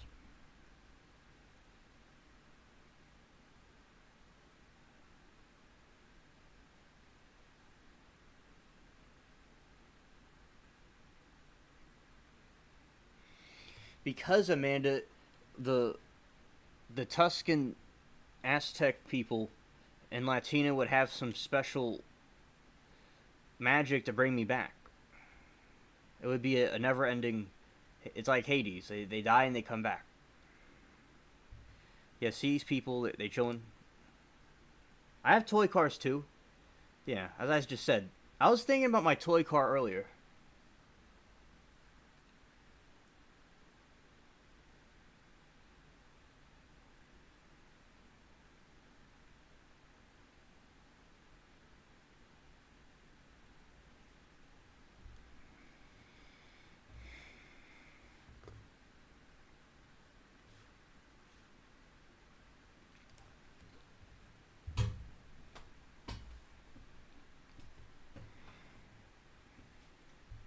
Yeah, that's a alien spaceship. Rest in peace. Then he comes back the next day.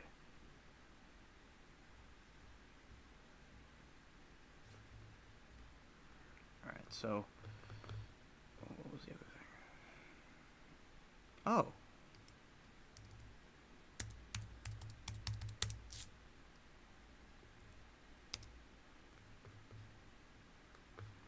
This is the thing I have. It's authentic. It's not fake. There's a lot of fake silver, but I have one of those.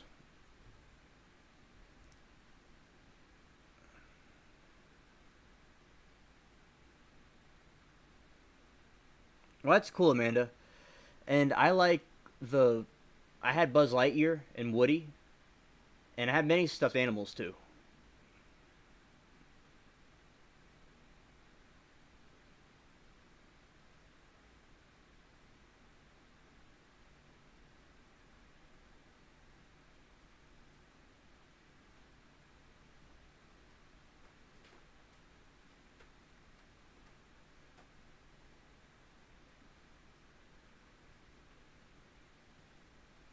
Paper money. Yeah.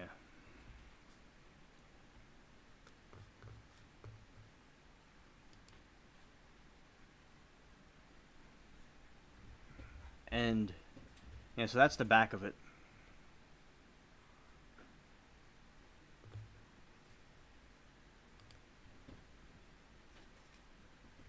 And what? Wait.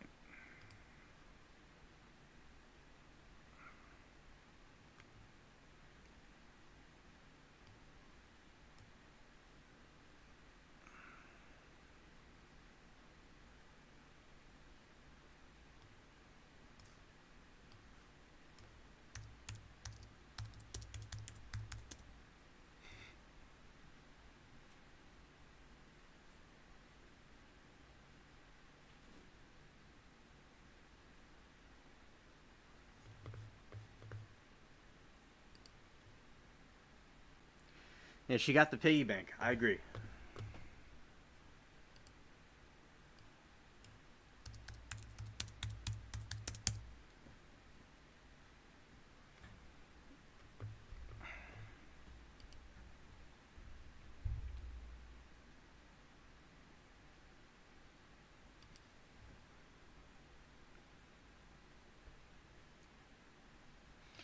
I remember from the movie by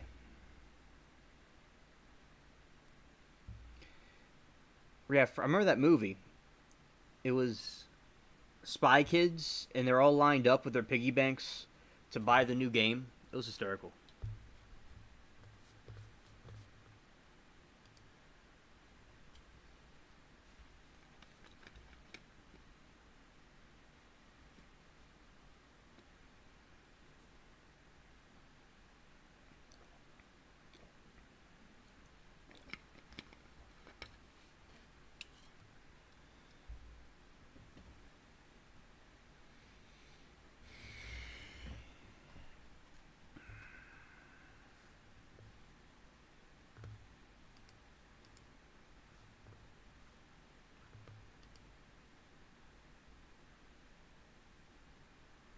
You like Spy Kids too?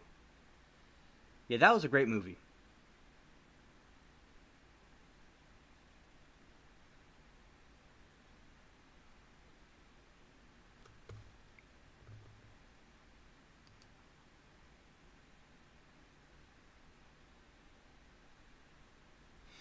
Oh, the water thing?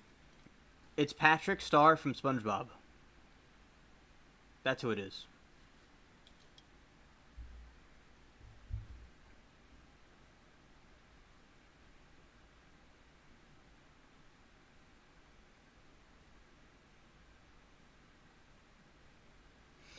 Sarah, I think that's an excellent idea. I would really appreciate that. I would. Thank you. Oh. Yeah, thank you, Sarah. Yes, I agree. That's a good idea. I like to have those. Nice.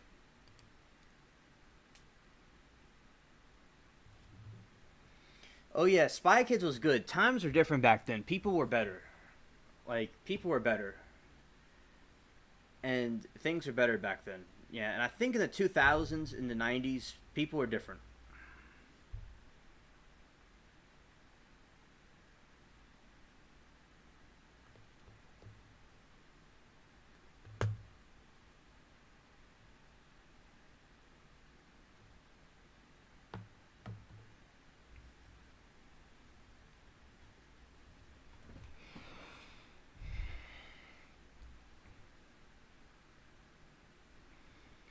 Yes. Yes, chat. And Amanda, I have a question. You said you were in Chicago before. How did you like it? Let's see.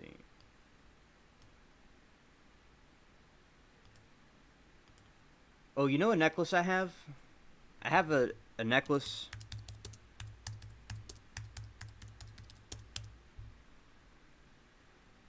I have a necklace like this from it was based off the Pirates of the Caribbean, the Aztec gold.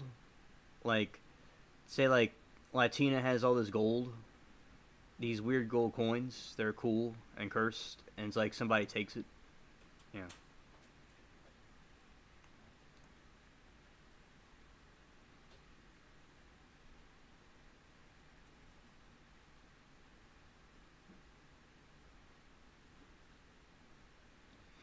My senior year, I wore it in high school. Pretty cool.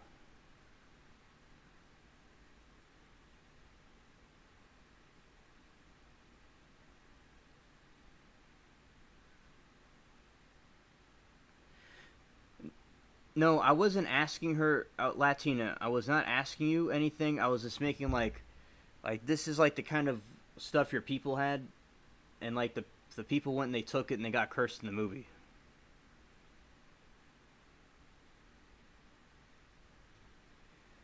All right.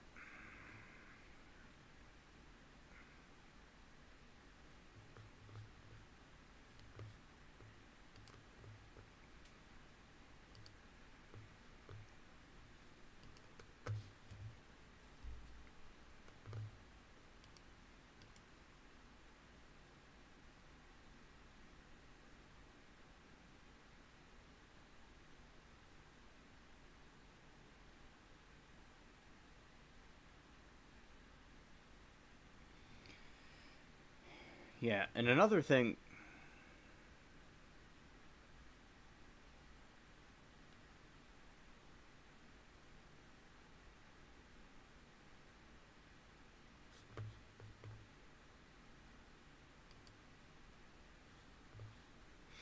Okay, Amanda, thank you for sharing that.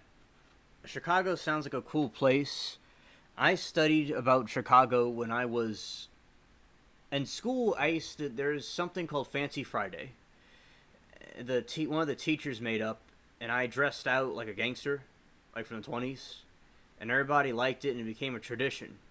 Me and my other friend, Nash, would do, and I was like, then I would go back home on that Friday and watch The Untouchables, and it was about the gangsters in Chicago, and I was like, pretty cool. And Chicago seems like a cool place, from what you say, Amanda, and what I learned about it.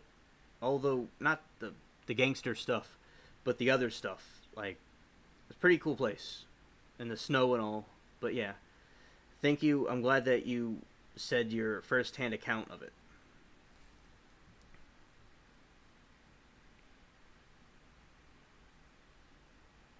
Okay, Amanda, it went up in price. Yeah.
This Aztec gold looks like aliens. Isn't that something? It looks like the aliens.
Now I'm hearing these rumors of spaceship twerking.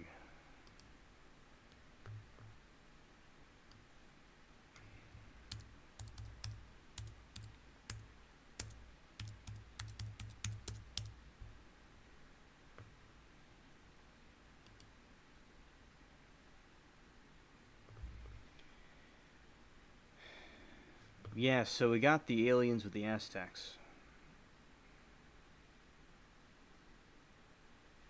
Yeah. We got this over here, and we got these alien-like skulls on an Earth, 1,000-year-old cemetery. So we got these Nephilim-looking things right here. And, yeah, this is what I was talking about with chat. You heard me right, SC Wolverines. And chat, that's what seems like what's going on. And it's a party on the spaceship.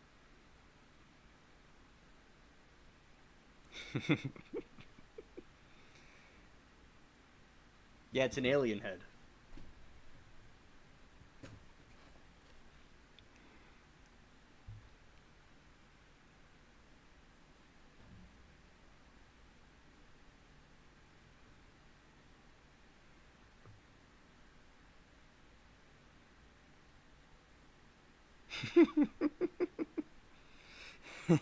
That's so funny. That's what's it's an alien party. Like Everybody's chilling. Everybody's chilling.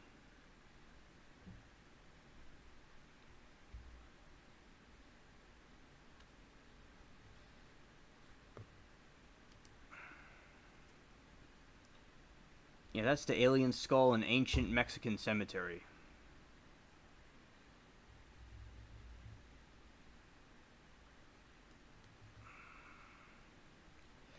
And we have these aliens, and there's more info about them here. Let's see.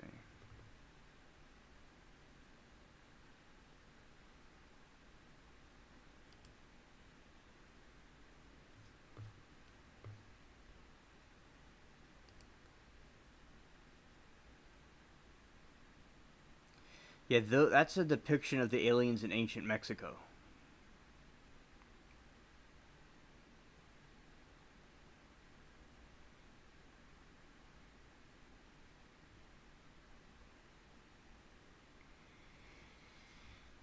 In a statement, Rosado spoke of contact between Mayans and extraterrestrials, supported by translations of certain condices,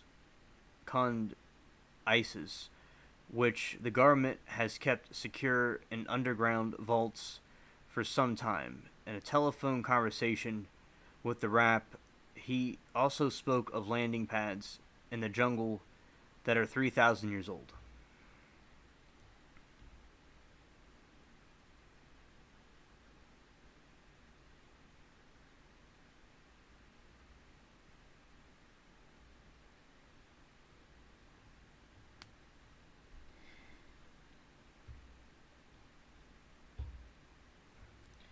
Gatumila, like Mexico home, and the ancient yet advanced Mayan civilization, has kept certain proactive archaeological discoveries classified and now believes that it is time to bring forth this information in a new documentary. Guatimalas, Minister of Tourism, Guillermo Novile Quazada, said in the statement.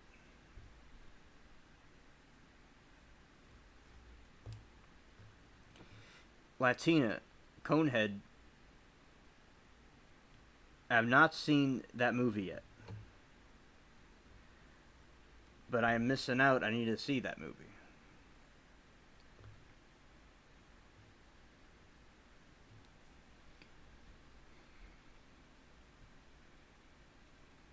The Mayan calendar ends on 21st December 2012, a fact which conspiracy theorists have used to predict immediate apocalypse. However, according to Mayanist scholars, there is no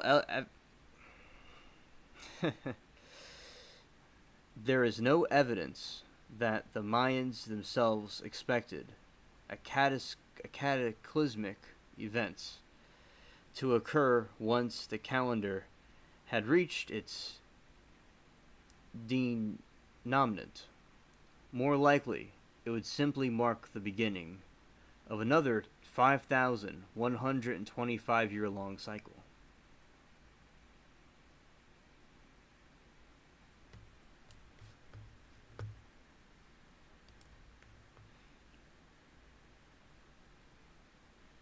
All right, Latina, I'll definitely see it. Yeah.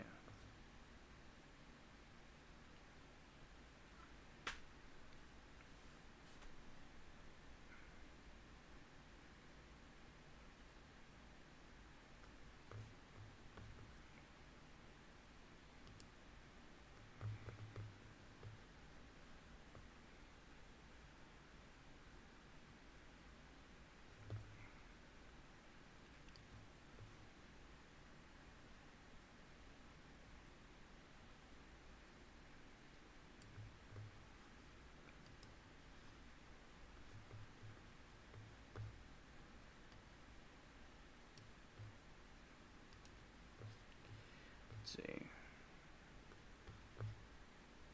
Aztec aliens. Is that the one?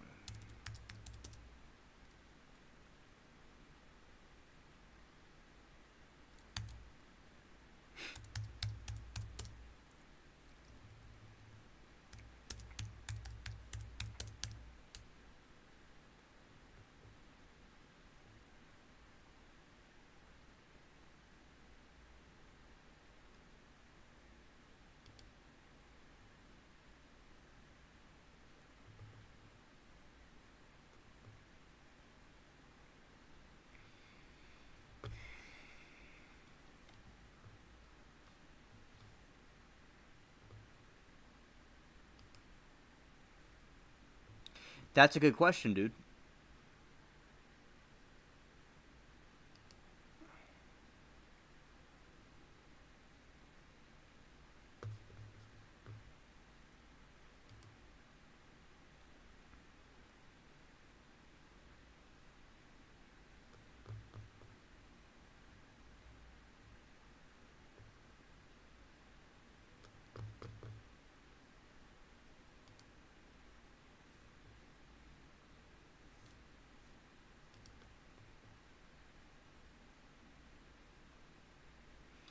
Yeah, so basically you got these characters right here. These alien creatures.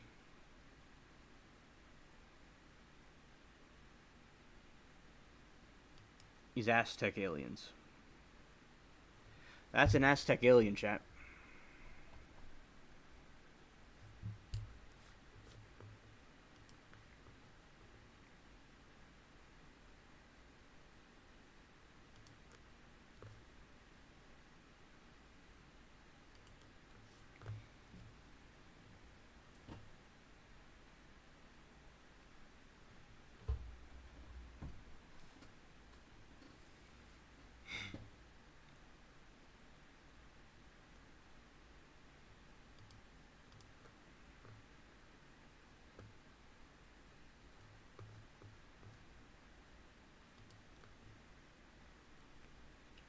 Sarah, like, I thought she said doo-doo in chat or something, but maybe I'm just seeing things.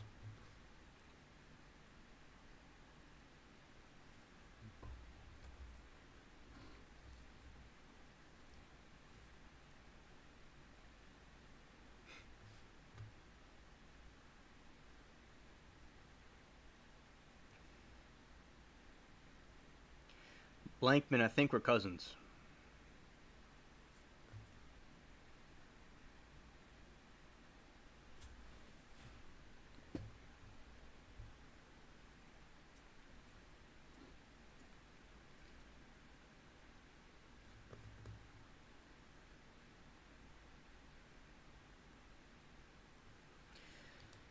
Yeah, so these are some of the Aztec alien figures.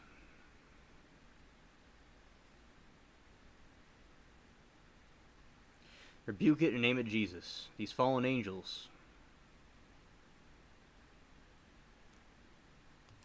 They think they is facts, but they not.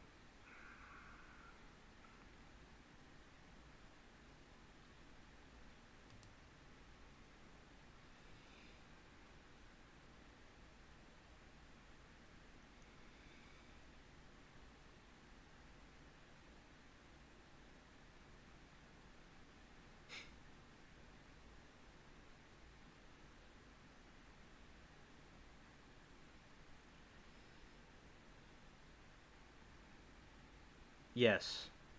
And I'd say, Sarah, blame the alien man for that one.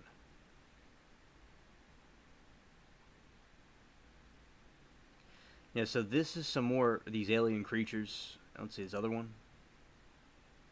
Yeah, this is another Aztec alien. They want to come on the spaceship for the party, but they're not invited. You know, they're not invited to the spaceship party that's going on here. And everybody's like, woo.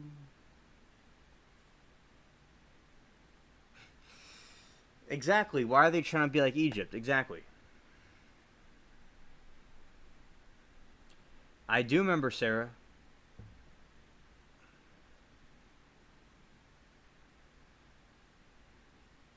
I do remember.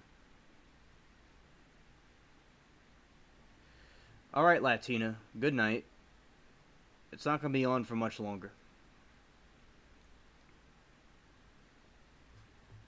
So thank you, Latina, so much for everything you do, and good night.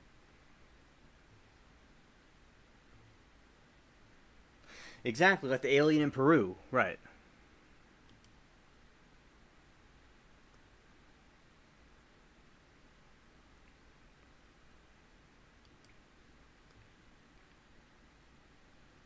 Now talking about this one. This dude.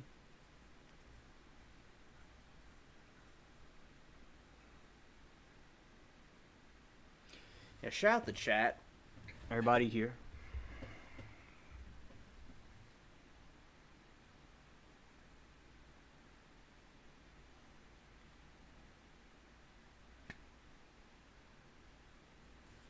Speaking of primitive, I just said primitives. Pyramids. Oh, look at this one.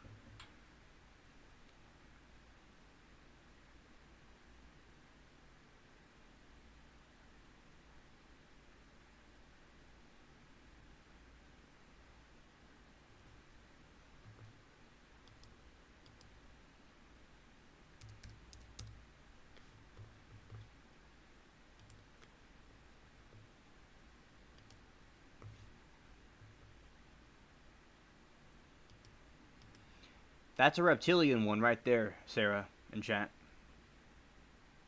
With a feather in its head.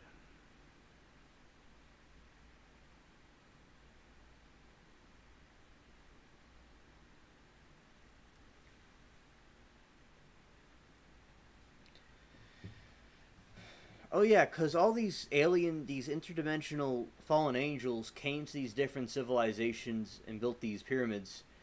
And I'll tell you something interesting about the pyramids.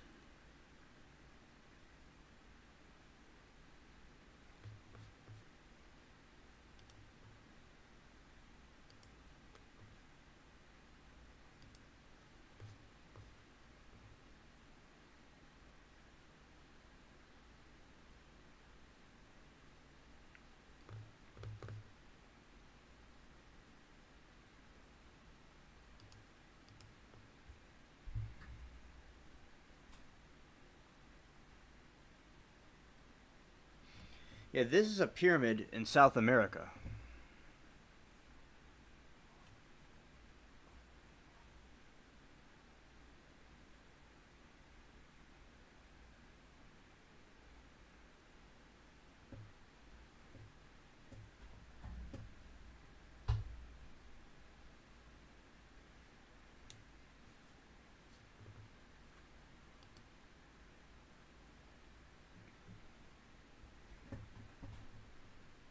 You can climb that. Yeah.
That's an Aztec pyramid giving off something to the sky. Now, a story about these pyramids is that they're built on top of each other, so there are layers of pyramids under that one, and they're trying to reach the sky to reach a god that was causing a great flood, and there are giants and they were angry. So it goes with what the Bible was saying, how God wanted to flood the earth.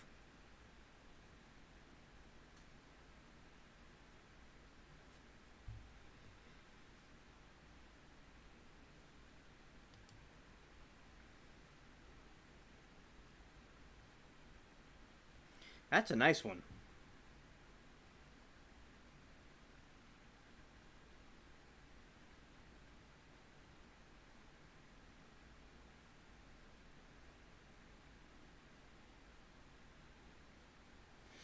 Alright, SC, see you tomorrow.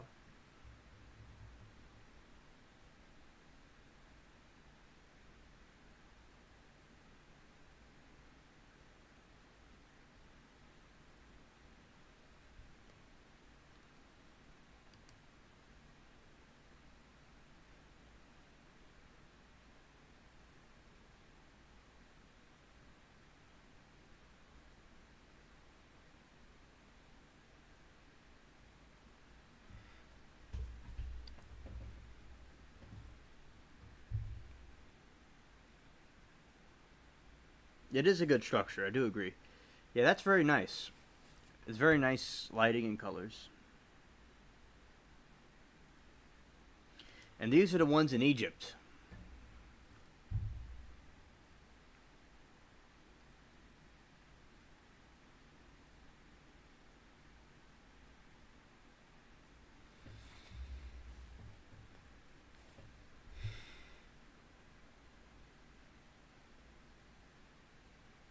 You too, SC. Thank you for coming to chat.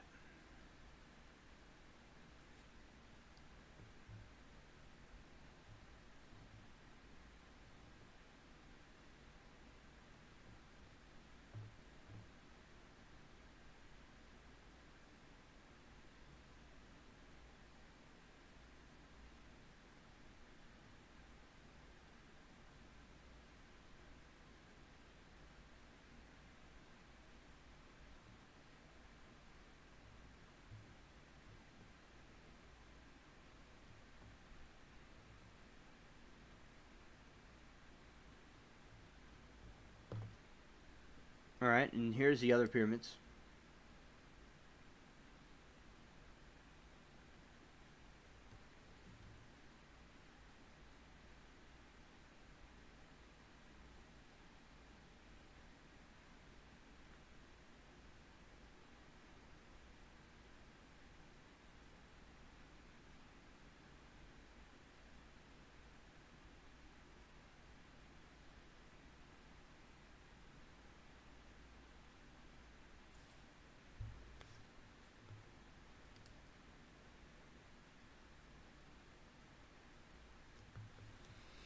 Yeah, so that's what you have, these pyramids, and they did these things. Yeah, it's very interesting. And to these fallen angel aliens, there's very deep stuff. Exactly, Sarah. They're sacrificing the false gods. Yeah.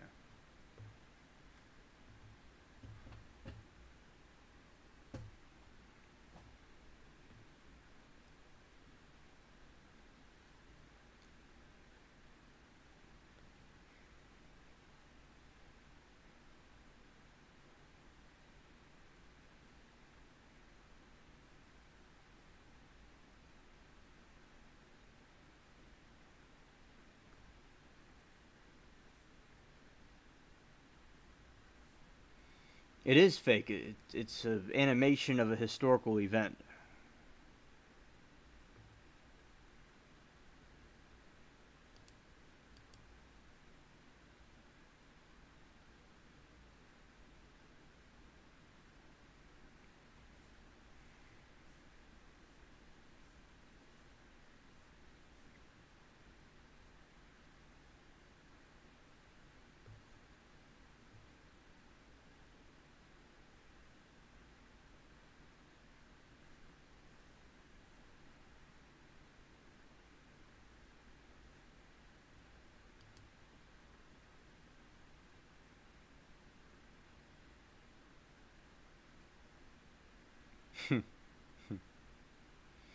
Yeah, these are just some pictures of the aliens. Well, look, it's Elon Musk.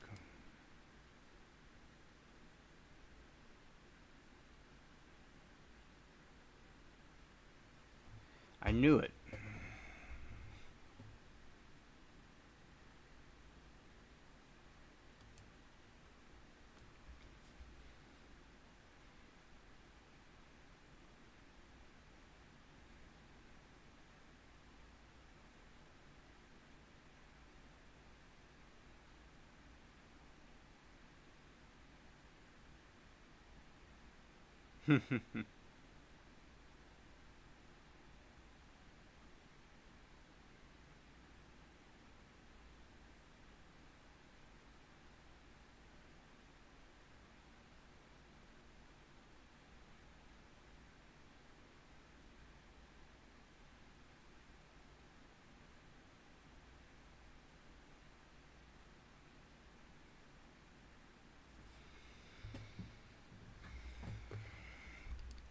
This is some more of the Aztecs.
This is apparently an Aztec artifact from Mexico. It looks a lot like a UFO to me. If it's authentic.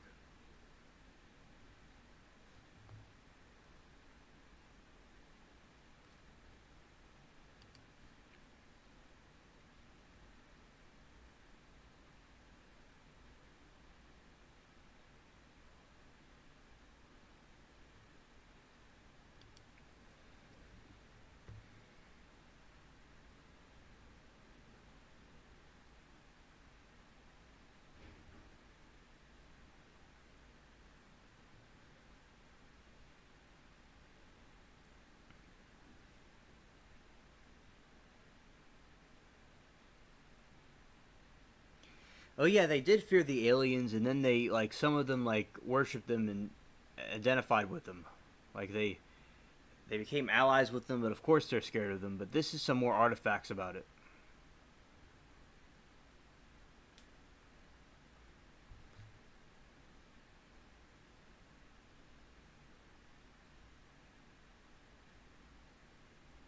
Aztec Monopoly board.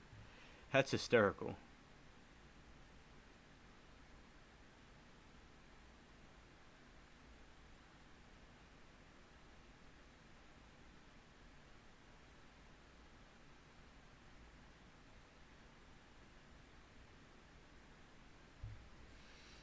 Well, Sarah, it's going to be ending soon. It's okay. You'll be here tomorrow. It's all good.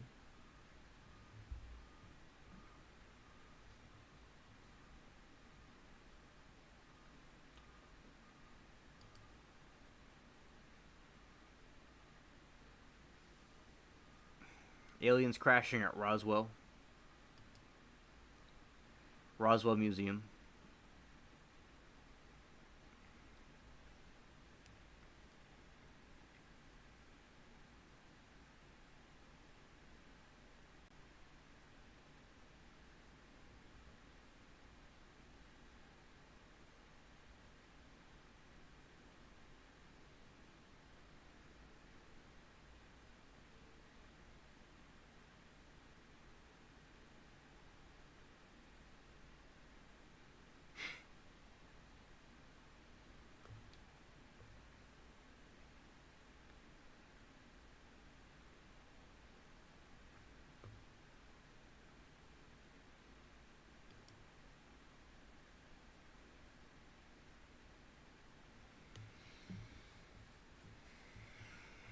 Yes, this stuff's very, very intriguing. All right.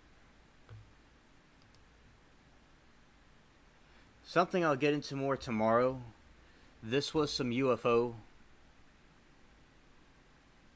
that they're saying it isn't real, but down in Argentina, there's this alien craft, and they're saying it isn't real, but it probably is real.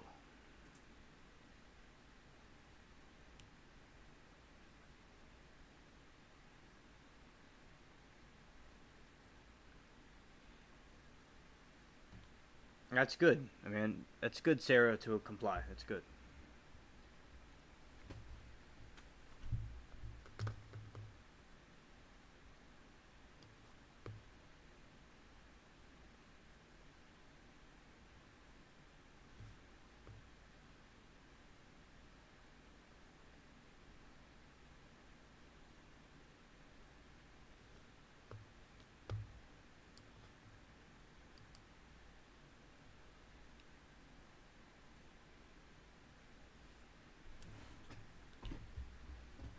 All right.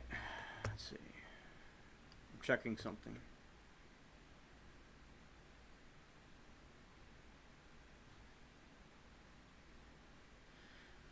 And I'm going to talk more about this one tomorrow.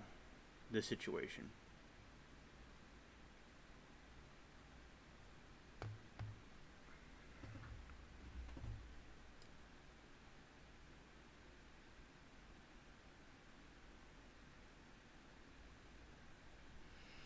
Yes, yes, Sarah, I will.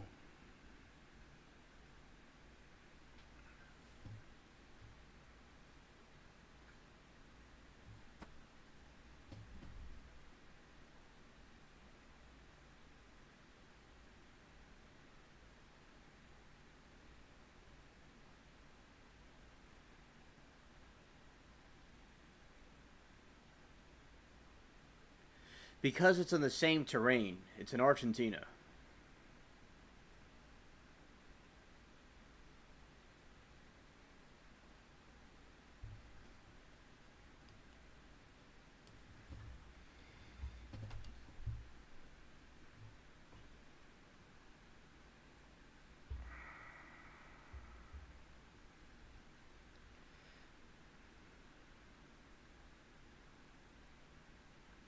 Alright, Amanda, thank you. And Sarah, I'm actually, as I said, I covered pretty much everything I want to cover for tonight. But I will still talk about this stuff tomorrow also. I want to go over the stuff again with additional information. And I might officially end it now. You're not going to miss really anything. I mean, it's pretty much over with. I did it. We talked about the 9/11 stuff, the Hawaii stuff, the conspiracies, and we chilled about intelligent things. And well, what we do is we do a lot of research, collective research. We're not like just doing nothing. We're doing collective research. And also, y'all could always watch this rerun, but also I'll talk about similar things tomorrow as well. We're going to have other guests. Yeah, iPhone batteries. Yeah. Yeah, but as I said, there's a situation in Argentina where they're saying this wasn't a UFO, but it probably was a UFO. So that's the thing. It's chilling. It's going sideways, and it's being goofy. And so, yeah, there's basically more alien sightings in South America. And we're talking about the Aztecs with the pyramids.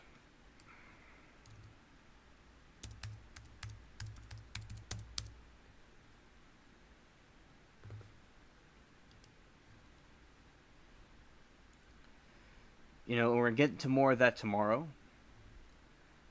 And I'm also going to show animals tomorrow. The little animal pictures y'all like. And that was cool with the game that happened. And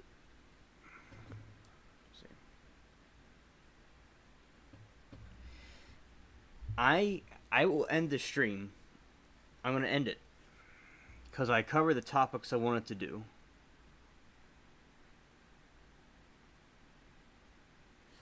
And I'm going to end it now, actually. And I am going to resume the topics tomorrow and more articles about the topics. And we're going to have another fun hangout or collective research tomorrow.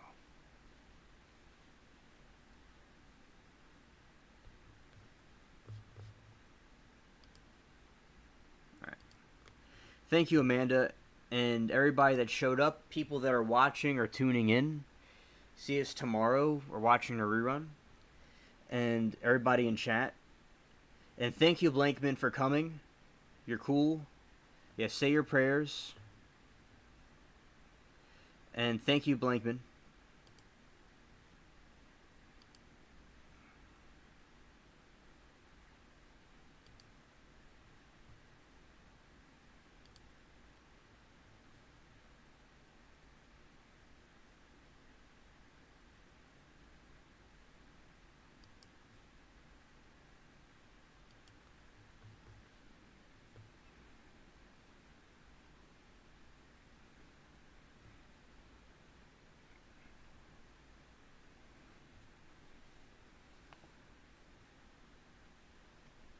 Alright.